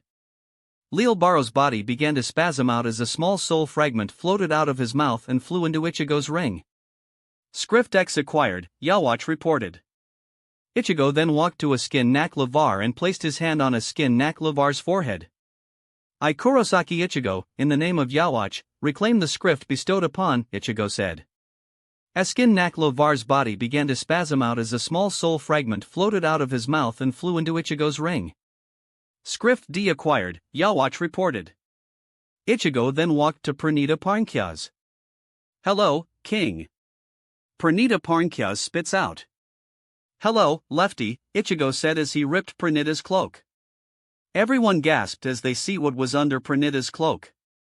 Pranita's body consists of an enormous left hand with chains linking its fingertips together and a large eye with two pupils and irises in the center of its palm. Ichigo placed his hand on Pranita's eye. I Kurosaki Ichigo, in the name of Yhwach, reclaim the script bestowed upon, Ichigo said. Pranita's body began to spasm out as a small soul fragment floated out of its mouth and flew into Ichigo's ring. Script C acquired, Yhwach reported. Ichigo then stabbed his left hand in Pranita's eye. Gah! Pranita yelled out. Suddenly veins began to appear on Pranita's body. I don't want to go back. No. I don't want to be bound there forever. Pranita cried out as it struggled even more. No. No. Pranita cried out as tears began to drip from his eyes. Ichigo ignored the cries as Pranita's body slowly began to be absorbed by Ichigo. A few seconds later, Pranita disappeared. The only evidence of Pranita's existence was his Sternritter robes. After that, Ichigo walked over to Jugram Hashwalth and placed his hand on Jugram's head. I Kurosaki Ichigo, in the name of Yhwach, reclaim the script bestowed upon, Ichigo said. Jugram's body began to spasm out as a small soul fragment floated out of his mouth and flew into Ichigo's ring. Script B acquired, Yhwach reported. Ichigo then opened a portal to hell and threw everyone except Yuryu. Hello, Yuryu. You probably have a lot of questions. Ichigo said. Yuryu nodded. Ichigo sealed Zangetsu, sent Kokugetsu back to his mindscape and summoned 3 chairs and everyone sat down.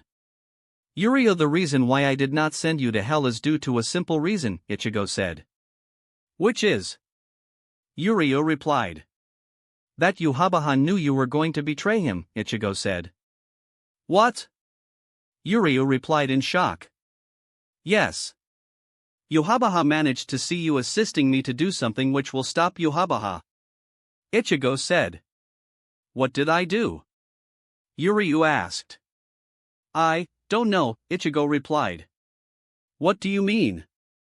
Yuryu asked. I don't know because Yhwach doesn't know. Ichigo clarified. How? Yhwach can see the future. Yuryu asked. It is true Yhwach could see the future, Ichigo said. But he couldn't see me with that ability, Ichigo said. I see. Yuryu said. Then why didn't he kill me then? Yuryu asked. Because, when Yhwach died, he would use the connection he has with you to take over your body. This will force me to kill you, or else Yhwach would have managed to fuse your body with Yhwach's original body. Ichigo said. I see, Yuryu said. Ishida, Ichigo said, gaining Yuryu's attention. I need to take your script, Ichigo said as he placed his hand on Yuryu's forehead. I Kurosaki Ichigo, in the name of Yhwach, reclaim the script bestowed upon, Ichigo said. Yuryu's body began to spasm out as a small soul fragment floated out of his mouth and flew into Ichigo's ring. Script A acquired, Yhwach said. Is this going to prevent me from going to hell? Yuryu asked as he remembered what happened to the other Quincy's. Yuryu asked. Unfortunately, this will not prevent you from going to hell, Ichigo said. What? Yuryu asked. Ichigo ignores Yurio's question as Ichigo opened a portal to hell. Immediately Yuria got worried about being sent to hell. Ichigo noticed this. Yurio, calm down. This is not for you, Ichigo said. Ichigo placed his hand in the middle of the portal and closed his eyes. A few seconds later, Masaki was pulled out of hell. Even though she was sent to hell and wrapped in chains of hell, she did not have a chain of hell attached to her. Ka-san, Ichigo said. Masaki looked at Ichigo. Ichigo. Masaki said. It is over, Ichigo said. Masaki hugged Ichigo and cried on his shoulders. Ka-san, Ichigo said. Masaki looked at Ichigo. Can you stop? I need to explain something important, Ichigo said. Masaki still hugged Ichigo as he explained the situation to Yurio and Masaki. You do remember that Quincy's techniques usually destroy the souls, right? Ichigo said. I do remember that, Yuria said. Well, that is one of the acts that will automatically send you to hell for, Ichigo said. I see, Yuria said, accepting his fate to hell. But, Ichigo said. If I take your powers for the remainder of your life, you will be spared from hell, Ichigo said. Wait. What do you mean remainder of your life? Yuryu asked. What I mean is once you die, you can fuel your Quincy powers with your Ryatsu instead of Raisher, Ichigo said. What would that do? Yuryu asked. By fueling it with your Ryatsu you purify the souls instead of killing them, Ichigo said. I see, Yuria said. I accept, Yuria said. Ichigo, what about me? Masaki asked. We will discuss this in private, Ichigo said. Okay then, Masaki said. All right. When we get back to Karakura town, I will explain the situation to you and father. After that I will strip you of your powers, Ichigo said. Okay, Yuria said. Come on, Ichigo said as he stood up. Where are we going? Yuryu asked. We need to clean up the mess that the other Quincy's made, Ichigo said. I see, Yuria said as he stood up. Genryosai allowed Ichigo, Yuryu, and Masaki to have their discussion in private while he discusses something with Ryujin Jaka. Are you two ready to go? Genryosai asked. We are, Ichigo replied. The three walked out of Greater Ryukyukyu to see the remaining Gotei 13 standing outside the Greater Ryukyukyu ready to attack. Yo, Ichigo said, breaking the tension. Move it, Kurosaki. You got two Quincy behind you. Suifeng said. Suifeng Fukutecho, stand down, Genryosai said. But. Sotecho. Suifeng said. Genryosai just glared at Suifeng. As you wish, Sotecho, Suifeng said. So the battle is over. Yukitake said. It is, Ichigo said as he walked past the group. Come, we have a soul society to rebuild, Ichigo said as he ripped open a garganta and walked inside it, followed by Masaki and Yuryu. Many of the Shinigami was confused and looked at Genryosai for guidance or orders. Well, what are all of you waiting for? Genryosai asked. Your orders? Toshiro replied. Sigh. Go and meet up with Ichigo, Genryosai said as he walked past the group and entered the garganta. Did the Sotecho just called Ichigo? Ichigo? Rukia asked. He did. Renji replied. Something is not right here. For now we should follow them, Yoruchi said, and with that everyone entered the garganta. Soul Society / Wandenrake City. Ichigo jumped out of the garganta. Ichigo looked to see that Soul Society is still how Yohabaha changed it to. Yuryu and Masaki walked out of the garganta that Ichigo left open. Guys, do you still detect any Ryatsu? Ichigo asked. Nothing Shinigami, Kyoka replied. Nothing Quincy, Yawatch replied. Noth got something, Zangetsu replied as he manifested himself. They're at that building, Zangetsu pointed out. The building that Zangetsu pointed out appears to be a wide, two-tiered building. The bottom tier is supported by 6 thick columns, while the upper tier is roughly half as wide and long, instead of being held up by pillars. It also features windows consisting of 2 thin slats in the wall on either side. The ground below it has a set of stairs leading up to the lower tier, and the entire complex is surrounded by an angular barrier with octagonal joints. Outside the building, it is framed by 2 gutted, curving, tusk-like structures arching toward each other in front of it. Got it, Ichigo said as Zangetsu returned to the mindscape. Yurio and Kasen stay here for a second, Ichigo said as he shunpeied over the building and managed to find the Ryatsu that Zangetsu found. Ichigo shunpeied thought the building to find a prisoner. With Yuhabaha's memories, Ichigo managed to identify the prisoner. It was Tear Harabel. Ichigo summoned Kokogetsu and cut open the door and the chains. Ichigo laid her down on the ground and began casting medical Kido to see where all the damage is. Ichigo base on the medical Kido, she is not going to live much longer, Kyoka said as she appears next to Ichigo. So, I need to use another chaos piece to save her, Ichigo said. Yes, Kyoka replied. Ichigo sighed as he remembered promising to bring Tear Harabel back to her fraction. So Ichigo summoned a night chaos piece and placed it on her stomach. Tear's body absorbed the piece and Ichigo could sense a change to Tear. Look like she is recovering, Ichigo said. Ichigo picked Tear up and held her in a bridal carry. Ichigo shunpeied back to where Yuryu and Masaki were waiting for him. Ichigo opened up a garganta to Urahara Shoten and walked through it. Urahara Shoten. As soon as Ichigo left the garganta, Ichigo could see Sung drinking tea with Tessai and Apache and Mila Rose getting to another argument. Harabel-sama. The fraction members cried out as they all surround Ichigo. Oi! Ichigo said, gaining all of their attention. Give me some room, Ichigo ordered. The fraction members complied and allowed Ichigo to place Tear next to Nell. Tessai, is there anyone else who could take care of them? Ichigo asked. Jinta and Yororo could take care of them, Tessai replied. Why?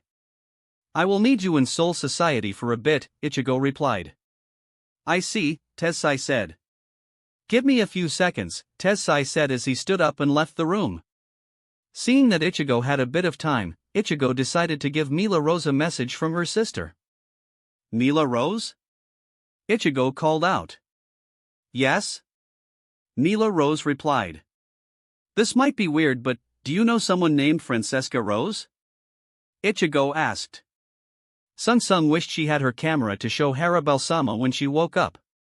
Mila Rose's eyes were wide open and her mouth was wide open.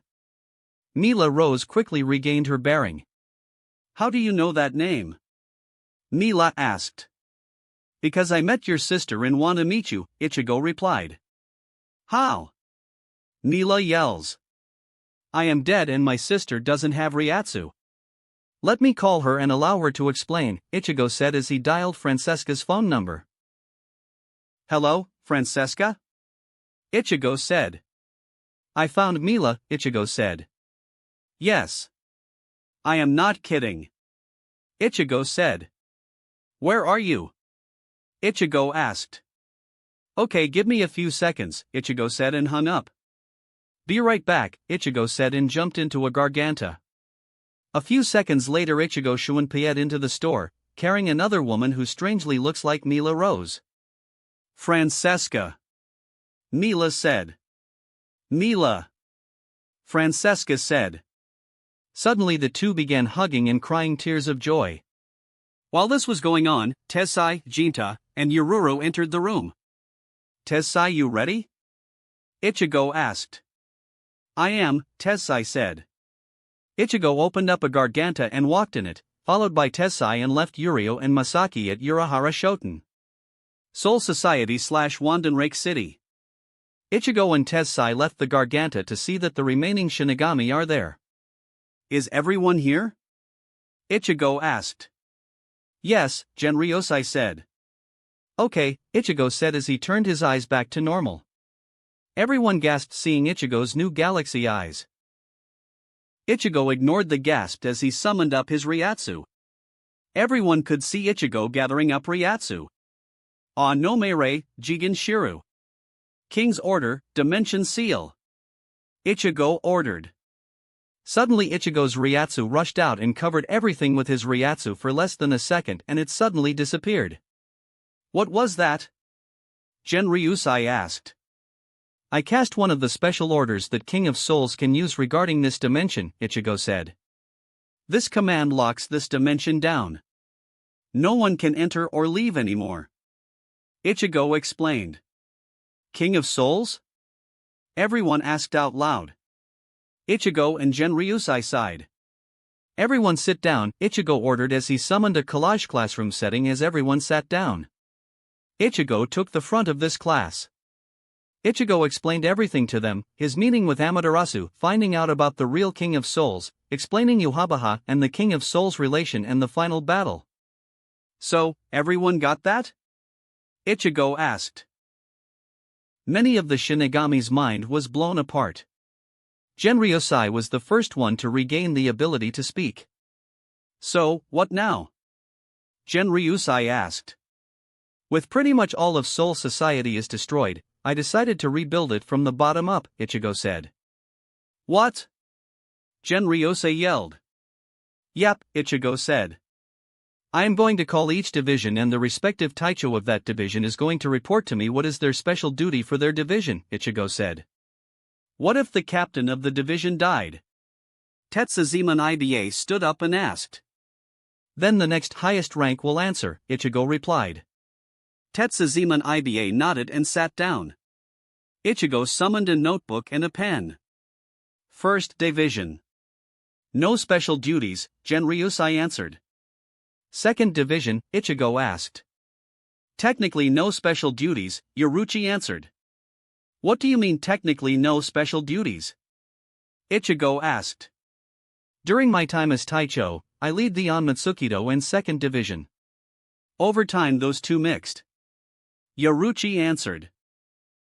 I see, Ichigo said as he noted that detail down. Third division, Ichigo asked. No special duties, Rojuro answered. Fourth division, Ichigo asked. Medial support, Isane answered. Fifth division, Ichigo asked. No special duties, Hirako answered. Sixth division, Ichigo asked. No special duties, Renji answered. Ichigo looked up to see Byakuya still processing that Ichigo technically is a higher-ranking noble than him. Seventh division, Ichigo asked. No special duties, Iba answered. Eighth division, Ichigo asked. No special duties, Kairaku answered. Ninth division, Ichigo asked. Technically no special duties, Kensei answered. Ichigo looked up. What do you mean Kensei? Ichigo asked. Ninth division is usually associated with art and culture. This is why Hisagi ran the Seriitii news magazine. I see. Ichigo said. I'll make a note of that, Ichigo said. 10th division, Ichigo asked. No special duties, Toshiro answered. 11th division, Ichigo asked. Direct combat, Kenpachi answered. So major issues, call the 11th, Ichigo said, trying to understand Kenpachi's statement. Yep. Kenpachi shouted. 12th division, Ichigo asked. Shinigami Research and Development Institute, Kuratsuchi answered. That reminds me, Ichigo said as he stood up. Urahara. Ichigo shouted. Yes? Urahara replied. Do you want your old job back? Ichigo asked. Sure, Urahara replied. Okay, Ichigo said. Suddenly a red portal opened up behind Kuratsuchi.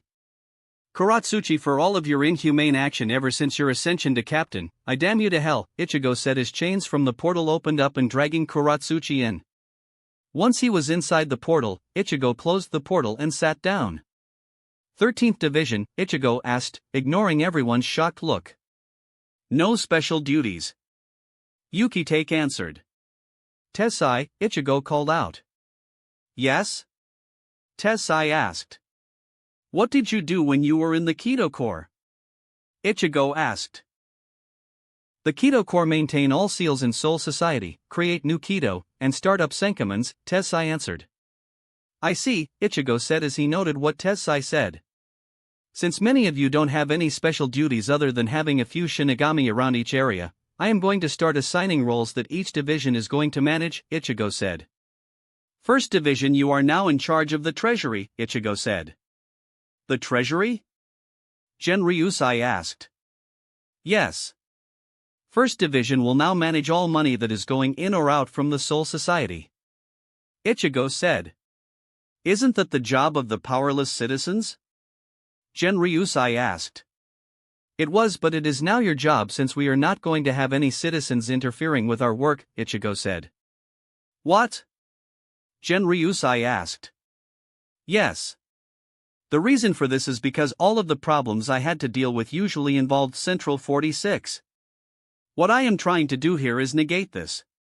Ichigo explains. I see, Genryusai replied.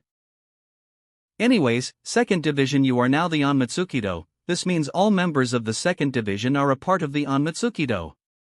Excellent, time to weed out the weak. Yoruchi smiled, like a cat that got a new toy. This time you get paid extra, Ichigo added. Really? Yoruic. Chi replied. Really, Ichigo answered. Third division, your special duty is quartermaster, Ichigo said. Quartermaster?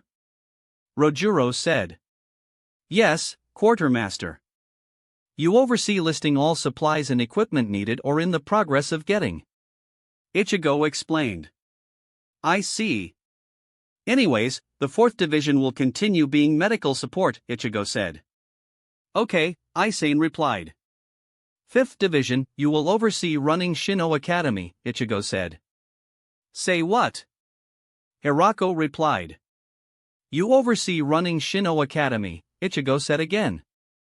No. Hirako replied. Ichigo ignored his despair. Sixth division, you oversee relations with nobles. Okay, Rinji replied. 7th division, 8th division, 9th division and 10th division, all four of you are going to oversee providing security in the Rukongai as well as improve relations with Rukongai citizens, Ichigo said. All four of us are in Rukongai? Toshiro replied. 7th division with police over North Rukongai. 8th division with police over East Rukongai. 9th division with police over South Rukongai. 10th division with police over West Rukongai. Ichigo clarified. Okay, Kayaraku replied. 11th division will be our first line of troops. If anything major happens where the 7th division, 8th division, 9th division, and 10th division members cannot handle it, then you are called in to support. Ichigo explained. Sure, Kenpachi said. 12th division, you are still the Shinigami Research and Development Institute, Ichigo said. Okay, Urahara replied. 13th division, you are now International Relations, Ichigo said. International? Yukitake said. Yes, international, Ichigo said. Since there are other mystical groups out there, we need to keep in good relations with so that if something bad happens, example Quincy invasion, we have allies to assist us in our time of need, Ichigo said. It also helps when accidents happen in foreign countries, Ichigo said. Okay. Yukitake said. Lastly, the Keto Corp will be restarted and ran by Tessai, Ichigo said. Alright, Tessai said. All 14 of you will run this new Soul Society, Ichigo said. What about you? Genryusai asked. If a tie happens, I will break the tie, Ichigo said. I mean respect to the chain of command. Genryusai clarified. Oh. I still am above you. Ichigo answered. Don't worry, I will not force you to obey a law if all of you are against it. I see, Genryusai said. What about all the old nobles and members of the Central 46, Byakuya said. Those old farts? Ichigo said.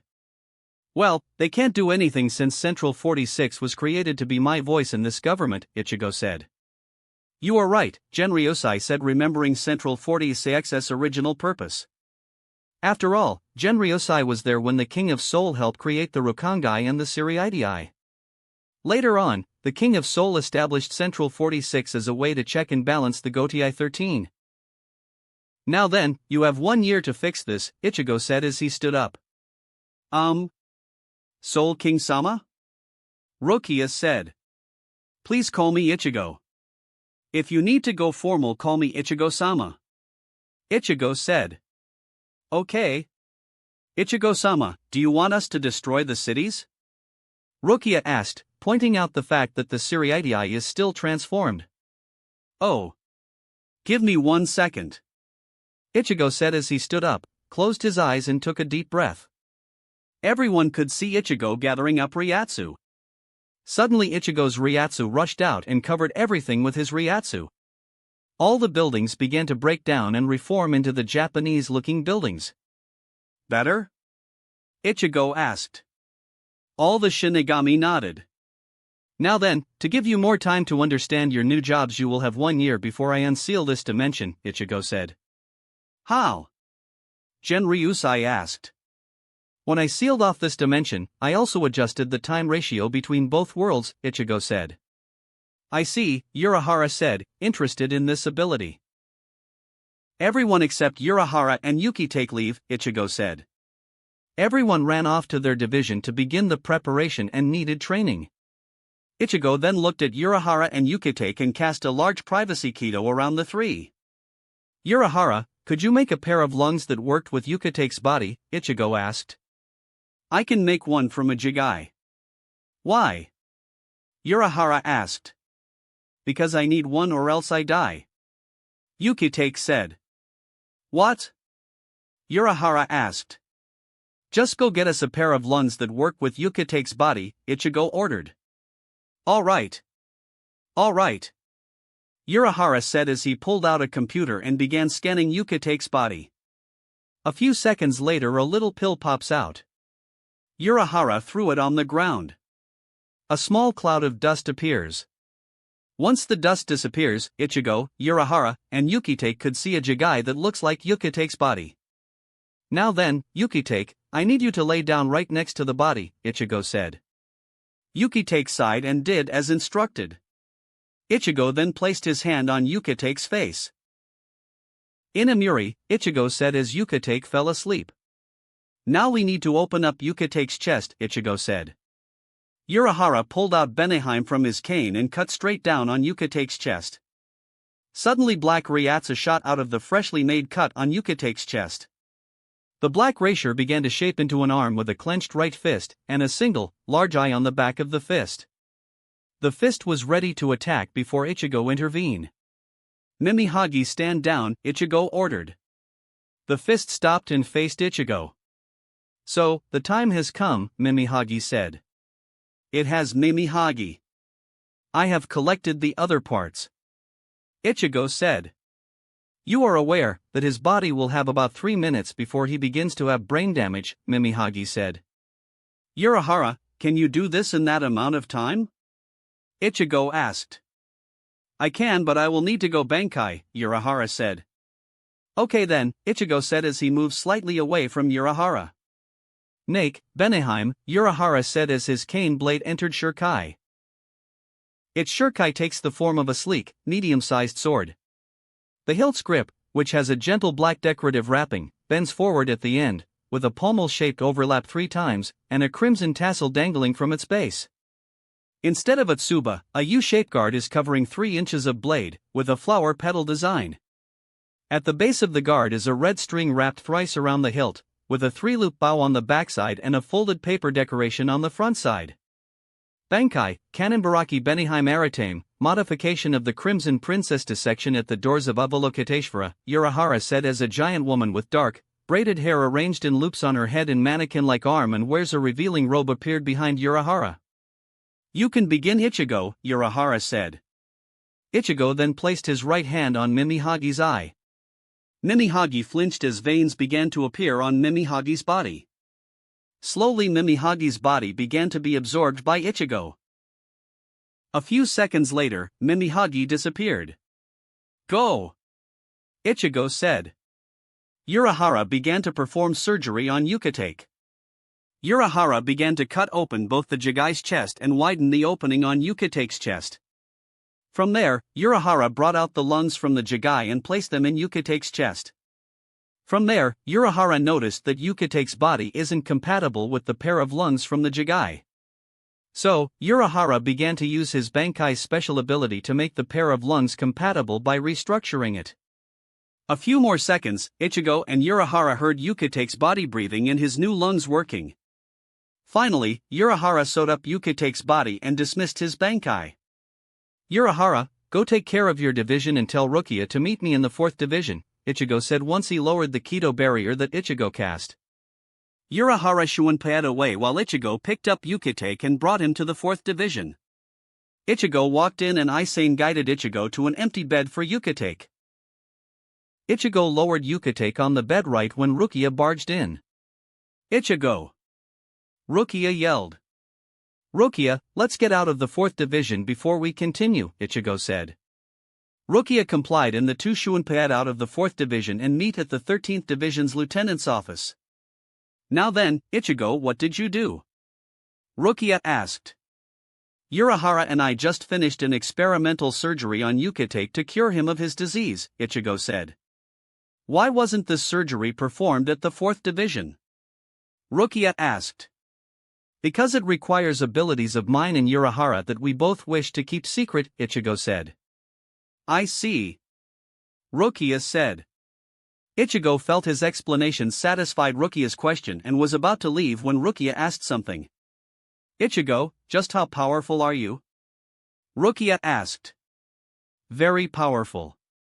Ichigo said. But just how powerful are you now? Rukia asked again. Ichigo ignored the question and shunpaed out of the 13th division. Chapter 19, Arc 4. Ichigo shunpaed to the secret cavern underneath Sokayaku Hill. The same one where Ichigo and Rinji trained for their Bankai. Ichigo cast a privacy Keto barrier around himself before he sat down and entered Jinzen. Scene change, Mindscape. Ichigo opened his eyes to see that his mindscape has once again changed. This time, Ichigo could see that 3 of the skyscrapers have disappeared. In its place, Ichigo could see 3 statues. The left statue is in the shape of a left hand, while the right statue is in the shape of a right hand. The middle statue looks like a skyscraper, but it has gold and purple beams wrapping around the skyscraper making it appear like a giant cone. While in the sky, Ichigo could no longer see the blue sky. Instead, it looks like it is nighttime with the stars shining brightly. Ichigo could see a spiral galaxy spinning in the distance. Hello Ichigo, Hagioku said. Hello Hogyoku, Ichigo replied. We should sit down since this will take a long time to explain what your action has done to you, Hogyoku said as she led Ichigo to the bar. Ichigo and Hogyoku sat down. So, what happened? Ichigo asked. Well, when you became King of Souls, the blue sky changed into the night sky and the spiral galaxy formed. This symbolized that you have no more limits. Not only that, but you can also warp reality in Soul Society and Hueco Mundo. Hogyoku said. I already know that, Ichigo said. Anyways, by absorbing the left hand, the right hand, and the heart, you gain the ability to evolve anything that you choose. You can evolve your body to the point where nothing can harm you. Hogyoku said. But? Ichigo said, expecting a limitation. But it requires you to first be hit by that attack, Hogyoku said. I see. For example, if I am hit by Suifeng's Shurkai twice I would die due to her Shurkai's effect. How would I survive that? Ichigo asked. For that, you have the ability of the right hand, Hogyoku answered. The right hand's ability stops things from happening. Regarding your scenario, the right hand's ability would stop her Shurkai's effect from going off until the left hand can evolve to the point to counter that effect. Hogyoku explained. I see. What about the heart? Ichigo asked. The heart helps with your willpower. Hogyoku said. Willpower? Ichigo questioned. The heart magnifies your determination and subconsciously assists in your accomplishing any task faster, Hogyoku explained. I see, Ichigo said. Anything else happened? Ichigo asked. It is regards to Neliel Tuo Delshwank and Tir Harabel. Hogyoku said. Go on, Ichigo replied. During the battles, I managed to talk to Neliel Tuo Delshwank and Tir Harabel by using the peerage link, Hogyoku said. Did you explain why I did it? Ichigo asked. I did. Neliel Tuo Delshwank accepted the peerage with ease. While Tir Harabel wishes to discuss this with you face to face. Hogyoku said. Okay. Ichigo said. Anything else? Ichigo asked. Hogyoku shook her head. Hogyoku disappeared and Yawatch appeared and sat down. Now let's talk about the new Quincy abilities you gained from Yuhabaha, Yawatch said. Sure, Ichigo said. We managed to collect all 26 script from all his Sternritters, Yawatch said. We did? Ichigo asked. Ichigo remembered that Ichigo didn't acquire all 26 scripts. We didn't get all 26, Yawatch said. Yuhabaha collected the remaining Sternritters who were still in Soul Society. Yawatch clarified. I see. Ichigo replied. Continue. To use them, we need to associate each of the 26 scripts with a concept, Yawatch said as he pulls out a piece of paper with all 26 script on it. Ichigo thought about it for a second before he summoned a pen and a piece of paper and began to write out his ideas for each of the scripts. A few minutes later, Ichigo presented the sheet of paper to Yawatch. Very well, Yawatch said as he collected the pieces of paper. I will get back to you when these scripts are fully functioning, Yawatch said. Okay, Ichigo replied. Another important thing is that since you have Yuhabaha's memories you also can perform all of Yuhabaha's techniques, Yawatch added. I see, Ichigo said.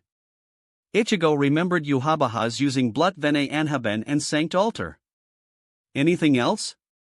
Ichigo asked. Nothing, Yawatch said as he stood up and disappeared. Ichigo decided to leave his mindscape. Scene change, Soul Society.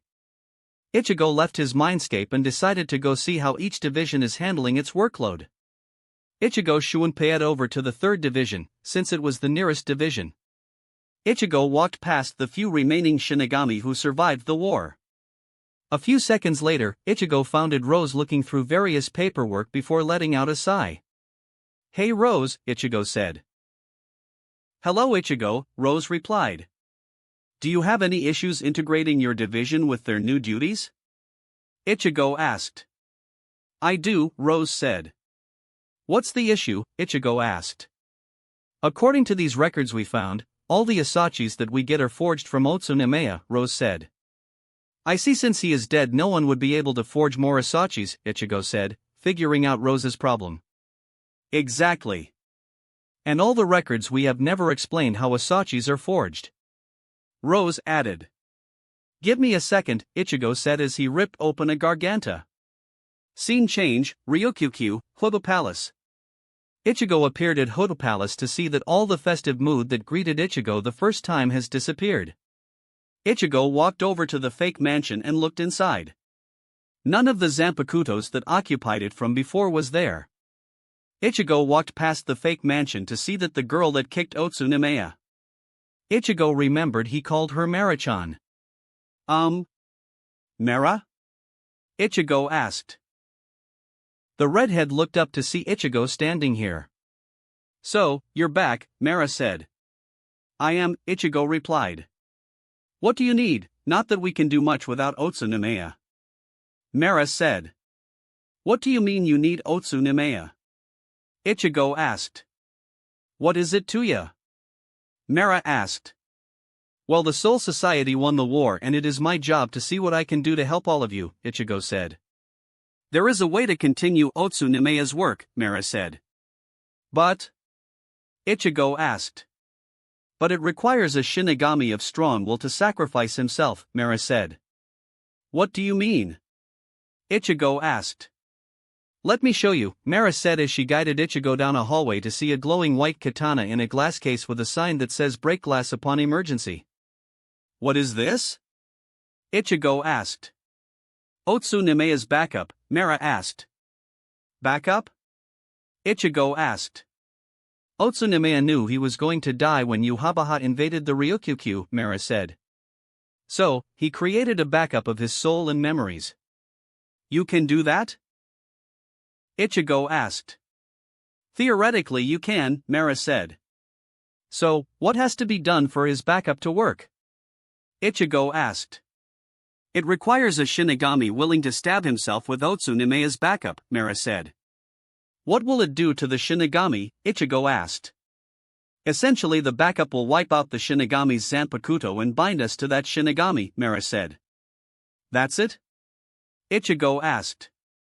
Then the Shinigami's mind will then be filled with the knowledge that Otsunomiya placed in the backup, Mira said. Essentially making the sacrificed Shinigami into another Otsunomiya, Ichigo concluded. Yes, Mira said. Would anyone qualify for this? Ichigo asked. From what Otsunomiya said, it required a pure Shinigami who was aware of the dangers and willing to perform it, Mira said. I see, Ichigo said. Anyways, do I have permission to bring down the Hodo Palace down to Soul Society? Ichigo asked. I'm unable to give you permission, Mira said. I see, Ichigo said. Thank you for the info, Ichigo said as he opened a Garganta and jumped in it. Scene change, Soul Society, 3rd Division. Ichigo jumped out of the Garganta. So, what happened? Rose asked. Ichigo explained the situation to Rose. I see. Rose said. You can come in now, Ichigo said as he turns to the door. The door opens and they see Izuru Kira. I wish to volunteer. Izuru Kira said. Why?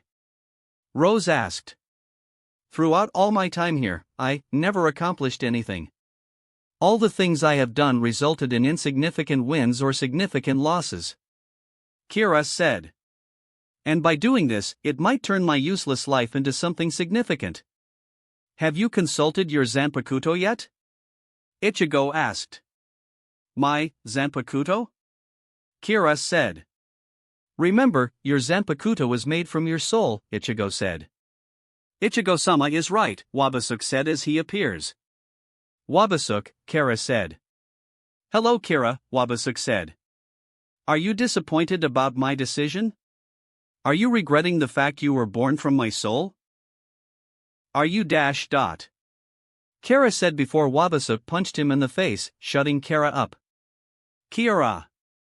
I understand how you think. Wabasuk said. I understand your despair and sadness. It hurts me every time you act like this. You lost yourself in despair due to our weakness. Wabasuk said. But seeing you decided to do this is something, it warms my heart. It shows your decision to grow and move forward instead of chained by despair. Go forth. You have my blessing. Wabasuk said before he returned to the mindscape. Kira, come with me, Ichigo said as he opened a Garganta and entered it. Followed by Kira. Scene change, Ryukyukyu, Hodo Palace. Ichigo and Kira walked out of the Garganta to see Mira standing there. So, this is him, Mira asked. Yes, Ichigo said. Mira looked at Kira. Ichigo informed you of the dangers of this, correct? Mira asked. He did, Kira said. This is the last chance, Mira asked. I understand and willing to take the risk, Kira said. Mira walked over to the glass box and punched the glass box. The glass broke and she pulled out the glowing katana. She held the katana and presented it to Kira. Kira took the glowing katana. Kira took a deep breath and stabbed himself with the katana. Aya! Kira yelled as the katana glowed brightly as it kicked up dust, blocking Ichigo's view. A few seconds later the glow stopped, and the dust settled. Ichigo looked to see someone else there. Hey! Hey! Guess who's back? Otsunomiya said. So, you transformed from Kira? Ichigo asked. I did and didn't, Nimea said. What do you mean? Ichigo asked. Essentially Kira experienced everything that the first Otsunomiya went through. How come you look like the original Otsu Nemea instead of Kira? Ichigo asked. I don't know. Maybe due to the fact he accepted the transformation instead of fighting it? Nemea guessed. Anyways, I am planning to move the Hodo Palace down to Soul Society, Ichigo said. Sure, Nemea said. Is there an idea where you want it? Ichigo asked. Could it be underneath the 3rd division? Nemea asked. Sure, Ichigo said. With that, Nemea enters his Hodo Palace. Awaken Hagain! Ichigo yelled. His shadow grew longer and bigger. Out of the forge darker than darkness, with the steel forged by the hammer of science. The ominous voice resonated as Hagain slowly rose from his shadow. Hagain, can you help me get this entire island to the underground of the 3rd division? Ichigo asked.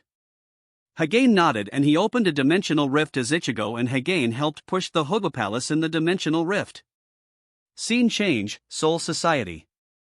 Hagain managed to send enough dirt to successfully get the entire Hodo Palace underneath the 3rd division. Thank you Hagain, Ichigo said. Hagain nodded and returned to Ichigo's mindscape. Ichigo created a path from the Hodo Palace to a cave nearby the 3rd division. Ichigo called Nemea and showed him the path. So, who are you going to inform of the revival existence of this place too? Nemea asked. I will inform Rose and no one else, Ichigo said. I see. I will come with you to speak to Rose then. Nemea said. Nemea Shuunpaed away to Rose's office. Ichigo looked and decided to leave since it appears that Nemea has this taken care of. Ichigo Shuunpaed over the 4th division to see the new captain of 4th division talking with other healers. Ichigo-sama.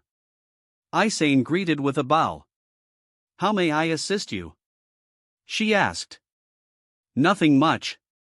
I just wanted to see how it is going with you. Ichigo said. Other than the injured Shinigami from the war, nothing unusual to report, Isane reported. How is Yukitake? Ichigo asked. He is recovering well. I looked at his old medical history and now there is a dramatic change.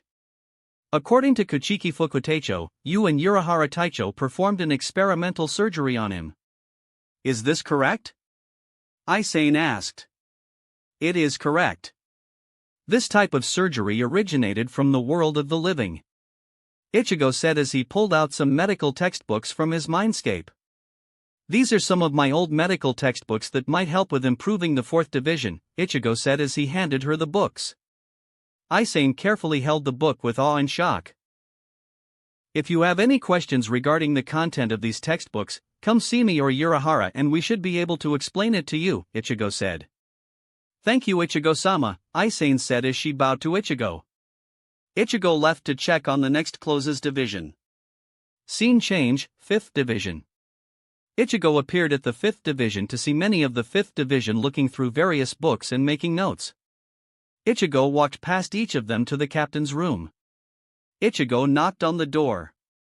Ichigo waited a few seconds to hear a response.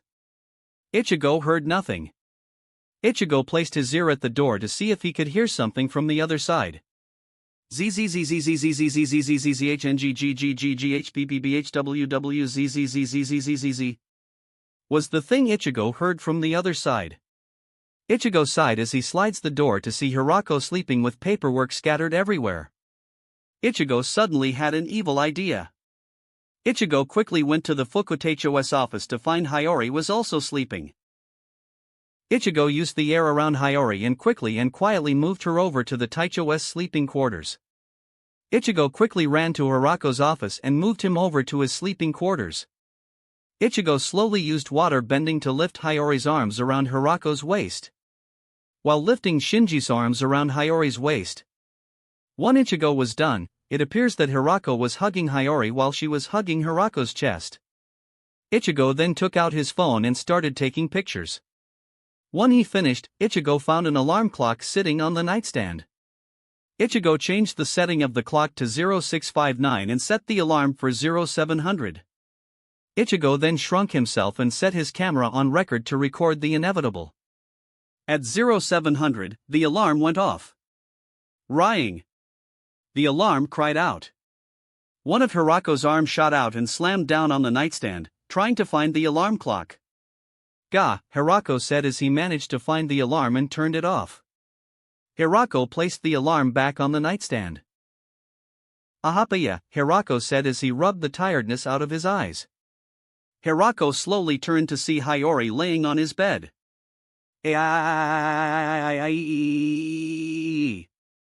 Hirako screamed. Shinji, what are you screaming about? Hiyori said as she rubbed the tiredness out of her eyes to see why Hirako was screaming about.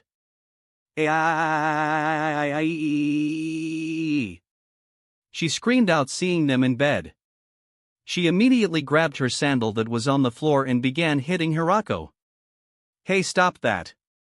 Hirako yelled as he ran away from Hiyori. Get back here and die, pervert! Hiyori yelled as she chased after them. Unbeknownst to them, Ichigo was laughing at the prank. He changed back to his human form, grabbed his phone and Shunpei out of the 5th Division. Scene change, 6th Division. Ichigo arrived at the 6th Division. Ichigo walked in and moved to Byakuya's office. Ichigo knocked on the door. Come in, Byakuya said as Ichigo slid the door open and entered. How is it going? Ichigo asked. Byakuya let out a sigh. Do you want to talk about it? Ichigo asked. Byakuya nodded and led Ichigo to a private sitting room in Byakuya's office. So, what is the issue? Ichigo asked. I need some advice, Byakuya said. Sure, Ichigo said.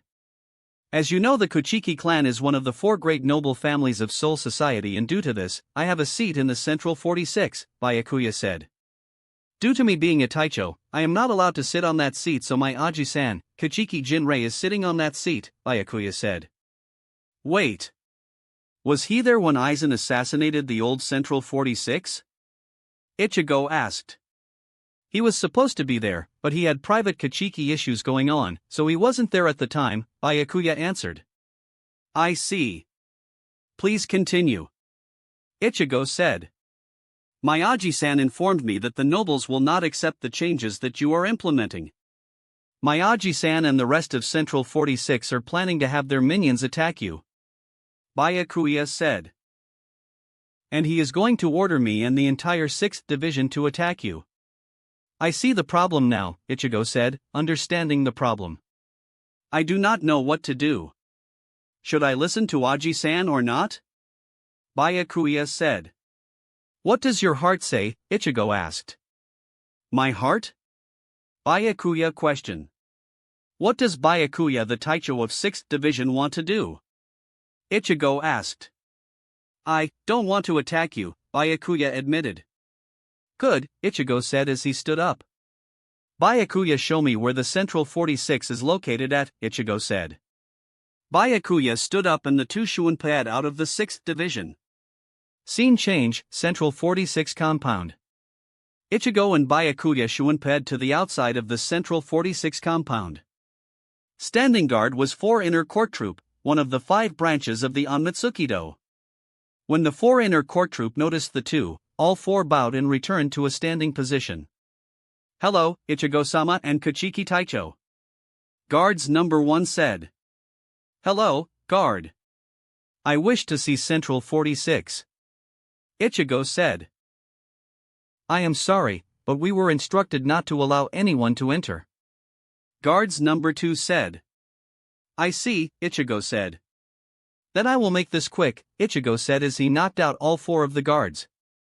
Byakuya looked at him with slight confusion. If they allowed me to enter and I don't manage to end the Central 46, they will be branded as a traitor and it might make this worse, Ichigo said. Byakuya nodded in understanding and the two enter Central 46 compound. Ichigo and Byakuya walked down a set of stairs before reaching the underground assembly hall. Ichigo noticed that 4 more guards were guarding the door. Ichigo Shunpei over and knocked all 4 of them out. Ichigo kicked the door down and entered the underground assembly hall. He walked in to see that instead of 46 members were present, only 10 were present. How dare you enter this room without our permission? One of the nobles said. Ichigo rolled his eyes. Plain disrespect. Another noble said. Silence. Another noble said. Ichigo could tell this person is likely the judge selected from the remaining nobles. Kurosaki Ichigo. The judge said. It's a Kurosaki Yamamoto Ichigo. Ichigo corrected. Before the other nobles could interject, the judge responded. I apologize. The judge said. Kurosaki Yamamoto Ichigo, the Central 46 here demand to know why you are instigating these changes when you do not have authority to do so. The judge said. Simply because I can, Ichigo said. What do you mean, simply because I can? The judge asked. During the battle with Yhwach managed to permanently injure the Soul King. Once I managed to end Yhwach, the Soul King chose me to take over as the King of Souls. Ichigo said. Lies. Another noble said. All the nobles began to bicker among themselves, all agreeing with the first noble. Silence. The judges yelled out. While the reports from also Teicho Yamamoto is important and read, we cannot use that report as evidence based on your family relationship with Yamamoto Soteicho. The judge explained. I see, Ichigo said. Since my word and the Soteicho's words are not accepted, then I must do it formally, Ichigo said as he walked towards the center of the room and stand in the center of the central 46 symbol. Ichigo flared up his Ryatsu and spoke to the remaining central 46. By my divine decree as King of Souls, I hereby disband the Central 46 and strip all remaining 10 nobles of their noble status, Ichigo said. The Central 46 symbol glowed violet before changing into another symbol. The black octagon of the Central 46 changed into a rhombus with 4 flowers in the center. The symbol of the Soul King. One of the nobles cried out, recognizing the symbol. You can't. Another noble cried. I can, Ichigo said. You have 24 hours to vacate the Saijodo Kairin, Ichigo said, and left the Central 46 followed by Byakuya. The two Shuunpai'd out of the Central 46. Scene change, 6th Division, Byakuya's private room. Ichigo and Byakuya appeared back in Byakuya's private room, both were laughing. I can't believe you did that to all of them. Did you see their face? Byakuya laughed. I know it was funny. Not as funny seeing you laugh. Ichigo said. True, Byakuya said as he regained his bearing. So, now that you pretty much destroyed any power that most of the nobles have, what is the 6th Division's job? Byakuya asked. Your special job is still relations with the nobles, Ichigo said. Essentially, you and your division are the floodgates against nobles' corruption, Ichigo said. I see, Byakuya said. Byakuya didn't need to look further to see the corruption of the Central 46. Why did you pick my division? Byakuya asked.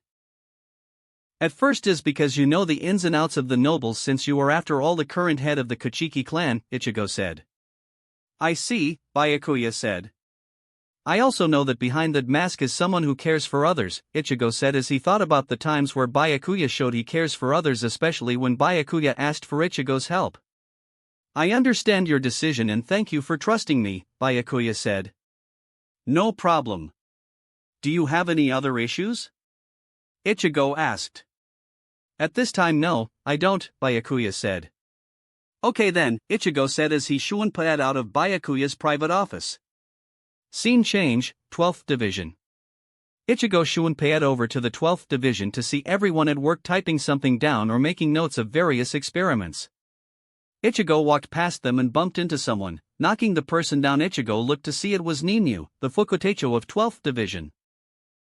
Sorry, Ichigo said as he noticed that various paperwork that Ninyu was carrying was on the floor. Here, let me help with that, Ichigo said as he used the wind to gather all the paperwork into a neat stack in his left hand and lowered his right hand for Ninyu. Thank you, Ichigo-sama, Ninyu said as she took Ichigo's hand and pulled herself up. Is there anything I can assist you with, Ichigo-sama? Ninyu asked. Do you know where Urahara is right now? Ichigo asked. Urahara Taicho is currently in the Taicho's office going over various paperwork, Ninyu answered. I about to go there right now to give him these files, Ninyu said. Alright then let's go, Ichigo said as he hands back Ninyu the files. So, the two walked towards the Taicho's office.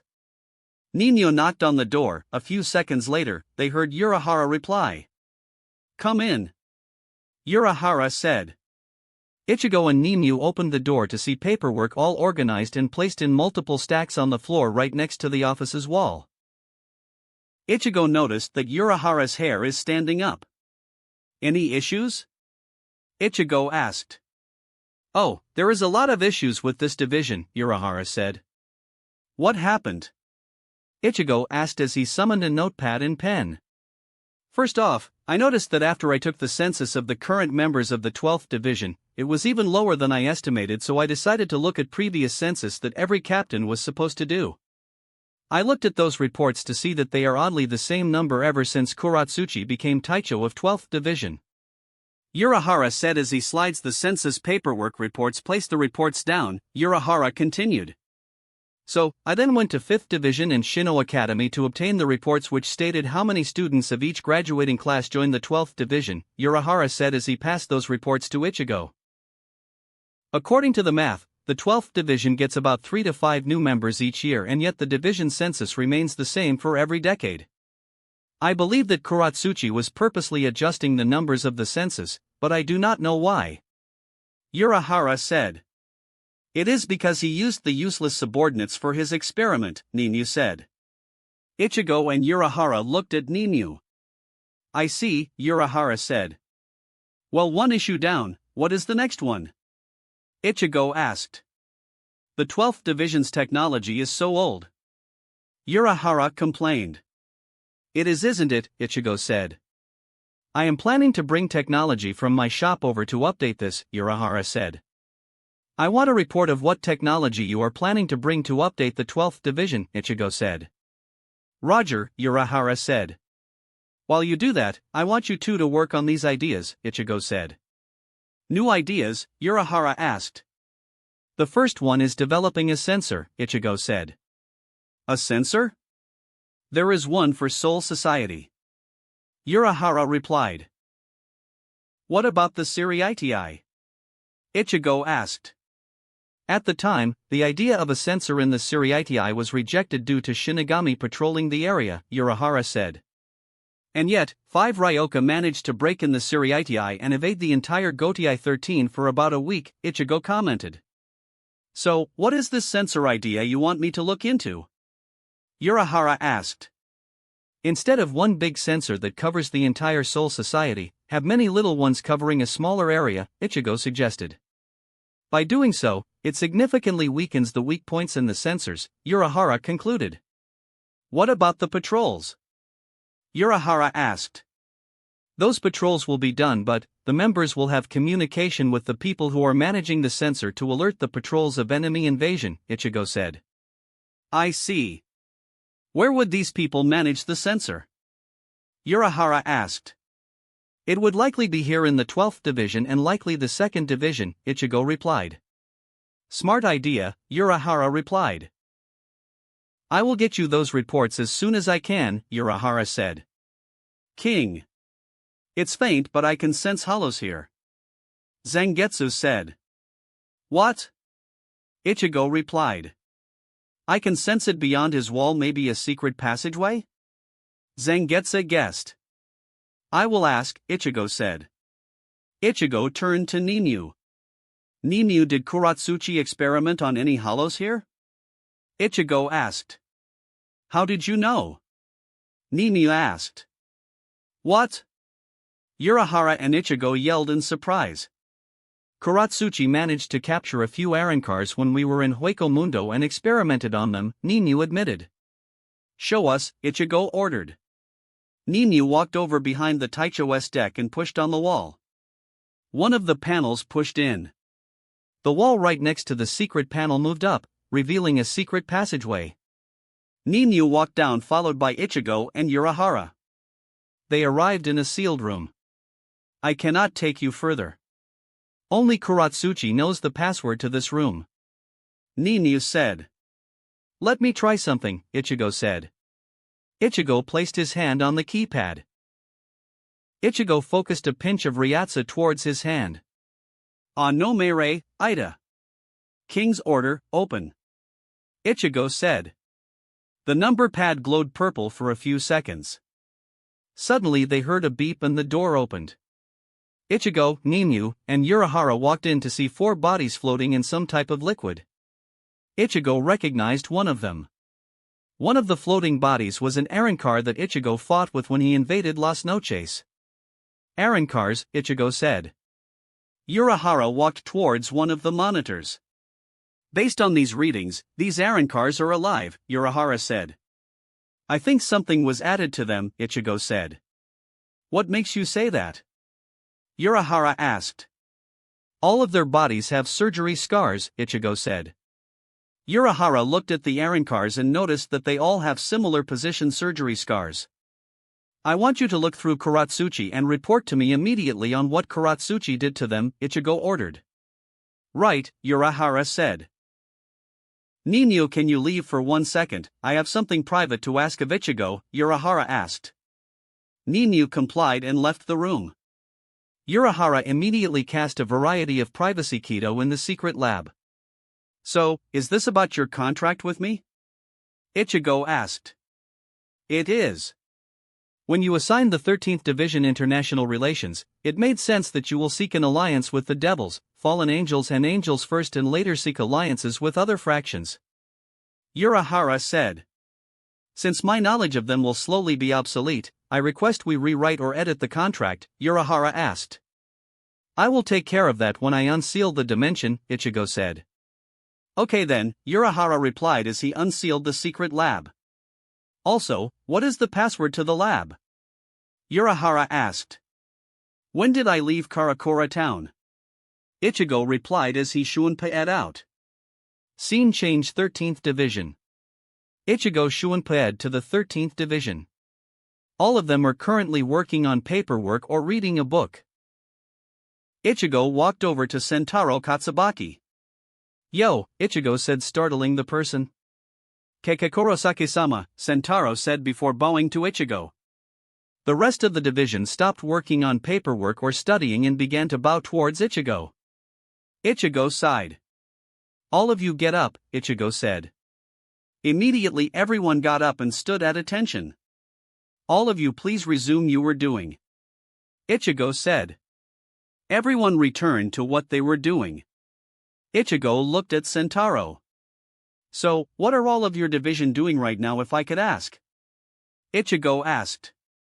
They are currently reading a copy of a book Kuchiki Fukuteicho acquired that discussed modern things in Japanese society, Sentaro reported as he presented the book to Ichigo.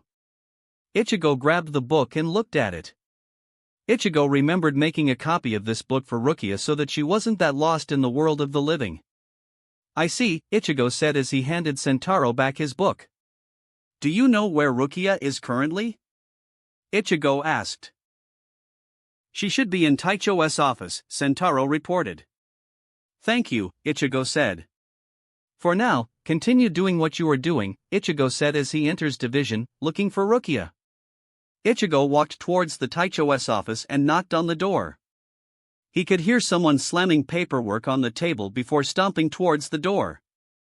Sentaro. Didn't I tell you to inform the entire division not to dash, Rukia said before realizing Sentaro wasn't the one who just knocked on the door, it was Ichigo. Ichigo-sama, Rukia said. Hello. May I come in? Ichigo asked. Sure, Rukia said as she moved from the door and Ichigo walked in.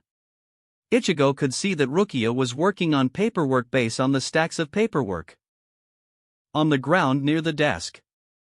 So, what are you here for? Rukia asked. I am coming around checking each division to see how they currently handling their new responsibilities, Ichigo said. I see, Rukia said. Ichigo could tell there was a lot of tension right now. I noticed that you gave them a copy of the book that I gave you, Ichigo commented. So? Rukia said as she continued working on paperwork. Ichigo sighed and decided to ask her directly. What is the problem, Rukia? Ichigo asked. Problem. Problem. Rukia yelled as she slammed the paperwork down and glared at Ichigo. Ichigo quickly cast a privacy keto around the office. I have a few problems with you, Ichigo. Rukia, calm down, Ichigo said. Rukia took a deep breath and sat back down. What is the first problem? Ichigo asked. The first one is performing that surgery on Yukite Taicho. Why did you need to do it in that fashion? Rukia said. I needed to perform the surgery on Yukite like that because of personal reasons, Ichigo answered. Rukia glared at Ichigo. It is Yukite's reason. Not mine. Ichigo clarified. Okay. My second reason is the fact you had your powers and pretended to hide it from us. Rukia said. It made us feel so guilty ever since that letter, Rukia said. It is true that I now had access to my powers, but for the first 18 months, I did not have access to my powers. During that entire time, none of you came to check on me. Ichigo said. But we couldn't. Rukia countered. Right, it's not as if you have some sort of body your spirit could possess for you to interact with the living. Ichigo countered. Rukia looked guilty about it. Any other problems? It is about my old Zanpakuto. According to Kyoko Keshigomu, you were there to take Shirayuki so that Kyoko Keshigomu to become my Zanpakuto. Is this true? Rukia asked. Why don't you ask Shirayuki herself? Ichigo said as he summoned Shirayuki. Hello, Rukia. Shirayuki said. Shirayuki. Rukia said. What do you want, Rukia? Shirayuki asked. Why did you join Ichigo? Rukia asked. If I didn't join Ichigo, I would have faded from existence, Shirayuki said. What? Rukia said. When you were badly injured from the Quincy attack, your friends Hamura and Shizuka founded your injured body, Shirayuki said. From there, they pushed their Ryatsu into your body to attempt to heal it.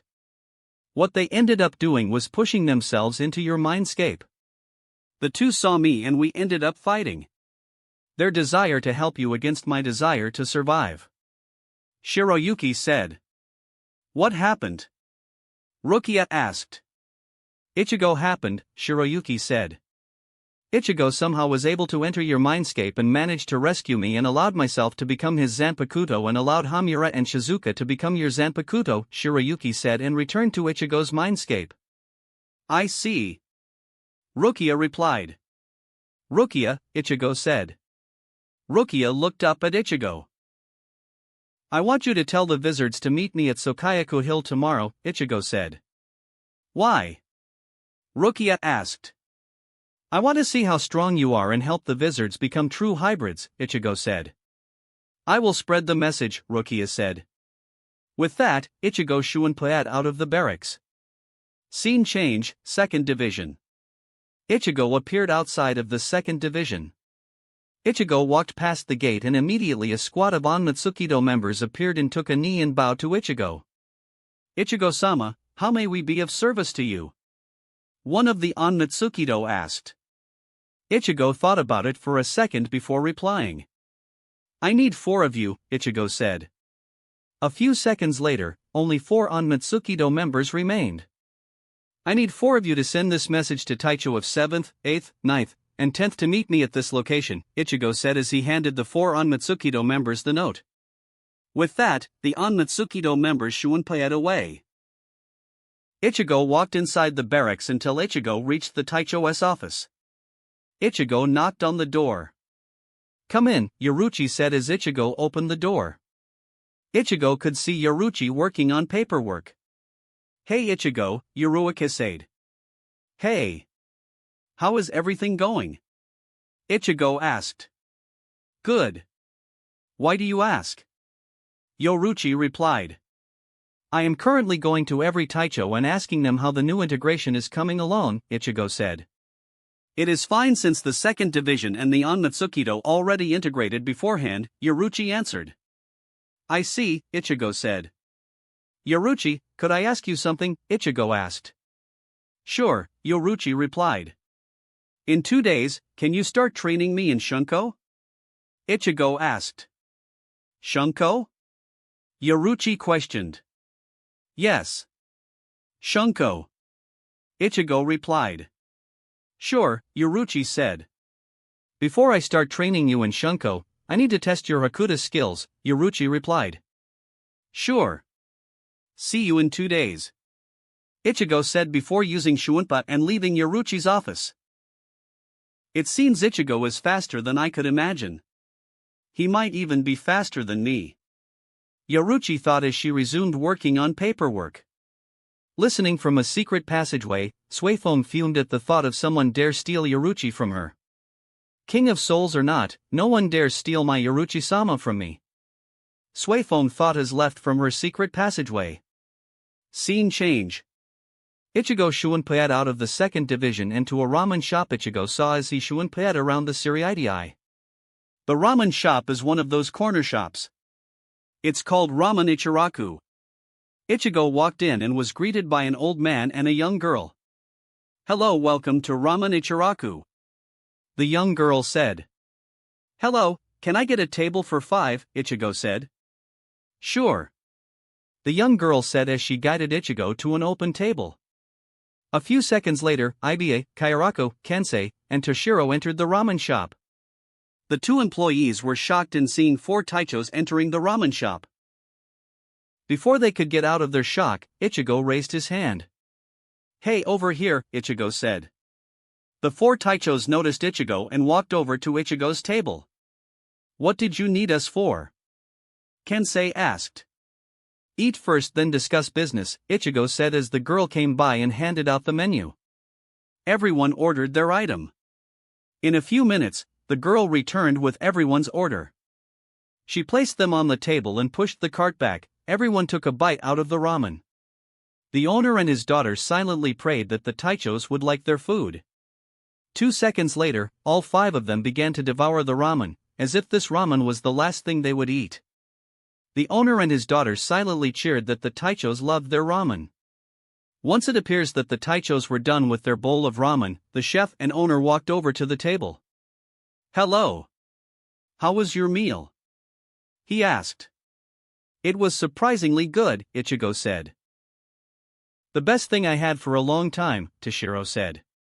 If I wasn't a Taicho, I would apprentice under you, Kensei said. Delicious, Iba said. It would go great with sake, Kairako said. So, the bill. Ichigo said.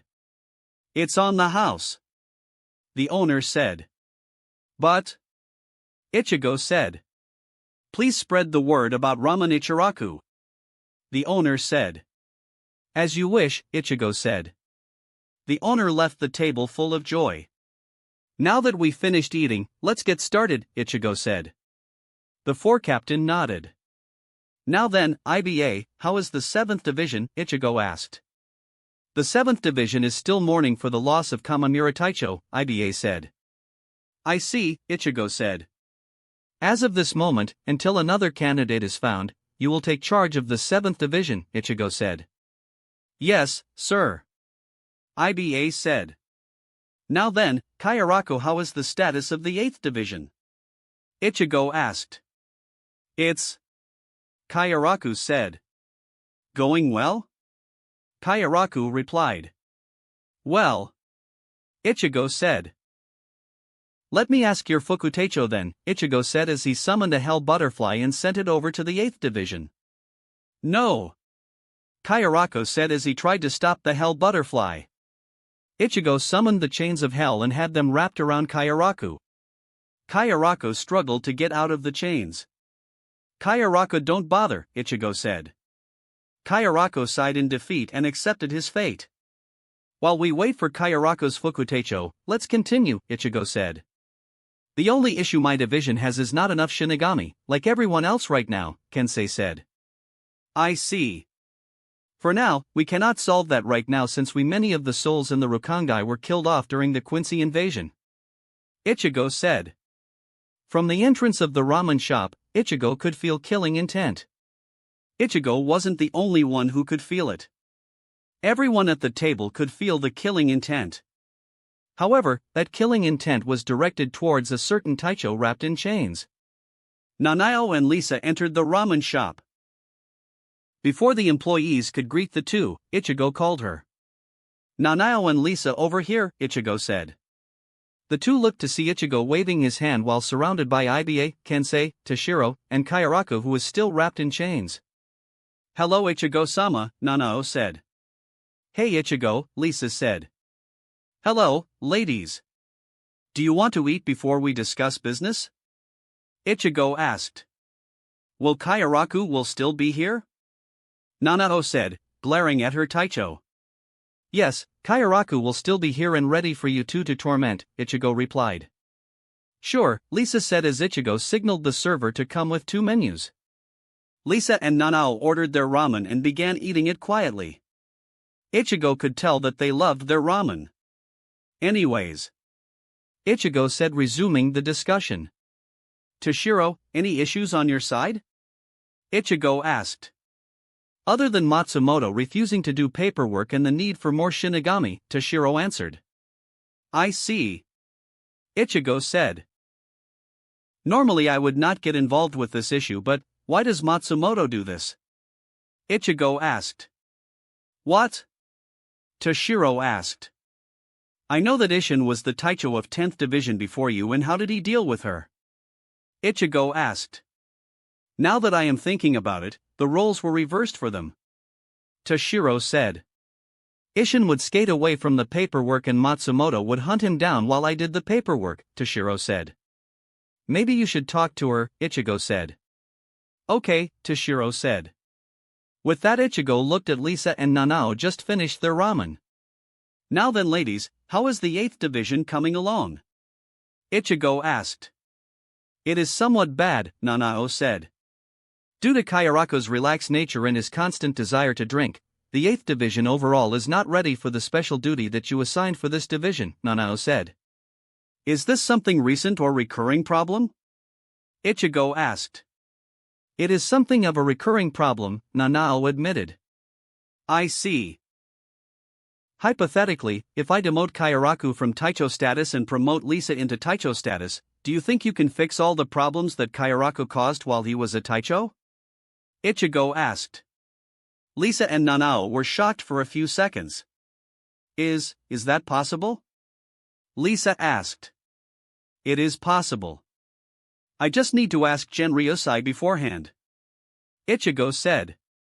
Suddenly the two girls tackled Ichigo and began to hug him. "Thank you. Thank you. Thank you," they chanted. Kensei was amused at Lisa's reaction. Toshiro was quite surprised at seeing Nanao act like that. Iba just stood there. Kairaku sighed and accepted his fate. Once the girls were done, they let Ichigo go. "For right now, return to your duties while I go talk to Genryusai," Ichigo said as he stood up. Ichigo shifted the chains so that it wrapped around Kairaku's body. With that, Ichigo grabbed the wrapped-up Kairaku and Shunpei out of the ramen shop. Scene change, 1st Division. Ichigo appeared outside of the 1st Division with the chained-up Kairaku behind him. Ichigo walked through the 1st Division until Ichigo reached Taicho's office. Ichigo knocked on the door. "Come in," Genryusai said. Ichigo slid the door open and entered. "Hello, Ichigo. What did Kairaku do this time?" Genryusai asked. "Nanao Fukuteicho and I feel that Kairaku was unfit to be the Taicho of the 8th Division," Ichigo said. "I see. So, if I do demote Kairaku from the 8th Division, who would replace him?" Genryusai asked. "Well, Lisa said that she is willing to become Taicho of the 8th Division," Ichigo said. "Okay then. What about Kairaku?" Genryusai asked. "Since you do not have a replacement Fukuteicho yet, let's make Kairaku your new Fukuteicho," Ichigo said. Kairaku was shocked at what Ichigo was planning to do to him. "Very well. I will call for a meeting for this to be changed," Genryusai said as he summoned hell butterflies and instructed them to tell the other Taicho and Fukuteicho to meet for a meeting in an hour. "Okikiba," Genryusai said. "Yes, so Teicho-sama?" Okikiba said as he shunpaed to Genryosai's office. Take Kairaku to the currently empty Fukutecho office. Genryosai ordered. Yes, Sotecho-sama. Okikiba as he grabbed the chained-up Kairaku and shunpaed him away. Is there anything else you need, Ichigo? Genryosai asked. How is the division coming along with the new special duty? Ichigo asked. It is going very well due to the accurate records that was kept, Genryosai said. Okay then. I am going to steal the wizards tomorrow to train them for a bit. Ichigo said. Very well, Genryosai said. Anything else? Genryosai asked. With the 7th Division currently without a Taicho, I was thinking of getting Love to return as the Taicho of 7th Division, Ichigo said. If he is willing to, that is fine. Genryosai said. Once I meet up with Tessai, he may ask for Hachigen to be allowed to return to the Kido Corps, Ichigo mentioned. I will also allow it if Tessai requests it, Genryosai said. Great, Ichigo said. Do you know where the Kido Corps' headquarters are at? Ichigo asked. It is near the center of the Siriitii, Genryosai said. The one that looks like a black tower? Ichigo asked. Yes, that one, Genryosai said. Thank you, Ichigo said. I'll see you at the meeting, Ichigo said as he shunpaed away. Scene change, Kido Corps' headquarters. Ichigo shunpaed until Ichigo arrived at a large black tower. It looked like a large single piece of seki stone with a pyramid top on the top of the tower. 1. Ichigo walked to the base of the tower. Halt, who goes there? One of Kido Corps members said. I am Kurosaki Ichigo. I am here to see Tessai. Ichigo said. All the Kido Corps members immediately bowed towards Ichigo. I am sorry for bothering you, Ichigo-sama.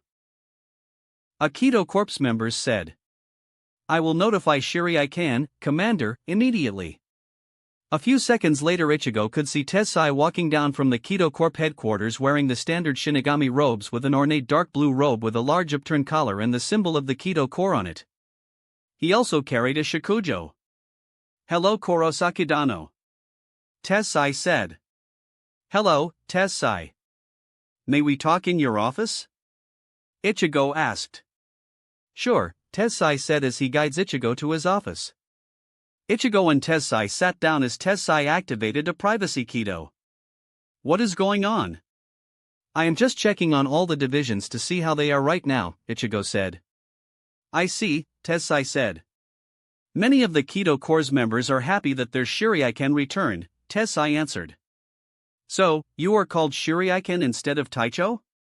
Ichigo asked. Correct, Tessai said.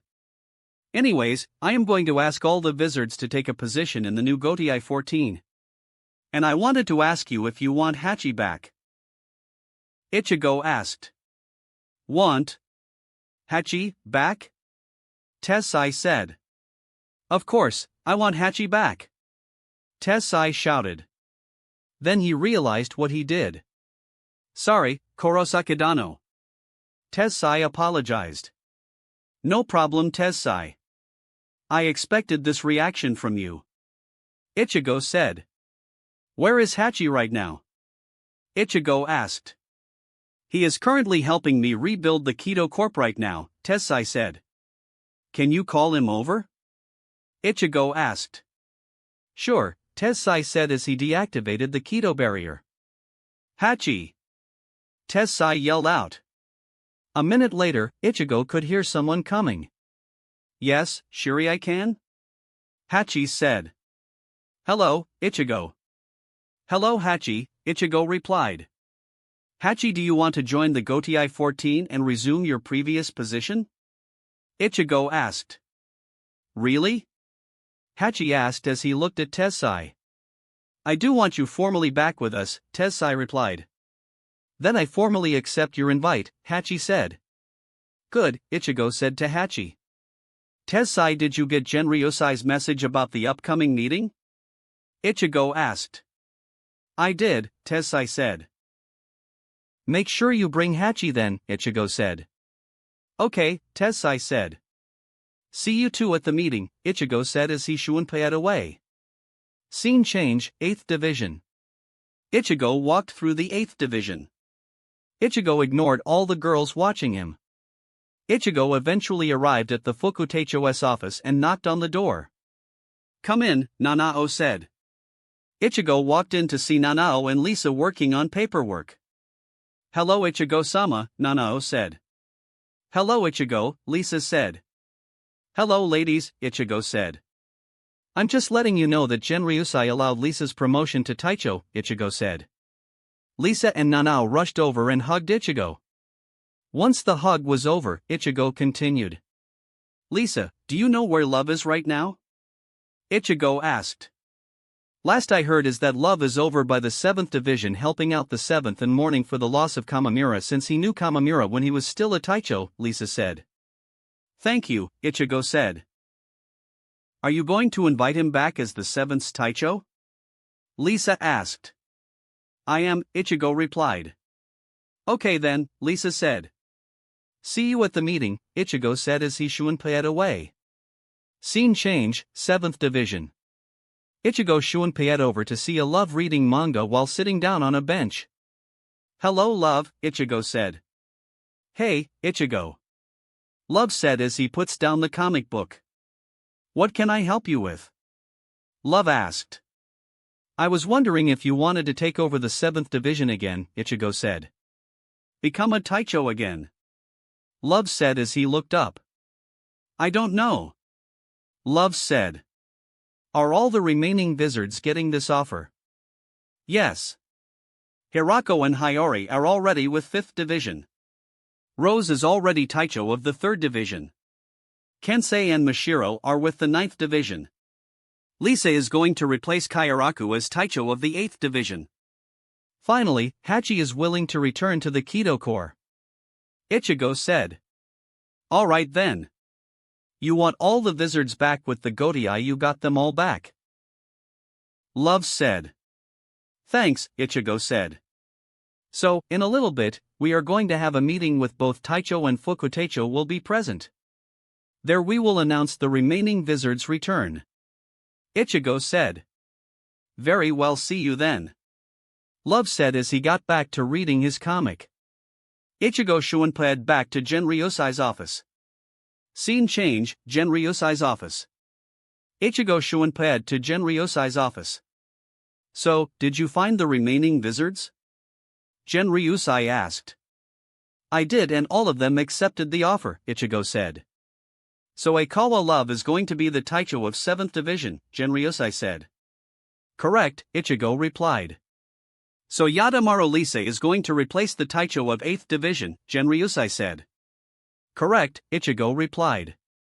So Ashota Hachijin is going to be the Fuku Shiraikan, Vice Commander, of the Kido Corporation. Genryusai said. Fuku Shiraikan is the term the Kido Corps used as their Fukutecho, right? Ichigo asked. Yes, it is, Genryusai said. Then that is correct, Ichigo replied. Lastly, Genryusai said. Kairaku Shunsui will be demoted from Taicho of 8th Division and transferred to Fukutecho of 1st Division, Genryusai said. Correct, Ichigo said. Very well, let's go to the meeting room, Genryusai said. Ichigo and Genryusai Shunpei'd to the meeting room. Scene change, Assembly Hall. Ichigo and Genryusai appeared in the Assembly Hall. Genryusai sat where he normally sat. Ichigo looked at the hall. Why don't we change it a little, Ichigo said. How? Genryusai asked. Let's Coat a round table, Ichigo said. What do you mean? Genryusai asked. Ichigo closed his eyes as he gathered up Reisha in the air and began to create a set of tables and chairs. Ichigo opened his eyes and could see the table and chairs Ichigo designed were constructed correctly. There is a large round table and 29 chairs around the table. 15 chairs are close to the table. While behind 14 of the 15 chairs are another chair slightly angled to the right side of the inner set of chairs. On the back of each chair, there is a carving of each division's kanji on the top portion of the chair. Below the kanji, there is another carving that identified which chair belonged to which rank. The only chair that was different is Ichigo's chair. That chair has the King of Souls symbol on the top portion of the chair. Ichigo and Genryusai quickly sat down. A few seconds later, all the other Taicho and Fukuteicho began to flow in. The chairs are placed in clockwise order. The chairs nearest the table are the Taicho's chair, and the ones behind towards the right side is the Fukuteicho's chair. Ichigo said. Everyone managed to find their seats. Even Yukitake showed up, with Isane's assistance. Lisa, Love, and Hachi showed up with cloaks covering their faces and body. Kairaku was dragged here wrapped by the chains and covered up by a cloak. This Taicho and Fukuteicho meeting shall now commence, Genryusai said as he slammed his cane down with a loud bang. Ichigo stood up. The first thing I want to talk about is this table, Ichigo said. This table is a symbol of the Gotei 14. All of us have a part in the new ruling body. Ichigo said. We all carry one vote each for every new topic.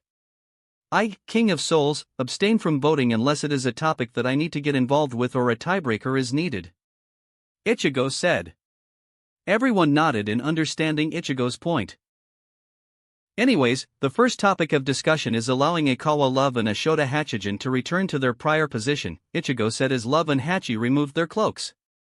We shall have a vote to see if this will happen, Ichigo said as he sat down. Iba Fukuteicho and Tessai Shirai can, Ichigo said. Since this is matters that affect your divisions, your votes will be withheld, Ichigo said. Iba and Tessai nodded, understanding the situation. Raise your hand if you wish to allow Ikawa Love and Ashota Hachijin to return to their prior position, Ichigo said. Everyone raised their hand. With 22 votes agreeing and 3 votes abstained, congratulations Ikawa Love and Ashota Hachijin for being able to return your previous positions, Ichigo said as everyone clapped as Iba and Tessai presented the artifacts to show their position. Ichigo looked at Genryusai and nodded towards him. Ichigo sat down as Genryusai stood up. Next order of business is Ichigo-sama and Nanao Fukuteicho wish to demote Kairaku Taicho from his position of Taicho, Genryusai said as Nanao stood up and pulled out a large stack of papers. What I have here is a written testimony from each surviving member of the 8th Division, Nanao said as she placed the papers on the table. Each of those testimonies contains acts of sexual harassment and sexual assaults that Kairaku Taicho has committed when he was drunk, Nanao said. Not only that, but Kairaku Taicho would also use his powers to give all of his seated officers more paperwork so that Kairaku Taicho could disappear to the Rokangai or hide from us to recover from his handover, Nanao said. Everyone is shocked that Kairaku would do something like that, drunken or not drunken. I hope that this body makes the right choice, Nanao said as she sat down. Ichigo nodded to Genryusai as he sat down. We have heard from Nanao Fukuteicho's side of this case. Let's hear Kairaku's side of this story. Ichigo said as he pulled Kairaku towards the table and pulled off the cloak. You have heard Nanao Fukuteicho's statement. What is your response? Ichigo asked.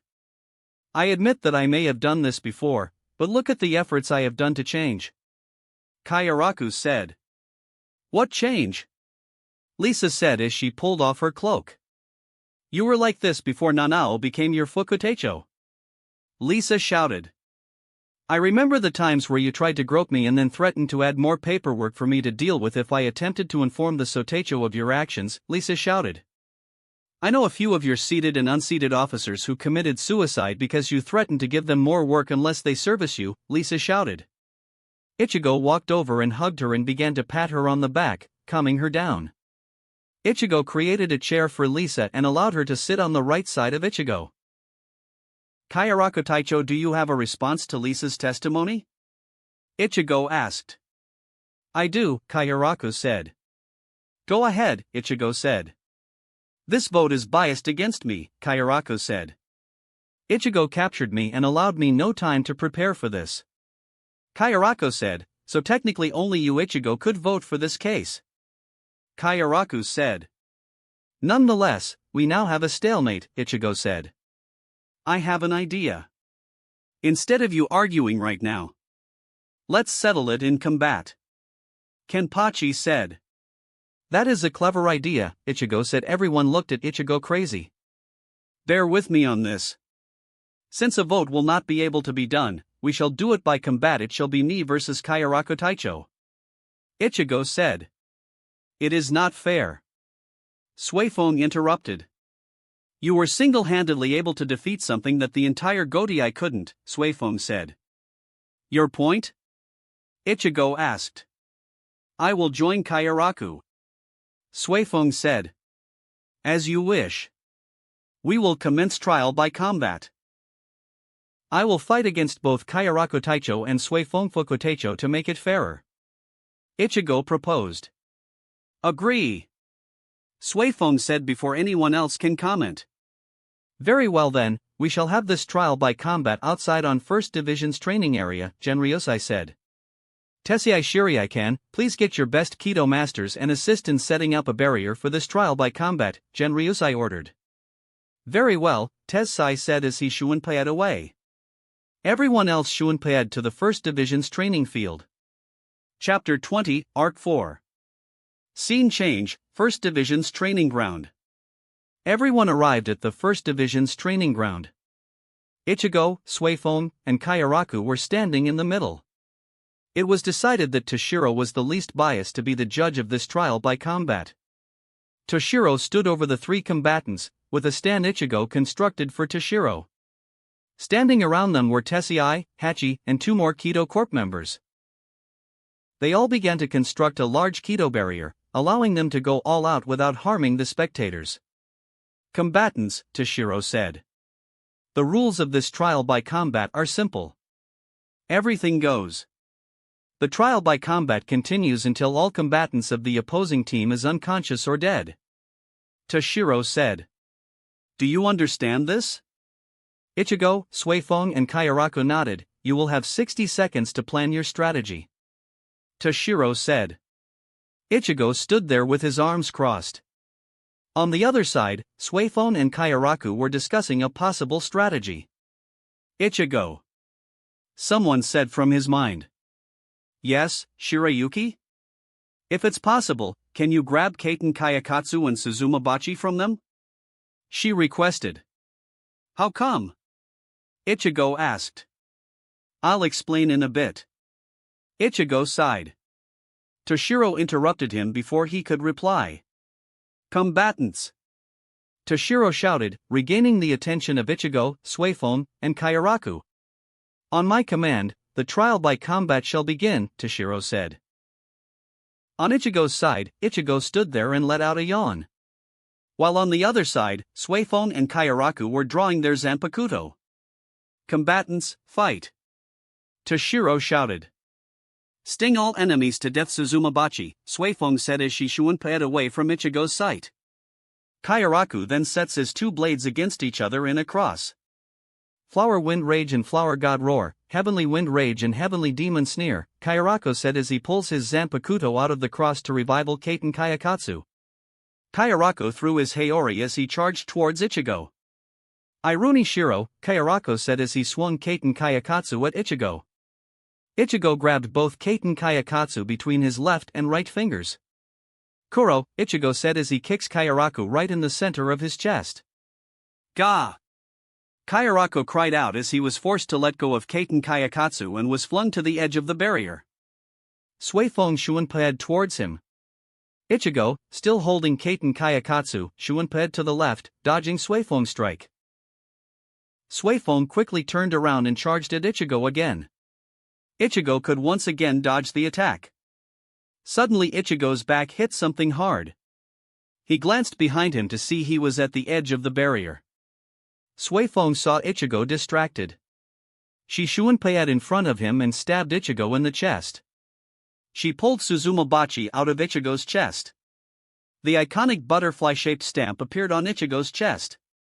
Everyone in the audience gasped in seeing this. This is it. Suifeng said as she stabbed Ichigo in the chest. The butterfly-shaped stamp began to glow red, signaling Nijiki Kasatsu's activation. Suifeng smiled at the red glow. Took you this long to use it, Ichigo said. Her eyes widened when the red glow from Nijiki Kasatsu stopped glowing. Everyone stared at Ichigo's chest. The iconic butterfly-shaped stamp began to glow purple and shrink. A few seconds later, the stamp was gone. What happened? Suifeng yelled. I activated another ability as the King of Souls, Ichigo said. What? Suifeng said. It is simply. What doesn't kill me makes me stronger. Ichigo said as he let go of Kaiten Kayakatsu. Before she could respond, he punched Suifeng in the gut. She crashed in the Kido barrier on the other side of the training ground. That was Ikatsu. Yukite commented. Everyone else was once again amazed at this new Ichigo. Ichigo picked up Kaiten Kayakatsu and shunpei'd over to Suifeng. Suzumabachi is no longer in its gauntlet form but rather its sealed state. Suzumabachi resembles a wakizashi with a yellow hilt reminiscent of a Chinese dao. Ichigo picked Suzumabachi up as well. You can drop the barrier, Ichigo said as he looked at Tessai. Tessai nodded as the barrier dropped. 4th Division members immediately shunpei'd over to the unconscious Suifeng and Kairaku. They were placed on stretchers and shunpei'd back to the 4th Division. Genryusai walked over to Ichigo. Why are you still holding their Zanpakutos? Genryusai asked. Because Shirayuki wanted to talk to them, Ichigo said. Shirayuki? Genryusai said. She used to be Rukia's Zanpakuto until I stepped in, Ichigo said. I see. Genryusai said. Once you are done with their Zanpakuto, please return it to them, Genryusai said. Okay, Ichigo said. Once Kairaku wakes up, you are telling him about his demotion, right? Ichigo said. I will, Genryusai said as he walks off. He dares goes against the ethics I taught him. I'll think someone needs another lesson on ethics. Genryusai mumbling to himself. Ichigo chuckled as he shunpei'd away from the 1st Division's training ground. He returned to the secret cavern underneath Sokayaku Hill, casting a privacy Kido barrier around himself before he sat down and entered Jinzen. Scene change, Mindscape. Ichigo appeared at the familiar large Japanese house. It is decorated in black, red, white, and blue. Ichigo entered the house to see Kazara, Baleona, Kyoka, Shirayuki, Zangetsu, Yawachi, and Hogyoku sitting on one side of a round table. On the other side, Ichigo could see 3 Zanpakuto spirits. One of the Zanpakuto is a tall, violet-haired woman with a red ribbon around her neck and a black eye patch covering her right eye. Her left eye is turquoise, and her hair is worn in 2 corkscrew pigtails with bangs framing her face. She wears an indigo cape with an imprint of a large skull and the 2 blades of Kaiten Kayakatsu on it, and a long, dark dress with a significantly low-cut neckline, exposing her large breasts. She wears a golden bone headdress. The other Zanpakuto is shorter and younger in appearance. She has turquoise eyes and chin-length violet hair, which is styled so only her right eye is visible, with a skull decorating it. She wore a dark top that covered her lower face, her neck, and her arms, close-fitting shorts, and knee-length socks. Over that, she wore a purple, hip-length coat fastened at the front by a dark purple sash. The tops of her thighs and the middle of her torso were left exposed. It took Ichigo a few seconds to see the 3rd Zanpakuto. She appears as a small, pink-eyed young woman with long brown hair tied into 2 long pigtails at the back. She has a collar of white fur around her neck, wore puffy shorts and leggings with alternating yellow-black stripes on them, and black shoes. She has a small yellow-black plate covering each breast and has short, puffy, yellow-black striped sleeves covering each shoulder. Her entire right arm is covered by a segmented, yellow-black stinger longer than her own body. Ichigo could see a faint yellow glow around her. So Suzumabachi and Kaiten Kayakatsu, Ichigo said as he sat down in the middle of Zangetsu and Yawachi. Shirayuki asked me to obtain you 3 from your master for some reason. Please enlighten us on that reason. Ichigo said. Also, please clarify who is Kaiten and who is Kayakatsu, Ichigo asked. My name is Kaiten, Kaiten said. The little one here is Kayakatsu, Kaiten said as she placed her hand on Kayakatsu's shoulder. Thank you. Please continue. Ichigo said. You see, during Muramesa's rebellion, all 4 of us became acquitant, Kaiten said.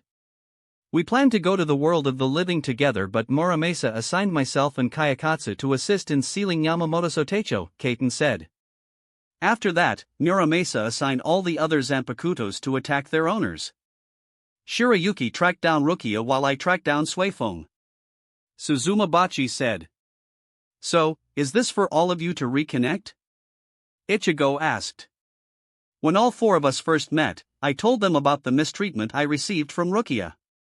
Kaiten mentioned the lack of connection with Kairaku and Suzumabachi, despising Suifeng's overall personality. Shiroyuki said. I also mentioned my connection with you. Upon hearing this, they made me a promise that if Ichigo was able to wield me, I would try and rescue them from their wielders. Shiroyuki said. Interesting, Ichigo said. So, all three of you want to join me as my Zanpakuto, Ichigo said. All of them nodded. If I do this, what would happen to Kairaku and Suifeng? Ichigo asked. I do not know, Kaiten said. I believe that you will not be able to fully get Kaiten, Kayakatsu, and Suzumabachi to fully be your Zanpakuto, Hogyoka said. Why? Ichigo asked. The reason is that both Suifeng and Kairaku are old souls. Their soul will not handle the separation of their Zanpakuto. Hogyoku. Just like what happened to Sokayaku, Kyoka added. Everyone looked at her. According to historic reports, the Central 46 ordered the separation of Sokayaku from its wielder. Once Sokayaku was separated from its wielder, that wielder died. Some believe due to Sokayaku being forcibly separated from the wielder or the after effects of the Kido used. Kyoka said. Despite this, is there any way for them to join us? Shiroyuki asked. Well, there might be a way. Yawatch said. Everyone looked at him. We need something to fill in the gap that their Zanpakuto will leave when they leave, Yawatch explained. I am the only one with a technique that could fill that gap and then give them the ability to use their powers, Yawatch said. You don't mean, Ichigo said. Yes. We bestowed to both Suifeng and Kairaku 2 scripts that imitate Kaiten, Kayakatsu and Suzumabachi. Yawatch said. How? Kyoka asked. I will form the scripts that we need. Once I got the scripts, I will make a copy of Kaiten, Kayakatsu, and Suzumabachi to attach to those scripts. Yawatch explained. You did a similar thing with my Shinigami powers before I learned the truth, Ichigo said. Exactly, Yawatch said. So, what do you need us to do? Kaiten asked. It will take some time to prepare the scripts. Once that is done, we need to go to both Suifeng and Kairaku and switch the two. Yawatch explained. All right then, Ichigo said. With that, Yawatch got to work in creating the scripts. A few minutes later, Yawatch showed 2 scripts in his hands. Now I need Kaiten and Kayakatsu to push their Ryatsu into one script, while Suzumabachi needs to push her Ryatsu into the other one. Yawatch instructed.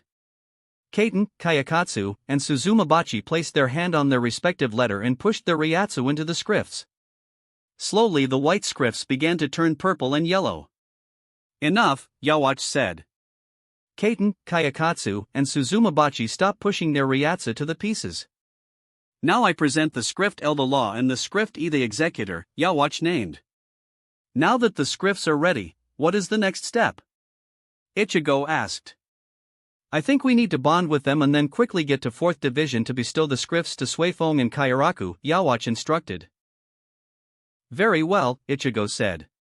Kaiten, Suzumabachi and Kayakatsu, Ichigo said. He stood up. This is your last chance to back out, Ichigo said. I think I can say for everyone here. Kaiten said as she looked at Suzumabachi and Kayakatsu. Both of them nodded. That all 3 of us want this. Kaiten finished. Very well, Ichigo said. We need to formally celebrate our new sisters, Kyoka said. Sisters? Kaiten and Suzumabachi asked. Yes, sisters. Normally, a Zanpakuto would represent all the emotions of their user, the other half to a soul. However, Ichigo doesn't follow the ordinary in this. Hogyoku explained to Kaiten, Suzumabachi, and Kayakatsu. Since all of us is a part of his soul, each of us took a few emotions to fuse with, Hogyoku said. I merged with Ichigo's courage, bravery, determination, and hopes, Yawatch said. I merged with Ichigo's instincts, rage, ambitions, and desires, Zangetsu said. I merged with Ichigo's intellect, cunning, wisdom, wit, and dreams, Kyoka said. I merged with Ichigo's creativity, trustworthiness, and loyalty, Hogyoku said. I merged with Ichigo's caring, ruthless, lonely and humble nature, Shirayuki said. I see. Kaiten, Suzumabachi, and Kayakatsu said.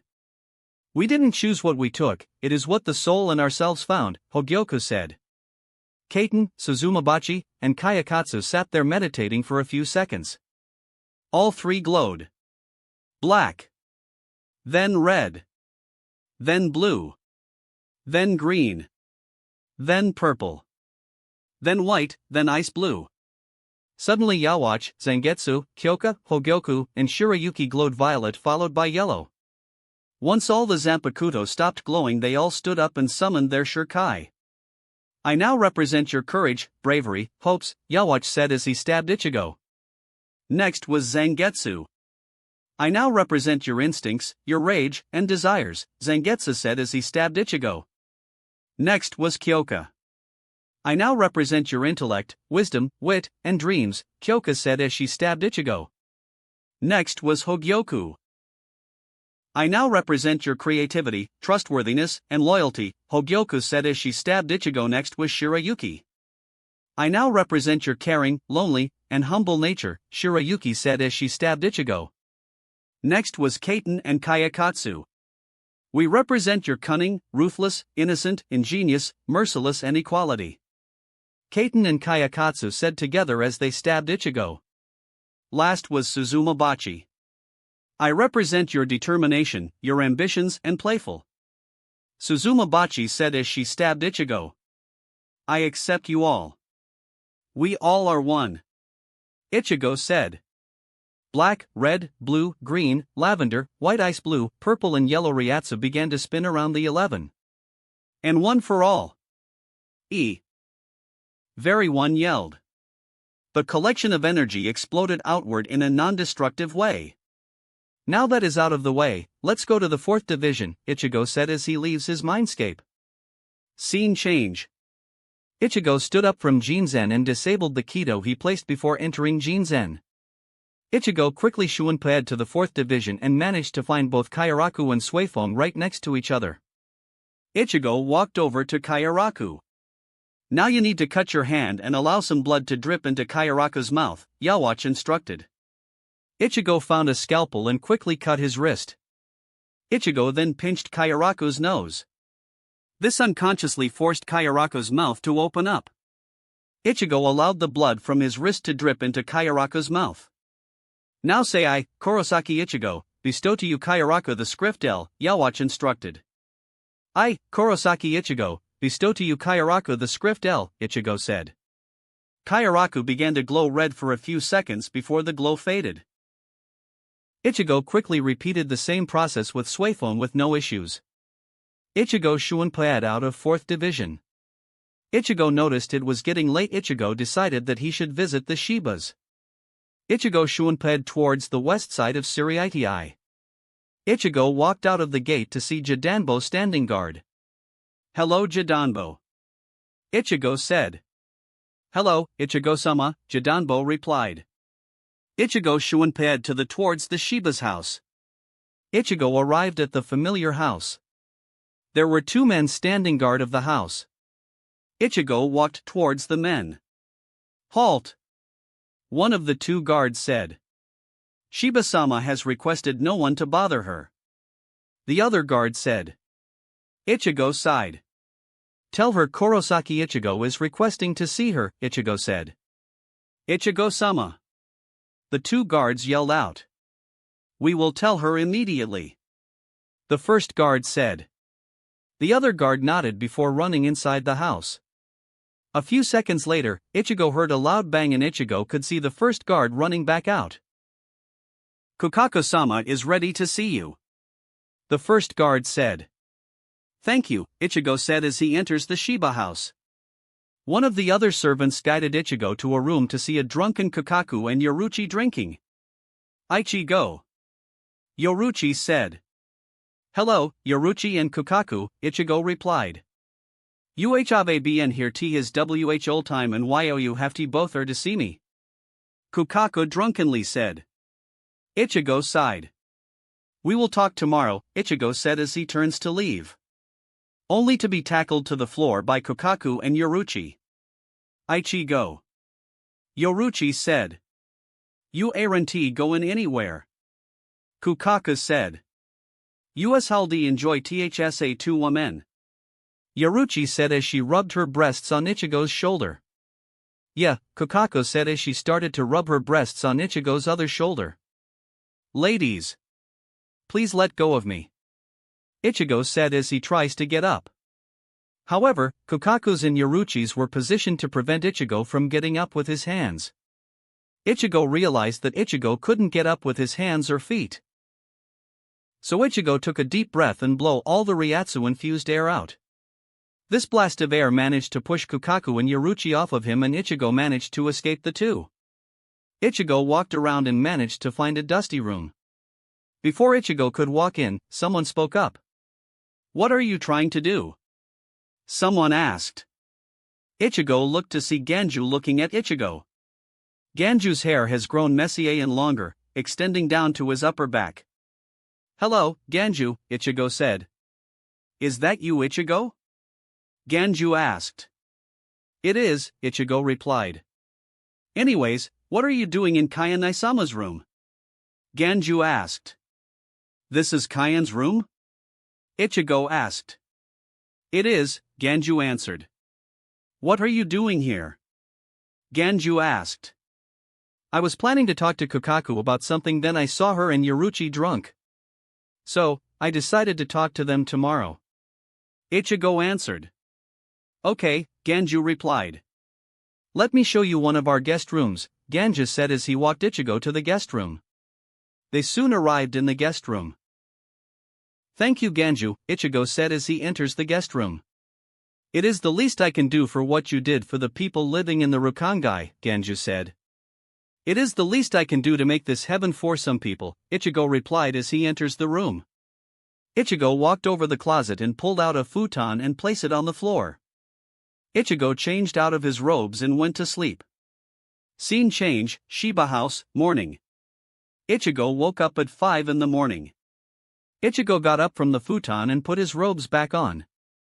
Ichigo started to talk with Kaiten, Kayakatsu, and Suzumabachi about their powers. Suzumabachi informed Ichigo that her Shurikai may have changed due to Ichigo being significantly stronger than Suifone. Not only that, but Suzumabachi requested that Ichigo train to further his Hakuta mastery before they start with training for Shurikai and then Bankai. As for Kaiten and Kayakatsu, they mentioned that her powers revolve around slightly altering reality with adding or changing rules. Due to how simple-minded and childish Kayaraku was when he had awoken Kaiten Kayakatsu, he used games as a medium to use her powers. Ichigo didn't have to restrict Kaiten Kayakatsu's powers to just games. So, before Kaiten and Kayakatsu begin Ichigo's training for Shurikai, they want Ichigo to figure out what does he want to use a medium for Kaiten Kayakatsu's powers, games like Kayaraku did or something similar. Ichigo left the room and the guest room and managed to find Ganju cooking breakfast. Hello Ganju, Ichigo said. Hello Ichigo, Ganju replied. Do you need help with breakfast? Ichigo asked. Thank you for the offer but I got this, Ganju said. You could try and wake up Neisan and Yorochi-sama, Ganju said. Sure, Ichigo said. Ichigo walked out of the kitchen and found the same room from last night. Ichigo slid the door to see that Kukaku and Yoruchi asleep. Ichigo decided to be nice and walked towards the two women and lightly shake them. Yoruchi. Kukaku. Wake up. Ganju is making breakfast. Ichigo said as he shook the two women. The two women slowly woke up to see Ichigo shaking them lightly. Hello Ichigo, Yoruchi said. Long time no see kid, Kukaku said. So, what do you want? Kukaku asked. I am just visiting family, Ichigo said. Family? Kukaku questioned. Yoruchi suddenly realized what is about to happen. She never mentioned to Kukaku about Isshin. Yoruchi didn't tell you? Ichigo asked. Kukaku glared at Yoruchi before replying. She didn't tell me what? That my father is Shiba Isshin, Ichigo said. What? Kukaku yelled. She then looked at Yoruchi, who let out a sigh. You knew, and you never bothered to tell me. Kukaku yelled. It was Isshin's request. Yoruchi tried to say. I don't care. You have no right to interfere with the Shiba clan business. I thought the Shihoin would have taught you at least that before you left. Kukaku replied. Hey! Yoruchi said as she stood up. Ichigo could tell this was about to get ugly. Ladies, Ichigo said as he lowered his ryatsu and glared at Yoruchi and Kukaku. Stop arguing about it. Isshin made many bad calls before. This isn't the first or the last. Just let it go and let's go eat breakfast. Ichigo said as he walked out of the room.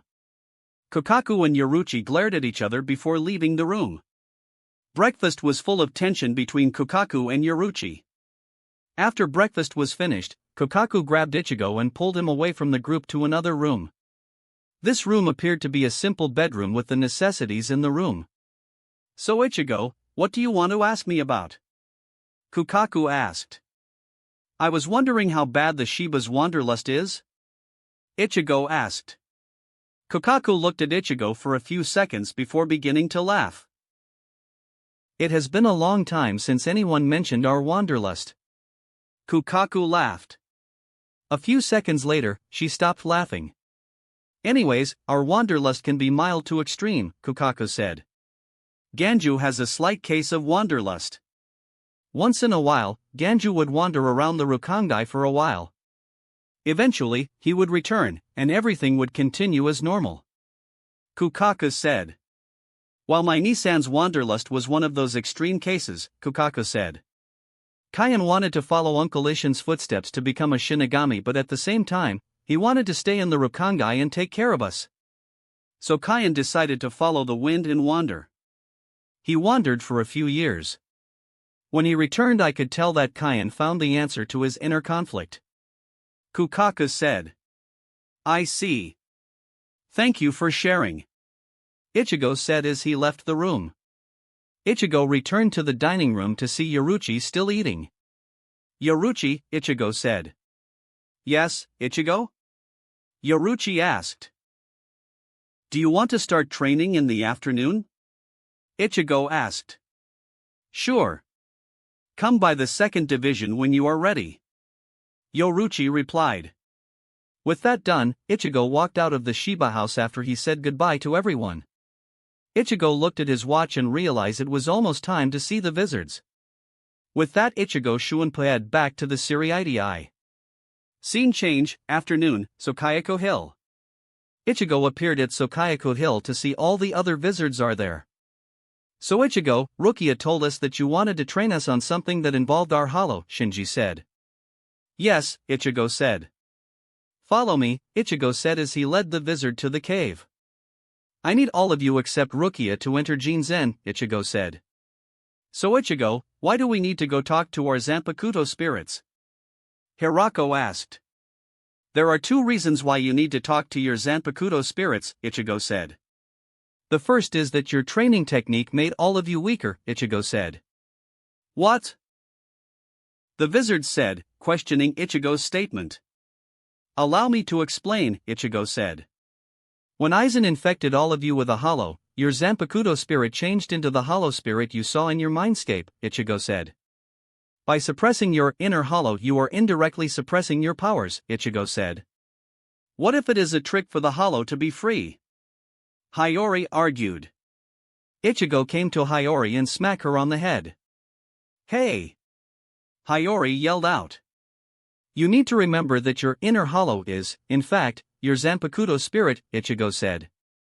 Does anyone remember what a Zanpakuto spirit is? Ichigo asked. No one replied.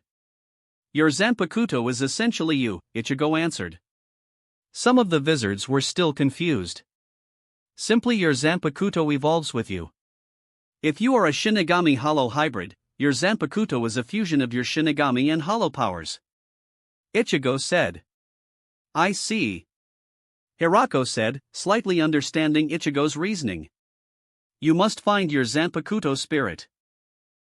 Likely they will meet you with rage and untold fury, but you must stand strong and show them your resolve. Ichigo said. All the wizards sat down and performed Jinzen. Once the original 8 wizards entered Jizen, Ichigo summoned the chains of hell to bind the 8 wizards to prevent them from attacking anyone or escaping. Rukia, Ichigo said. Rukia looked up at Ichigo. Show both of us how strong you have become, Ichigo said. He summoned Kosetsu. Dance, Sori no Shirayuki, Ichigo said as he released Shirayuki. Reap the memories and let it fade to black. Kyoko Keshigomu, Rukia said as she now has her scythe. She swung her scythe downwards, trying to get Ichigo's legs. Ichigo jumped up and pointed Shirayuki's point at Rukia. San no mai, Shirafune. Ichigo said. A small fast blast of ice shot straight out of the blade towards Rukia. Rukia dodged the Ichigo's attack. Shirafune could be used like that. Rukia thought. Suddenly Ichigo appeared behind Rukia. Daishur no mai, Johaku, Ichigo said as he stabbed Shirayuki down on the ground. A trail of ice charged towards Rukia. Rukia wasn't fast enough to avoid the ice. The ice began to wrap around her legs. Rukia used her scythe to break the ice. She sent a blast of energy towards Ichigo. Goman no mai, Surarada. Ichigo said as hail began to fall and forced the attack to explode prematurely. The dust cleared to see Ichigo was somewhere else. Rukia looked left and right and wasn't able to see him. Suddenly Rukia could feel a blade's edge by her throat. Some no mai, Tsukishiro, Ichigo said as a giant ice pillar formed from where they're at. Ichigo broke the ice pillar as he carried an unconscious Rukia and laid her down on the ground, walking over to see that everyone returned from their mindscape, and Ichigo noticed that many of them sported bruises and cuts all over their body. Kyoka noted down on a clipboard that many of the wounds were slowly closing up. Looks like you guys did it, Ichigo said as he dismissed the chains. Hiyori Shunpei'd over to Ichigo and tried to hit Ichigo in the nuts. Only for Hiyori to get kicked in the face. Hey! Hiyori yelled out. Now then, since it appears that all of you managed to get in contact with your Zanpakuto spirit, the next thing is to go through each of the releases, Ichigo said. What would that do? Hiyori asked. Since you are now using your full potential, your Shurkai and likely your Bankai will be different, Ichigo said. How? Lisa asked. Your Shurkai and your Bankai might look different or more powerful, Ichigo said as he summoned out Kokugutsu. You remembered before my Shurkai looked like an oversized kyber knife, Ichigo asked. The wizards nodded. Now look at my Shurkai, Ichigo said. Stride forth to the gates of heaven and use your might to tear the heavens asunder. Charge forth to the gates of hell and destroy the chains of the damned. Enter the doors of your humanity and use your strength to shatter fate.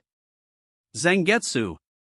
Ichigo chanted as Zangetsu released into 2 blades.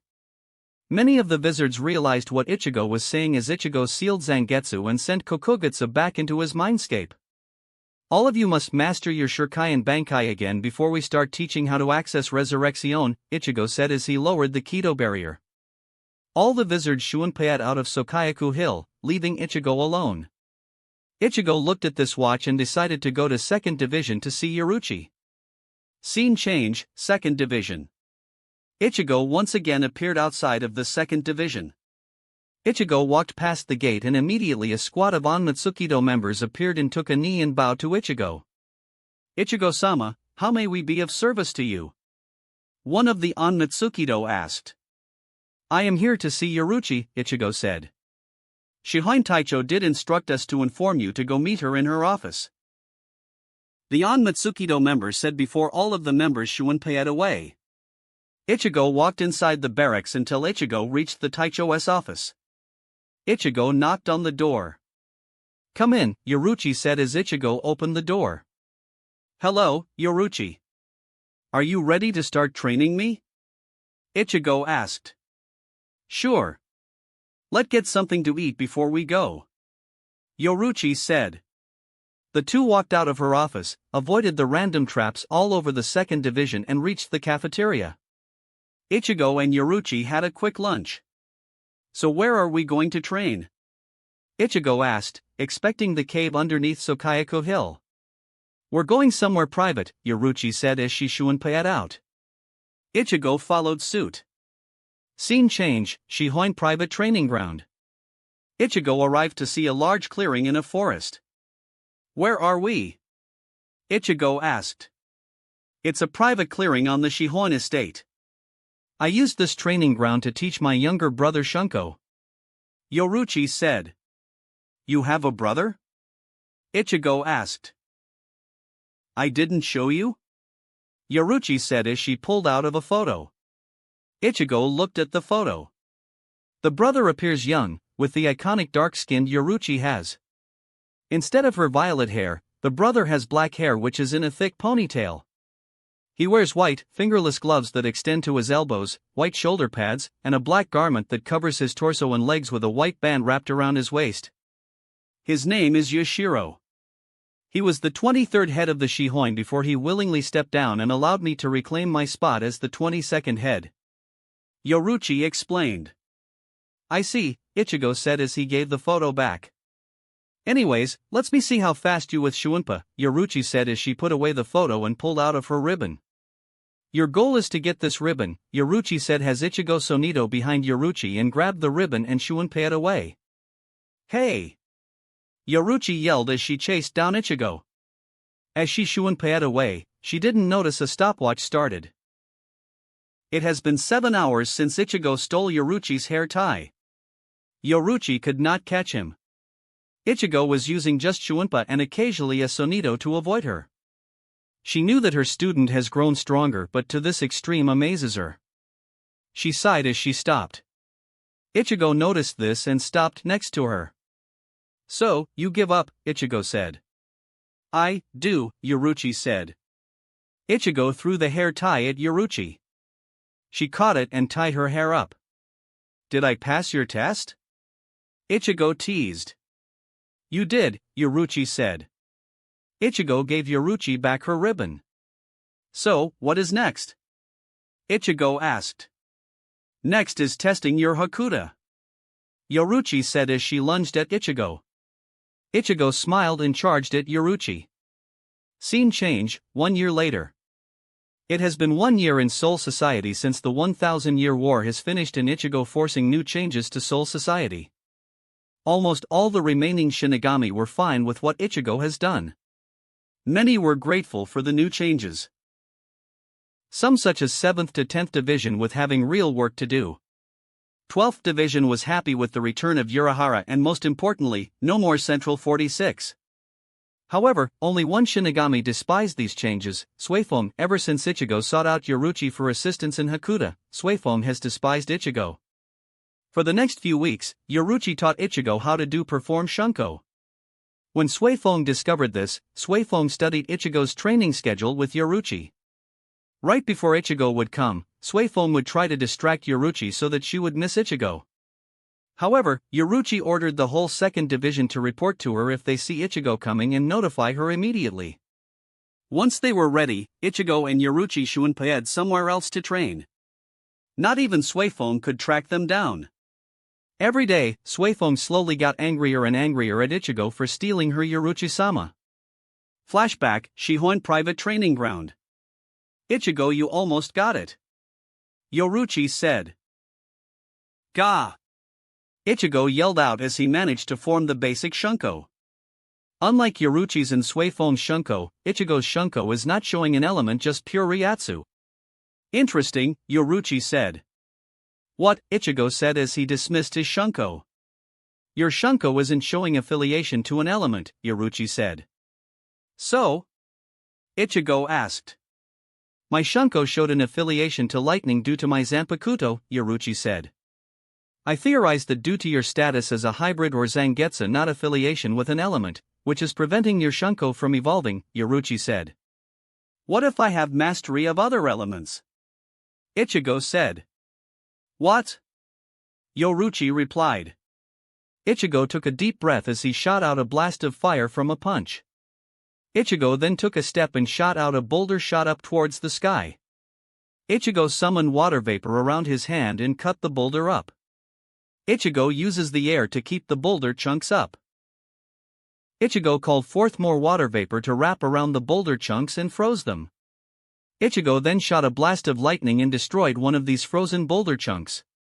From the hole Ichigo made from the boulder, Ichigo willed forth lava and split the lava and liquid metal apart.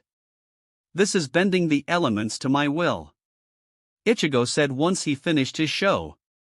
With this ability in mind, you could evolve Shunko beyond what myself and Suifeng has, Yoruchi said. Thanks, Ichigo said. Before, I thought Suifeng or my own family had a chance to claim my title as Goddess of Flash, Yoruchi commented. But seeing you, I could see you claiming my title as Goddess of Flash. You mean God of Flash, Ichigo said as he shunpaied over to Yoruchi, grabbed her hair tie and shunpaied off. Hey! Yoruchi yelled as she chased down Ichigo, starting another game of tag. Flashback ended. Another key thing was educating the 13th Division on all the secrets on how to blend in with the world of the living. Ichigo discovered that a few members of the 13th Division remembered some or their entire human life. Ichigo managed to teach them how to dress properly, including photos of Rinji as a reference on what not to do. Ichigo also mentioned the existence of other mystical beings such as yokai, angels, fallen angels, and devils.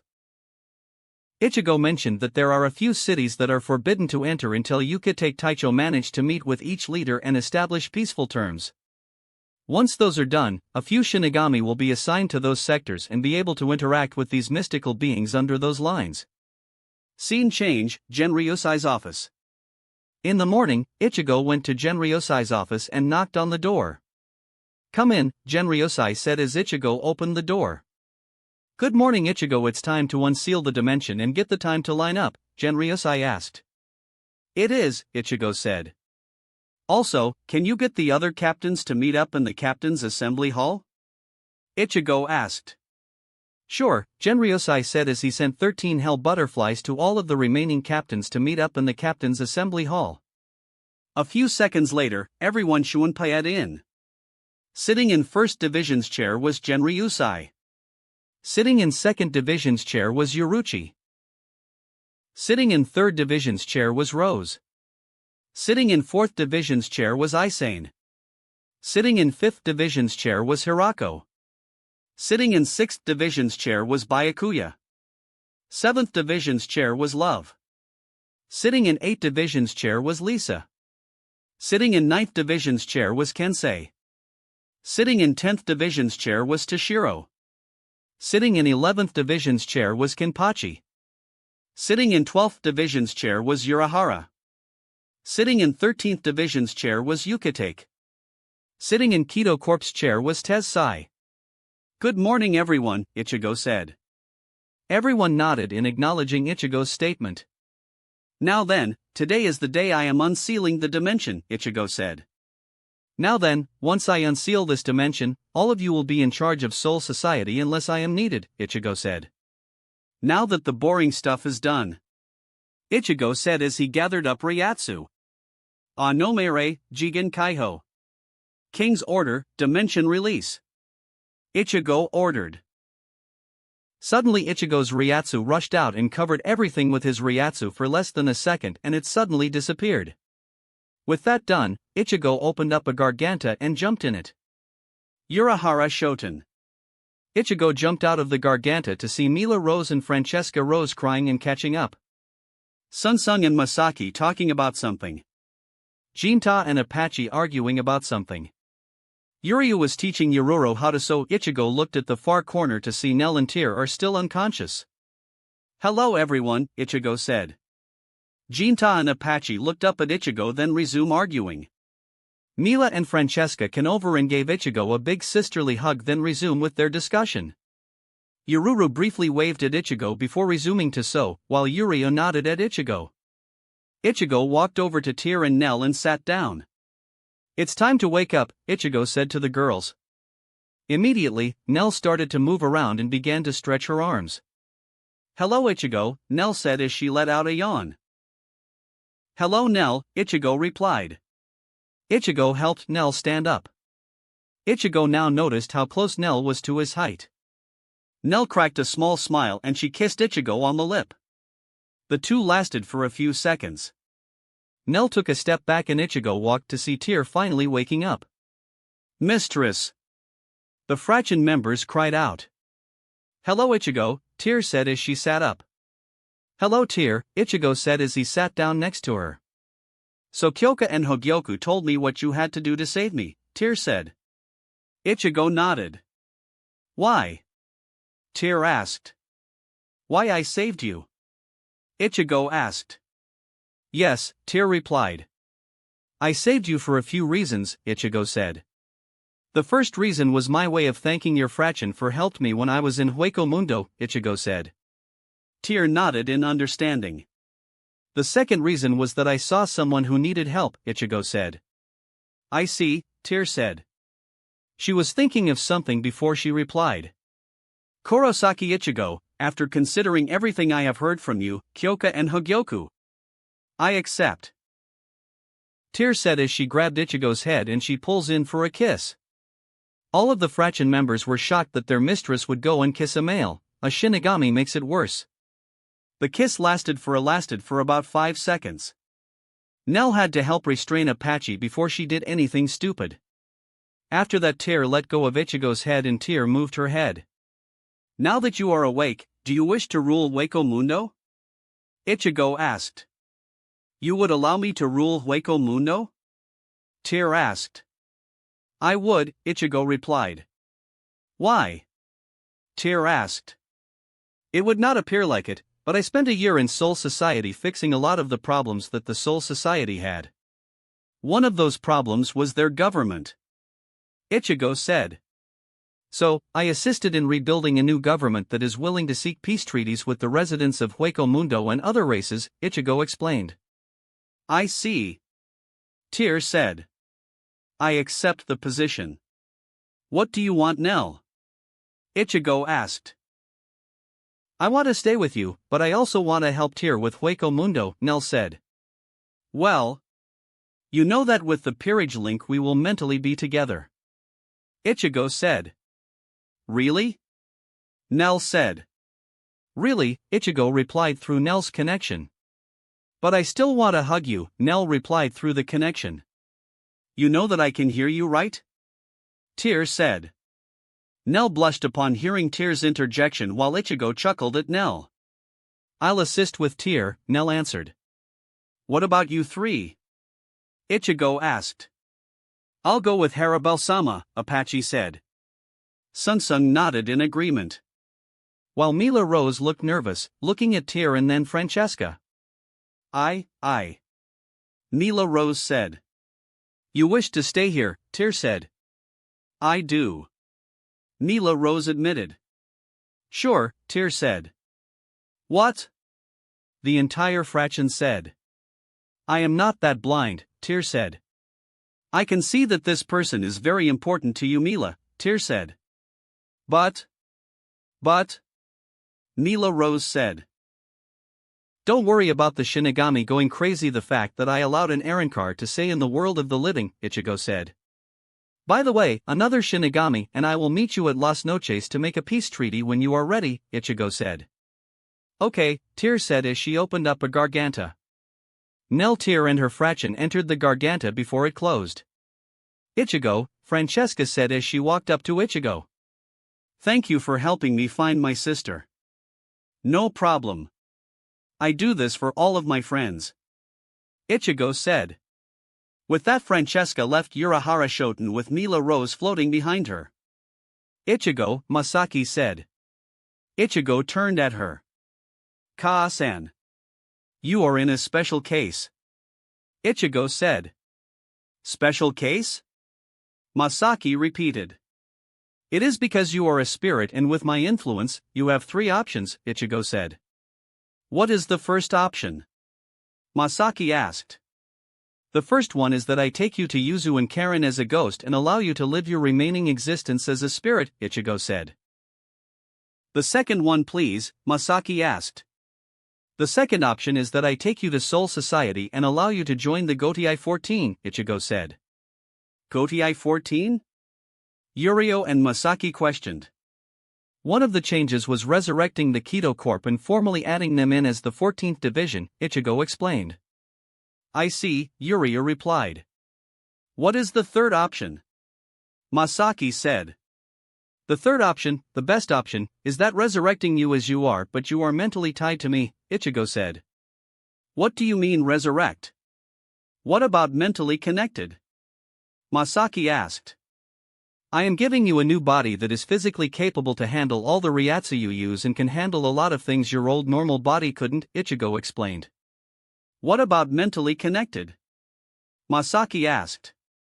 Due to the process, you are mentally connected to my mind and to the minds of the other members who went through this process, Ichigo answered. You've done this with others? Masaki asked. I think I have done this with 8 others, Ichigo said. I need some time to think about this, Masaki said. That is fine. I'll go talk to Uncle Ryukin about what I can do regarding his Quincy powers. Ichigo said as he looked to Yuryu. Yuryu, are you back in your body? Ichigo asked. I am, Yuryu replied. Alright then, let's go see your father, Ichigo said. Sure, Yuryu said. Ichigo grabbed Yurio's hand and shunpeied over to Ryukin's house. Scene change, Ryukin's house. Ichigo and Yuryu arrived at Ryukin's house. Ichigo knocked on the door. A few seconds later, Ryukin opened the door. Hello, Yuryu. Hello, Ichigo. Ryukin said. How can I help you? Ryukin asked. I need to talk to you about something, Ichigo said. Ryukin sighed. Very well, Ryukin said as he allowed Ichigo and Yuryu to enter the house. Ichigo, Yuryu and Ryukin sat down in the living room. Is Ji-san and Oka-san here? Yuryu asked. A few seconds later the residential spirits floated down. So, what is so important that you wanted the whole family here? Ryukin said. As of a few moments ago, I defeated Johabaha and absorbed all of his knowledge, Ichigo said. Wait, you managed to defeat Johabaha? Ryukin said. I did, Ichigo said. It took Ryukin and the other Quincy's a few moments to calm themselves down. Please continue, Ryukin said. Anyways, with my newly gained knowledge, I learned a way to strip Quincy's of their powers, Ichigo said. So, you want to ask me if I want my powers to be stripped, Ryukin said. Yes, Ichigo said. Why? Ryukin asked. By stripping you of your powers, I can offset your sins with this act, Ichigo said. Will I regain my powers if I die? Ryukin asked. I am not sure, Ichigo replied. I honestly feel that you might possess a portion of your powers, Ichigo answered. Very well, Ryukin said. I accept, Ryukin said. He turned to face the ghost of his late wife and father. To-san, Kane. I am sorry for being a horrible son and husband. Ryukin said. He raised his hand to stop them from replying. I was a horrible son to you To-san, constantly arguing about everything you taught me. But with everything that happened, I understood what you were saying, and I hope you could forgive me. Ryukin said. My son, Soken said. Ryukin looked at him. Every time you acted like that, I never hated or blamed you. I understood your actions. Even if you didn't help others with your Quincy heritage, you still found your way to help others. Soken said. Kane, Ryukin said as he turned to his wife. You were always there for me in the darkest days and the brightest nights. I was very happy when you gave birth to me a son. And I am sorry for disappointing you for what I did. Ryukin said. Ryukin, Kane said. Ryukin looked up to see his wife holding her husband and kissing him on the lips. I was there every step of the way. Even though I didn't like how you treated Yuryu, you still did what you could and with that, you knew. Kane said. The two smiled as they looked at Ryukin. Ryukin turned to Ichigo. I'm ready. Okay. I just need to place my hand on your forehead, Ichigo said as he placed his forehand on Ryuken's forehead. Ah, swollen, Ichigo said. Suddenly energy from Ryuken's body began to leak out. Gah! Ryuken yelled as his Quincy powers are being ripped out of him. A few seconds later, Ryuken stopped screaming. Ryuken, Ichigo said. How do you feel? I feel like something I didn't realize was taken from me, Ryuken said. Ryuken! Kane floated towards Ryuken. She tried to get Ryuken's attention, but she floated past him. Why is everyone looking at me with sadness? Ryuken asked. Your wife just proved that you no longer have your Quincy powers, Ichigo said. I see, Ryuken said as he looked at Yuryu. Son. I want you to know that if you decide to keep your powers or discard them, I will always love you. Ryuken said. So Yuria, do you want to keep your powers? Ichigo asked. Yuria said as he closed his eyes. I still do, Yuria said. But Yuryu, Kane said. Ichigo raised his hand. Yuryu, what if I give you something similar to your Quincy powers to replace them, Ichigo said. What do you mean? Yuryu asked.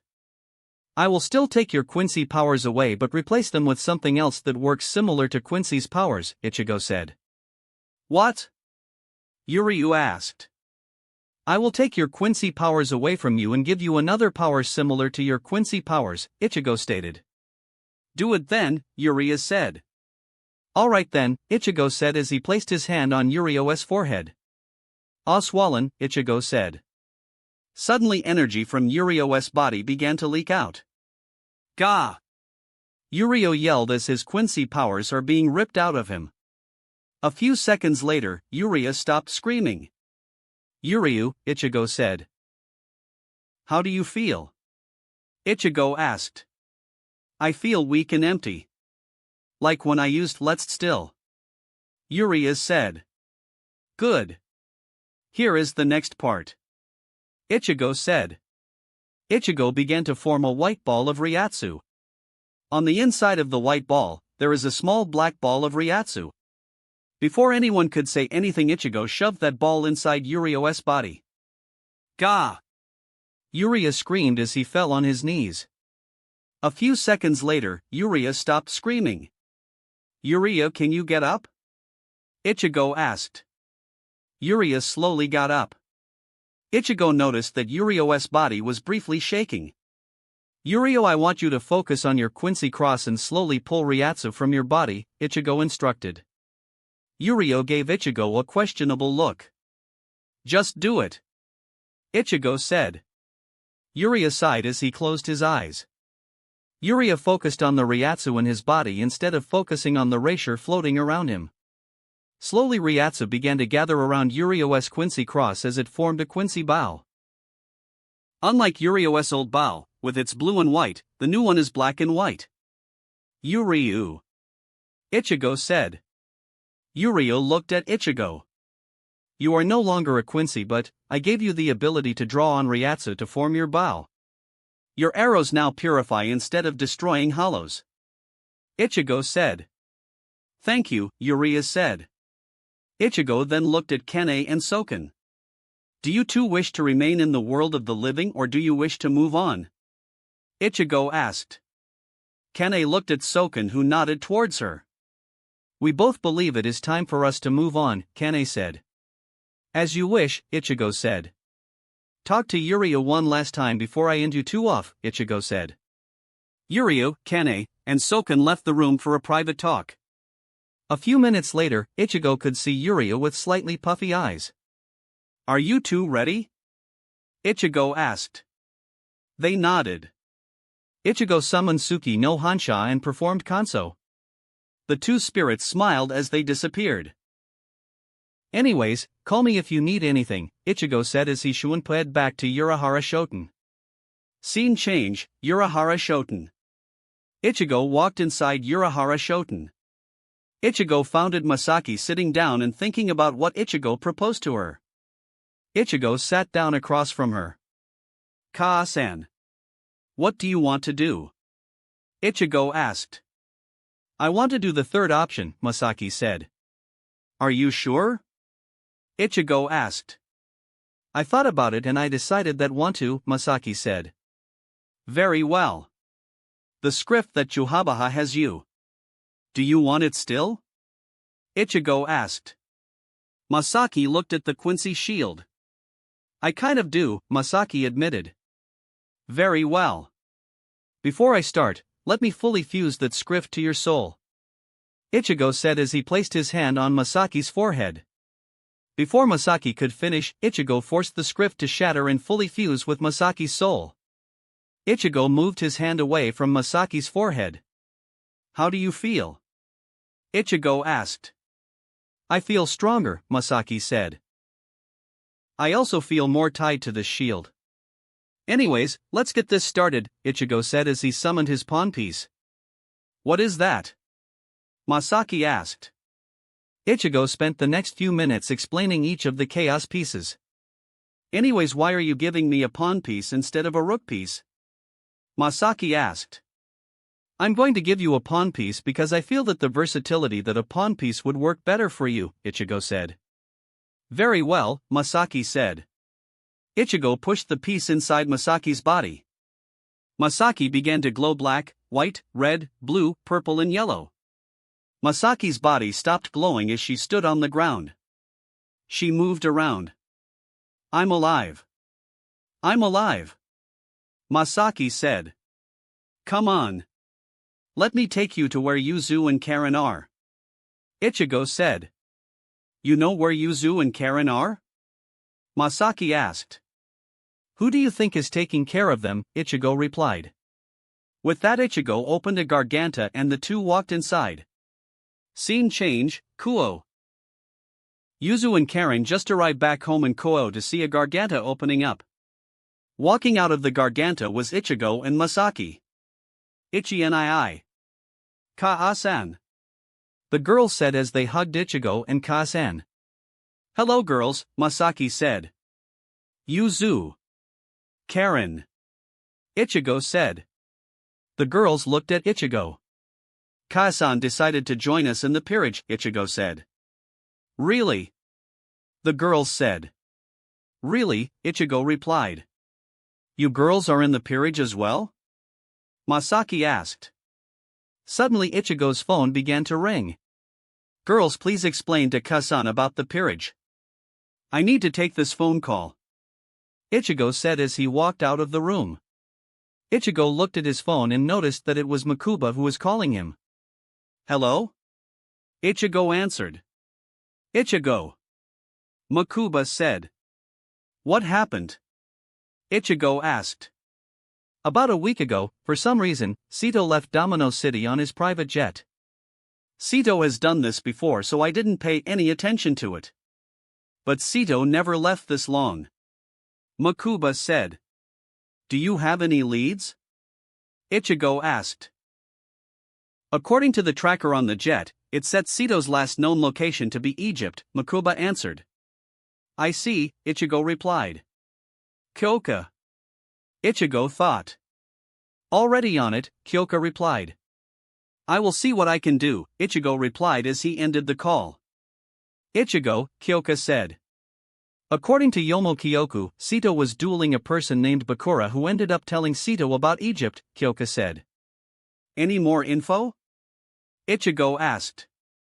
It seems that Yugi and the others are also somewhere in Egypt. They met with the Ishtars and managed to meet Shadi who took them somewhere. Kyoka said. Very well, Ichigo said. Ichigo walked back to the group. I got some business to take care of, Ichigo said as he ripped open a garganta and jumped inside it. Scene change, Ishtar's home. Ichigo appeared outside of the Ishtar's home that he managed to get from Yugi's and his friend's memory. Ichigo knocked on the door. A few seconds later, the door opened slightly. Ichigo could see an eye looking thought the gap. Ichigo waited for a few seconds as the door closes. The door swung wide open to see it was Merrick. Ichigo. Merrick said in surprise. Hello, Merrick, Ichigo said. How can I help you? Merrick asked. Where are Yugi and his friends? Ichigo asked. They are currently in another realm right now, Merrick said. I'll explain inside, Merrick said. Ichigo walked inside the house as he led Ichigo down to the basement. Merrick flipped a light switch to reveal the stone tablet from the museum. All of them have entered the realm to find the pharaoh's memories, Merrick said. Is there any way for me to enter the realm? Ichigo asked. According to Shadi, you can enter by finding T. He correct memory door in the pharaoh's mind, Merrick said.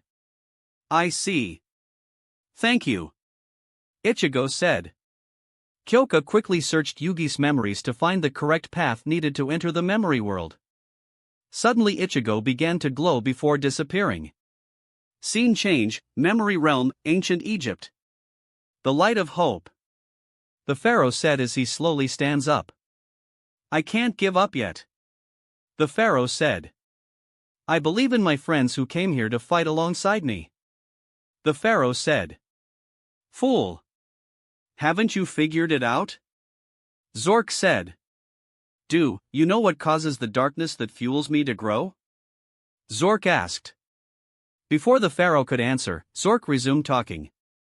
The humans are the very thing that grows the darkness. Zork said. What? The pharaoh said. Amid light, the only way for men to know themselves is to turn to the darkness and see their own shadow. Zork said. Without my darkness, you humans would be mere drones, never question your existence. The never-ending wars and slaughters among men. They are the instincts of mankind, the regular adjustments needed to sustain life. Zork said. Shut up. The pharaoh said. However, Zork ignores the pharaoh and continued his speech. As such, with my powers, I will create a world of eternal darkness. I'll give you mortal and endless hell. Zork said. Shut up. The pharaoh said before falling to his knees from fatigue. Zork began to laugh. Pharaoh. See your land perish with your own two eyes. Then fall into the eternal darkness. Zork said. I won't let myself fall here. Yugi said. Zork began to charge up a red energy blast. Suddenly an energy blast interrupted Zork. Who dares? Zork roars out. I do, Ichigo said as he appeared next to the pharaoh. Ichigo. The pharaoh said. Don't worry, help is on the way, Ichigo said as he points to 4 glowing stars. The pharaoh looked at the glowing stars to realize that it was his friends. You. Samurai. Zork yelled out. Ichigo looked at Zork. It has been a long time since I helped sealed you, isn't that right, AKU? Ichigo yelled out. Suddenly Zork began to laugh. Foolish samurai, you may have defeated me long ago, but now I am even stronger with all the new powers I absorbed, Zork said as he began to charge up another red energy blast. Ichigo flung another nameless Getsuga at Zork's energy ball. The energy ball exploded in Zork's face. Ichigo Shuanpoed near Zork. Getsuga Tensho. Ichigo said. Zork managed to dodge the attack. But Zork's left arm was chopped off from the attack. Gah! Zork yelled out. Meanwhile, Yugi and his friends managed to get to the pharaoh. Pharaoh. We did it. We found your name. Yugi said. Really? What is it? The pharaoh asked. It was. Yugi said before realizing the problem. I don't know how to say it, Yugi said. Upon hearing what Yugi said, Zork began to laugh. You fool. Without that name you're finished. Zork laughed before groaning in pain from another attack from Ichigo. Hurry up and figure out a way for you to tell the pharaoh his name. I'll distract Zork. Ichigo said. As he flung more Getsuga Tenshos at Zork to distract him. As this was going on, Yugi and his friends managed to reveal the pharaoh his name. Suddenly the pharaoh began to glow white. Pharaoh, can you read the symbols? Tia asked. Do you know what your name is? Yugi asked. Yes. My ancient name has been revealed. I am King Adam. Adam said. Suddenly everywhere around Adam began to glow brightly. And now, mighty gods of Egypt, I revive thee, Adam said. Suddenly Yugi's deck began to glow. A red, blue and yellow light shot out of Yugi's deck, flew past Zork and landed the dead bodies of the Egyptian gods. Suddenly a red, blue and yellow pillar of light shot up towards the sky. The pillar of lights vanished. In their place were the 3 revived Egyptian god cards. Do you think they'll win this time? Tia asked. The Egyptian god cards are powerless against me. Zork said. You have already tried this, and it has failed. You're right about this. But there is something I didn't do last time. Fuse them. Adam said. Suddenly Obelisk the great war god, Osiris the heavenly dragon, and the winged dragon of Ra began to glow before fusing. I now bring forth the creator of light. Adam said. Impossible. Zork yelled at the creator god of light. Horikti appeared. The creator god of light, Horikti, charged up a ball of light and blasted at Zork. Ghah. Zork cried out as this physical body began to crack. Suddenly his body exploded to reveal a human-looking being with a black body, a green mouth, and a red beard extending from the bottom of his chin. He has 6 horns, 4 long and 2 short, on his head, and eyebrows made of flickering red flame. Instead of visible feet, everyone could see that his body simply ending at the bottom with robe-like darkness. Welcome back, Aku, Ichigo said. Aku looked down and spotted Ichigo. Samurai! Aku yelled. Suddenly Aku was trapped in Kido. Who's this? Adam asked. This is Aku. The true being of evil and darkness. I sealed him away long ago. It seems that his seal weakened and allowed him to absorb some dark magic, which resulted in him evolving to Zork. Ichigo theorized. Adam, can you get the creator god of light to flood Aku with as much holy energy as possible? Ichigo asked. Sure, Adam said. As the creator god of light, Horikti started to flood Aku with holy light. It burns. Aku cried out. Ichigo slowly cast various Kido fueled with the holy light. In the end, Aku was trapped in a white coffin covered with Japanese kanji and various runes. Ichigo then forced the earth to open as he dropped the sealed Aku into the earth before closing it back up. It's finally done, Adam said. Adam, someone said. Everyone turned and looked at the creator god of light, Horikti. 3,000 years ago, thou were unable to defeat Zork with only your power. The creator god of light, Horikti said. Horikti. Adam said. At that time, thou chose to seal thyself along with Zork. But, when Zork has been revived, thou were. You have some friends to protect thee and some companions to support thy. That was the only manner you could gather the power to defeat Zork and seal him away. The strength of just one is not enough. When the power of everyone is gathered, all becomes possible. The creator god of light, Horikti said.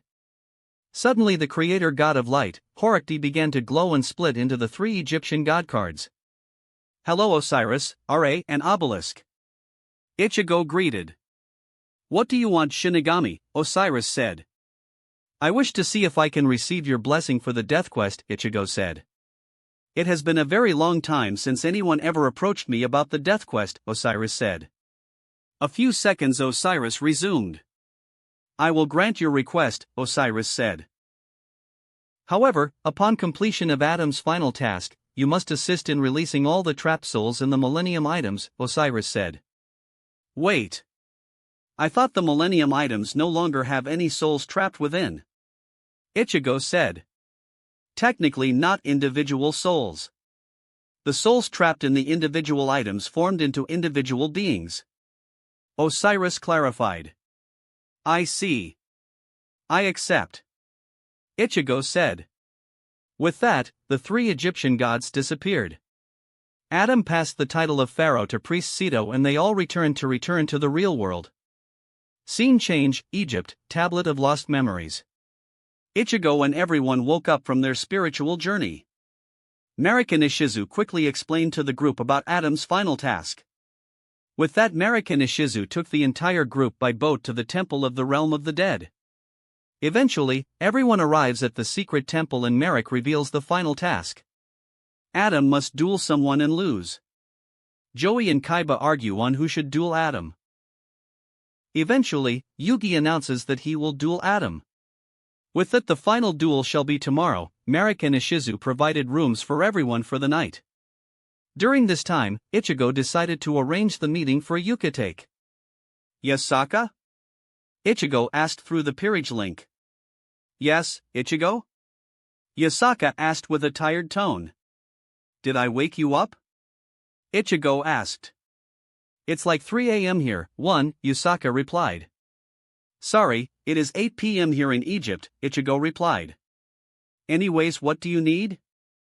Yasaka asked. In the evening, Japan time, do you think you can host a meeting between the three factions, yourself and Soul Society? Ichigo asked. Even from the peerage link, Ichigo could tell he got her attention.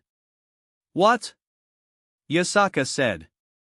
I am planning to arrange a meeting between Soul Society, Yokai of Japan and the three factions living in Japan, Ichigo said. How did you manage to get Soul Society off their lazy asses and do this?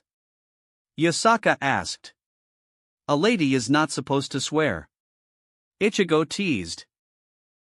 If your future mate wakes you up at 3 a.m. and surprising her with a very important political meeting, you would also give no fucks right now, Yasaka said. True, Ichigo said. Anyways, can you do it? Ichigo asked. Very well, Yasaka said. Thank you, Ichigo said. Ichigo pulled out his phone and dialed Surzex's number. It took a few seconds before Surzex picked up the phone. Hello, whoever you are, it better be very important to call me at this hour, Surzex said, not aware who was on the other side of the phone. It's Ichigo, Ichigo replied. Ichigo, what is so important that you need to call me at this hour, Surzex said. Can you call Azazel and Michael to meet me at Yasaka's temple in the evening? Ichigo asked. Wait, say this again. Surzex said. Can you get the fraction leaders to meet with me at Yasaka's temple this evening, Ichigo said. Fine, Surzex said. Can I get back to sleep? Surzex said. Sure. Meet there at. Ichigo said, suddenly remembering that Yasaka didn't say a time. 7 p.m. Yasaka said through the link. Thanks, Ichigo replied, though the link, 7 p.m. Ichigo replied. Okay, Surzex said before hanging up. Ichigo opened a Garganta and jumped in it. Scene change, 13th Division. A Garganta opened up outside of 13th Division. Some people stopped and looked at the Garganta suspiciously. Suddenly Ichigo walked out of the Garganta and it closed behind him. Everyone quickly resumed what they were doing since there was no danger. Ichigo ignored them since Ichigo was used to be stared at. Ichigo quickly walked through the corridors. Ichigo was thinking about the meeting and accidentally bumped into someone and she fell to the ground, knocking various paperwork onto the ground. Sorry. Let me help you with that. Ichigo said as he began to pick up the various paperwork on the ground. The women also helped pick up the various paperwork. Thank you for your help. The woman said. Ichigo got a clear look at the person. She was a beautiful young woman with a voluptuous figure with very long black hair and violet eyes. Her hair tied in a long ponytail, reaching down to her legs with two strands sticking out from the top and sloping backward, with a violet ribbon keeping it in place. She had on the traditional Shinigami robes on with a Zanpakuto on her right side. Ichigo felt he saw someone like her before. Sorry to be rude, but what is your name? Ichigo asked. My name is Himojima Shuri. Shuri said. You don't happen to know a person named Akino? Ichigo asked. That is my daughter's name, Shuri said. This makes it a little better than, Ichigo said. Follow me to Yukitake's office, Ichigo said as the two walked to Yukitake's office and knock on the door. Come in. Yukitake said. Ichigo sighed. The door opened as the two entered. Ichigo-kun and Himojima-san. What can I do for you? Yukitake said. I arranged for you to meet the 3 fraction leaders and the yokai leader tonight, Ichigo said. What? Yukitake and Shuri said. Then Yukitake looked at Shuri. You know about the 3 fractions? Yukitake asked.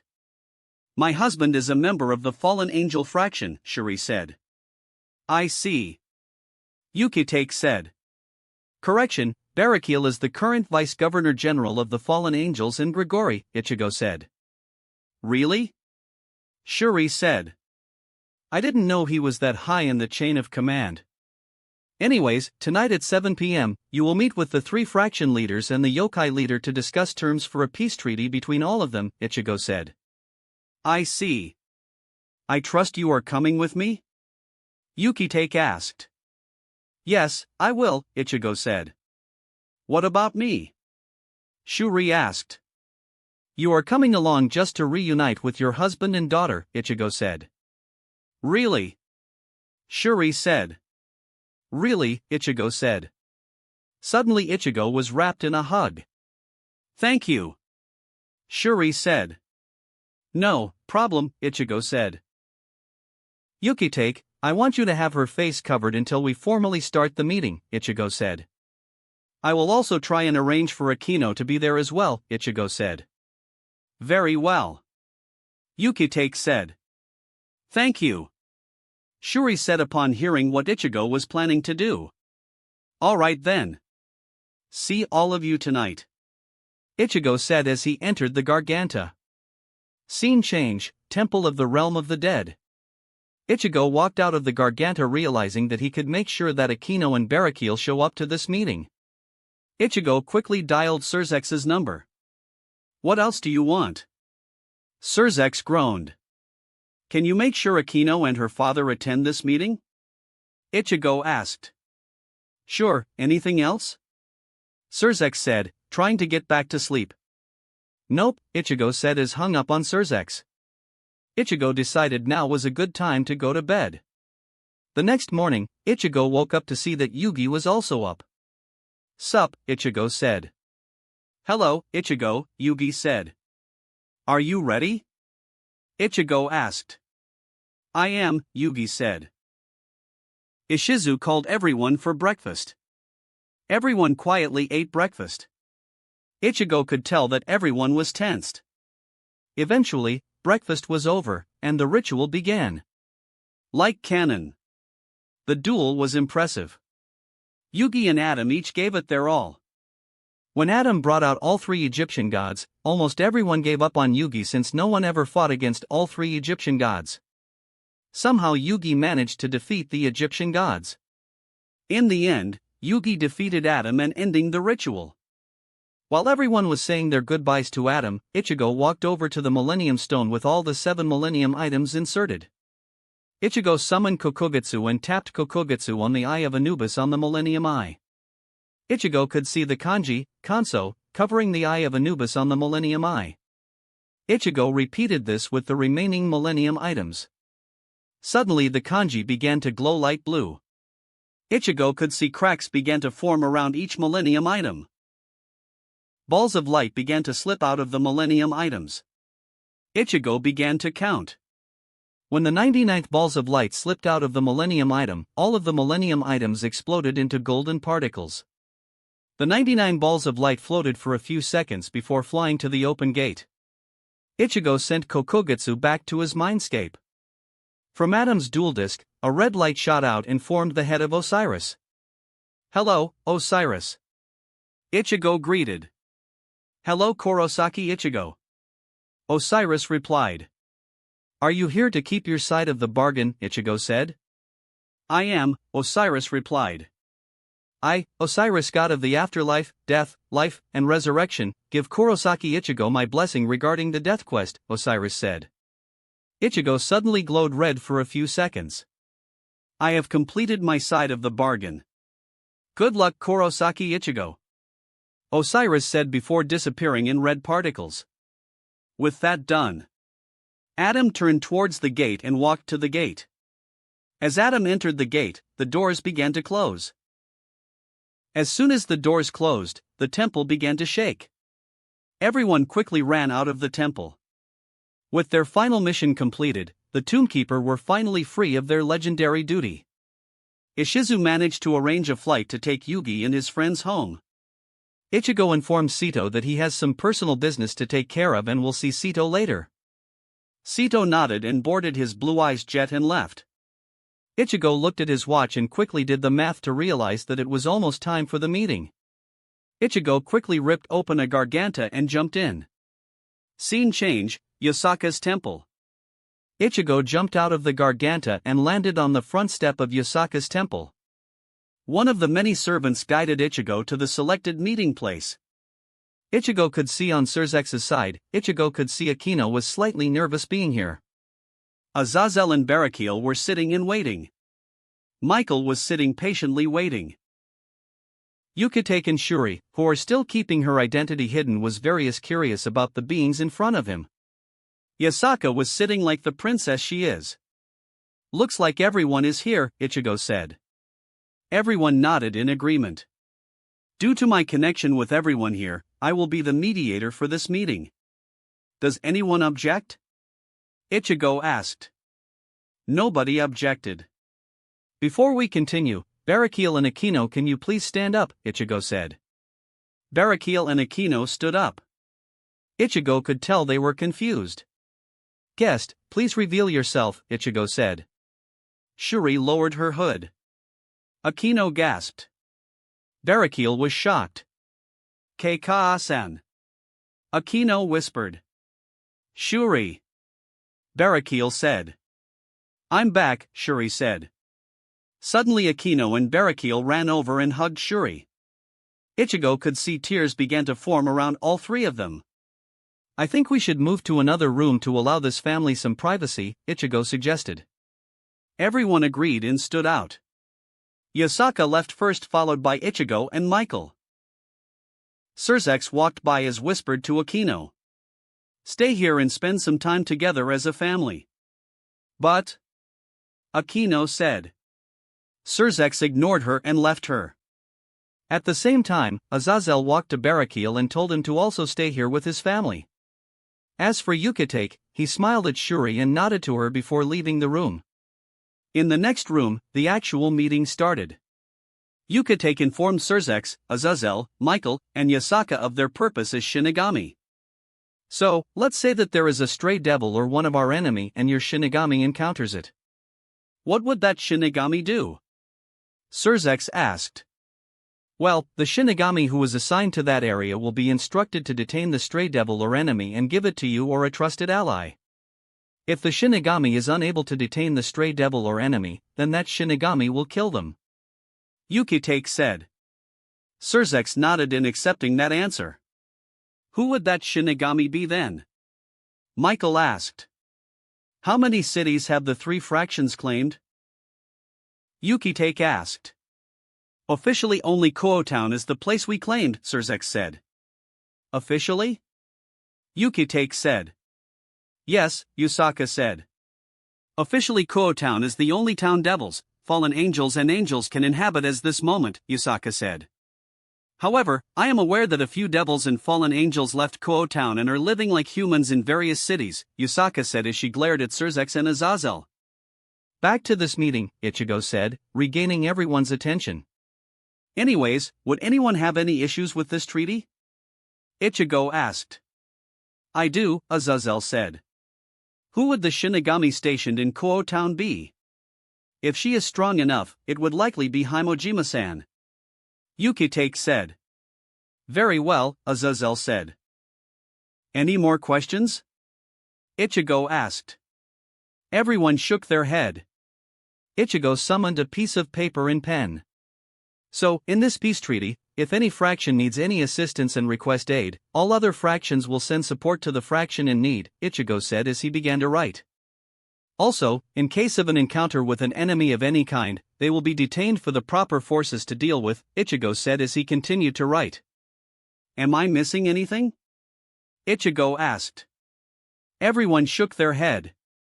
With that, Ichigo drew 5 lines at the bottom of the paper. Ichigo passed the paper around to allow everyone to sign the paper. Once it was finished, Ichigo made copies of the paper and handed it to everyone. With that done, the meeting formally closed. Michael and Sirzex left. Everyone returned to the other room and informed everyone what is going to happen. Yukitake looked at Shuri and said good luck before opening a Senkaman and leaving. Azazel summoned a transportation circle, and everyone entered it. Ichigo and Yasaka had a quiet dinner alone. Ichigo told her all the things he has done since he left Kyoto. Suddenly someone knocked on the door. Yasaka sighed as she walked over to the door and pulled it open. Standing outside the door was one of Yasaka's many maids. "Yes?" Yasaka said. "There is an important phone call waiting for you." The maid said. "Who is it?" Yasaka asked. "One of the Dark Lords." The maid replied. Yasaka sighed. "Very well," Yasaka said as she faced Ichigo. "Sorry, Ichigo, I need to dash." "Yasaka, I understand, I'll play with Kunu until you are done," Ichigo said as he left the room. Ichigo walked to Kunu's room and played with his daughter. 20 minutes later, Ichigo put Kunu to bed. As soon as Ichigo stepped out of Kunu's room, a maid appeared and guided Ichigo to Yasaka's office. Ichigo walked in and sat down. "What happened?" Ichigo asked. "Well, one of my acquaintances is a headmaster for an academy called Yokai Academy. His goal was for yokai and humans together in peace. He has some sort of information on the whereabouts of Mocha, and in exchange, he wants you to train a few students for him," Yasaka said. "I see," Ichigo said. "Tell him, for now, I want to see the students and receive the information before I make a call," Ichigo said. "Very well. My acquaintance's name is Tenne Mikagami. He wears white robes that cover his entire body and head. The only thing you can see is 2 yellow eyes that glow from the shadow his hood creates," Yasaka said. "He sent someone to escort you all to his academy tomorrow afternoon." "Very well. See you then," Ichigo said as he opened a garganta and jumped in. Scene change, Sito's office. Ichigo walked out of the garganta to see Sito looking over various paperwork. Ichigo walked over to Sito's desk and sat at a nearby chair. A few seconds later, Sito put the paperwork down. "What do you need?" Sito said. "I am here to let you know that myself and EU will be quitting out bodyguard positions," Ichigo said. "Very well," Sito said. "Unfortunately, you two are leaving, but I can understand why," Sito said. "You informed me that you two will be here until your mission here is done, correct?" Sito said. Ichigo nodded. "With Adam laid to rest, your job is done." Once again, Ichigo nodded. "We will be gone in the morning," Ichigo said. "Very well, the pay for the rest of the month will be sent in 2 days," Sito said. "Anything else?" "Nope," Ichigo said as he stood up and walked out. Ichigo walked to EU's room and knocked on the door. EU opened the door and hugged Ichigo. "I missed you," EU said. Ichigo smiled. "Can I come in?" Ichigo asked. EU moved to allow Ichigo to walk in. "I'm letting you know that we are leaving tomorrow," Ichigo said. "Where are we going?" EU asked. "I'm sorry.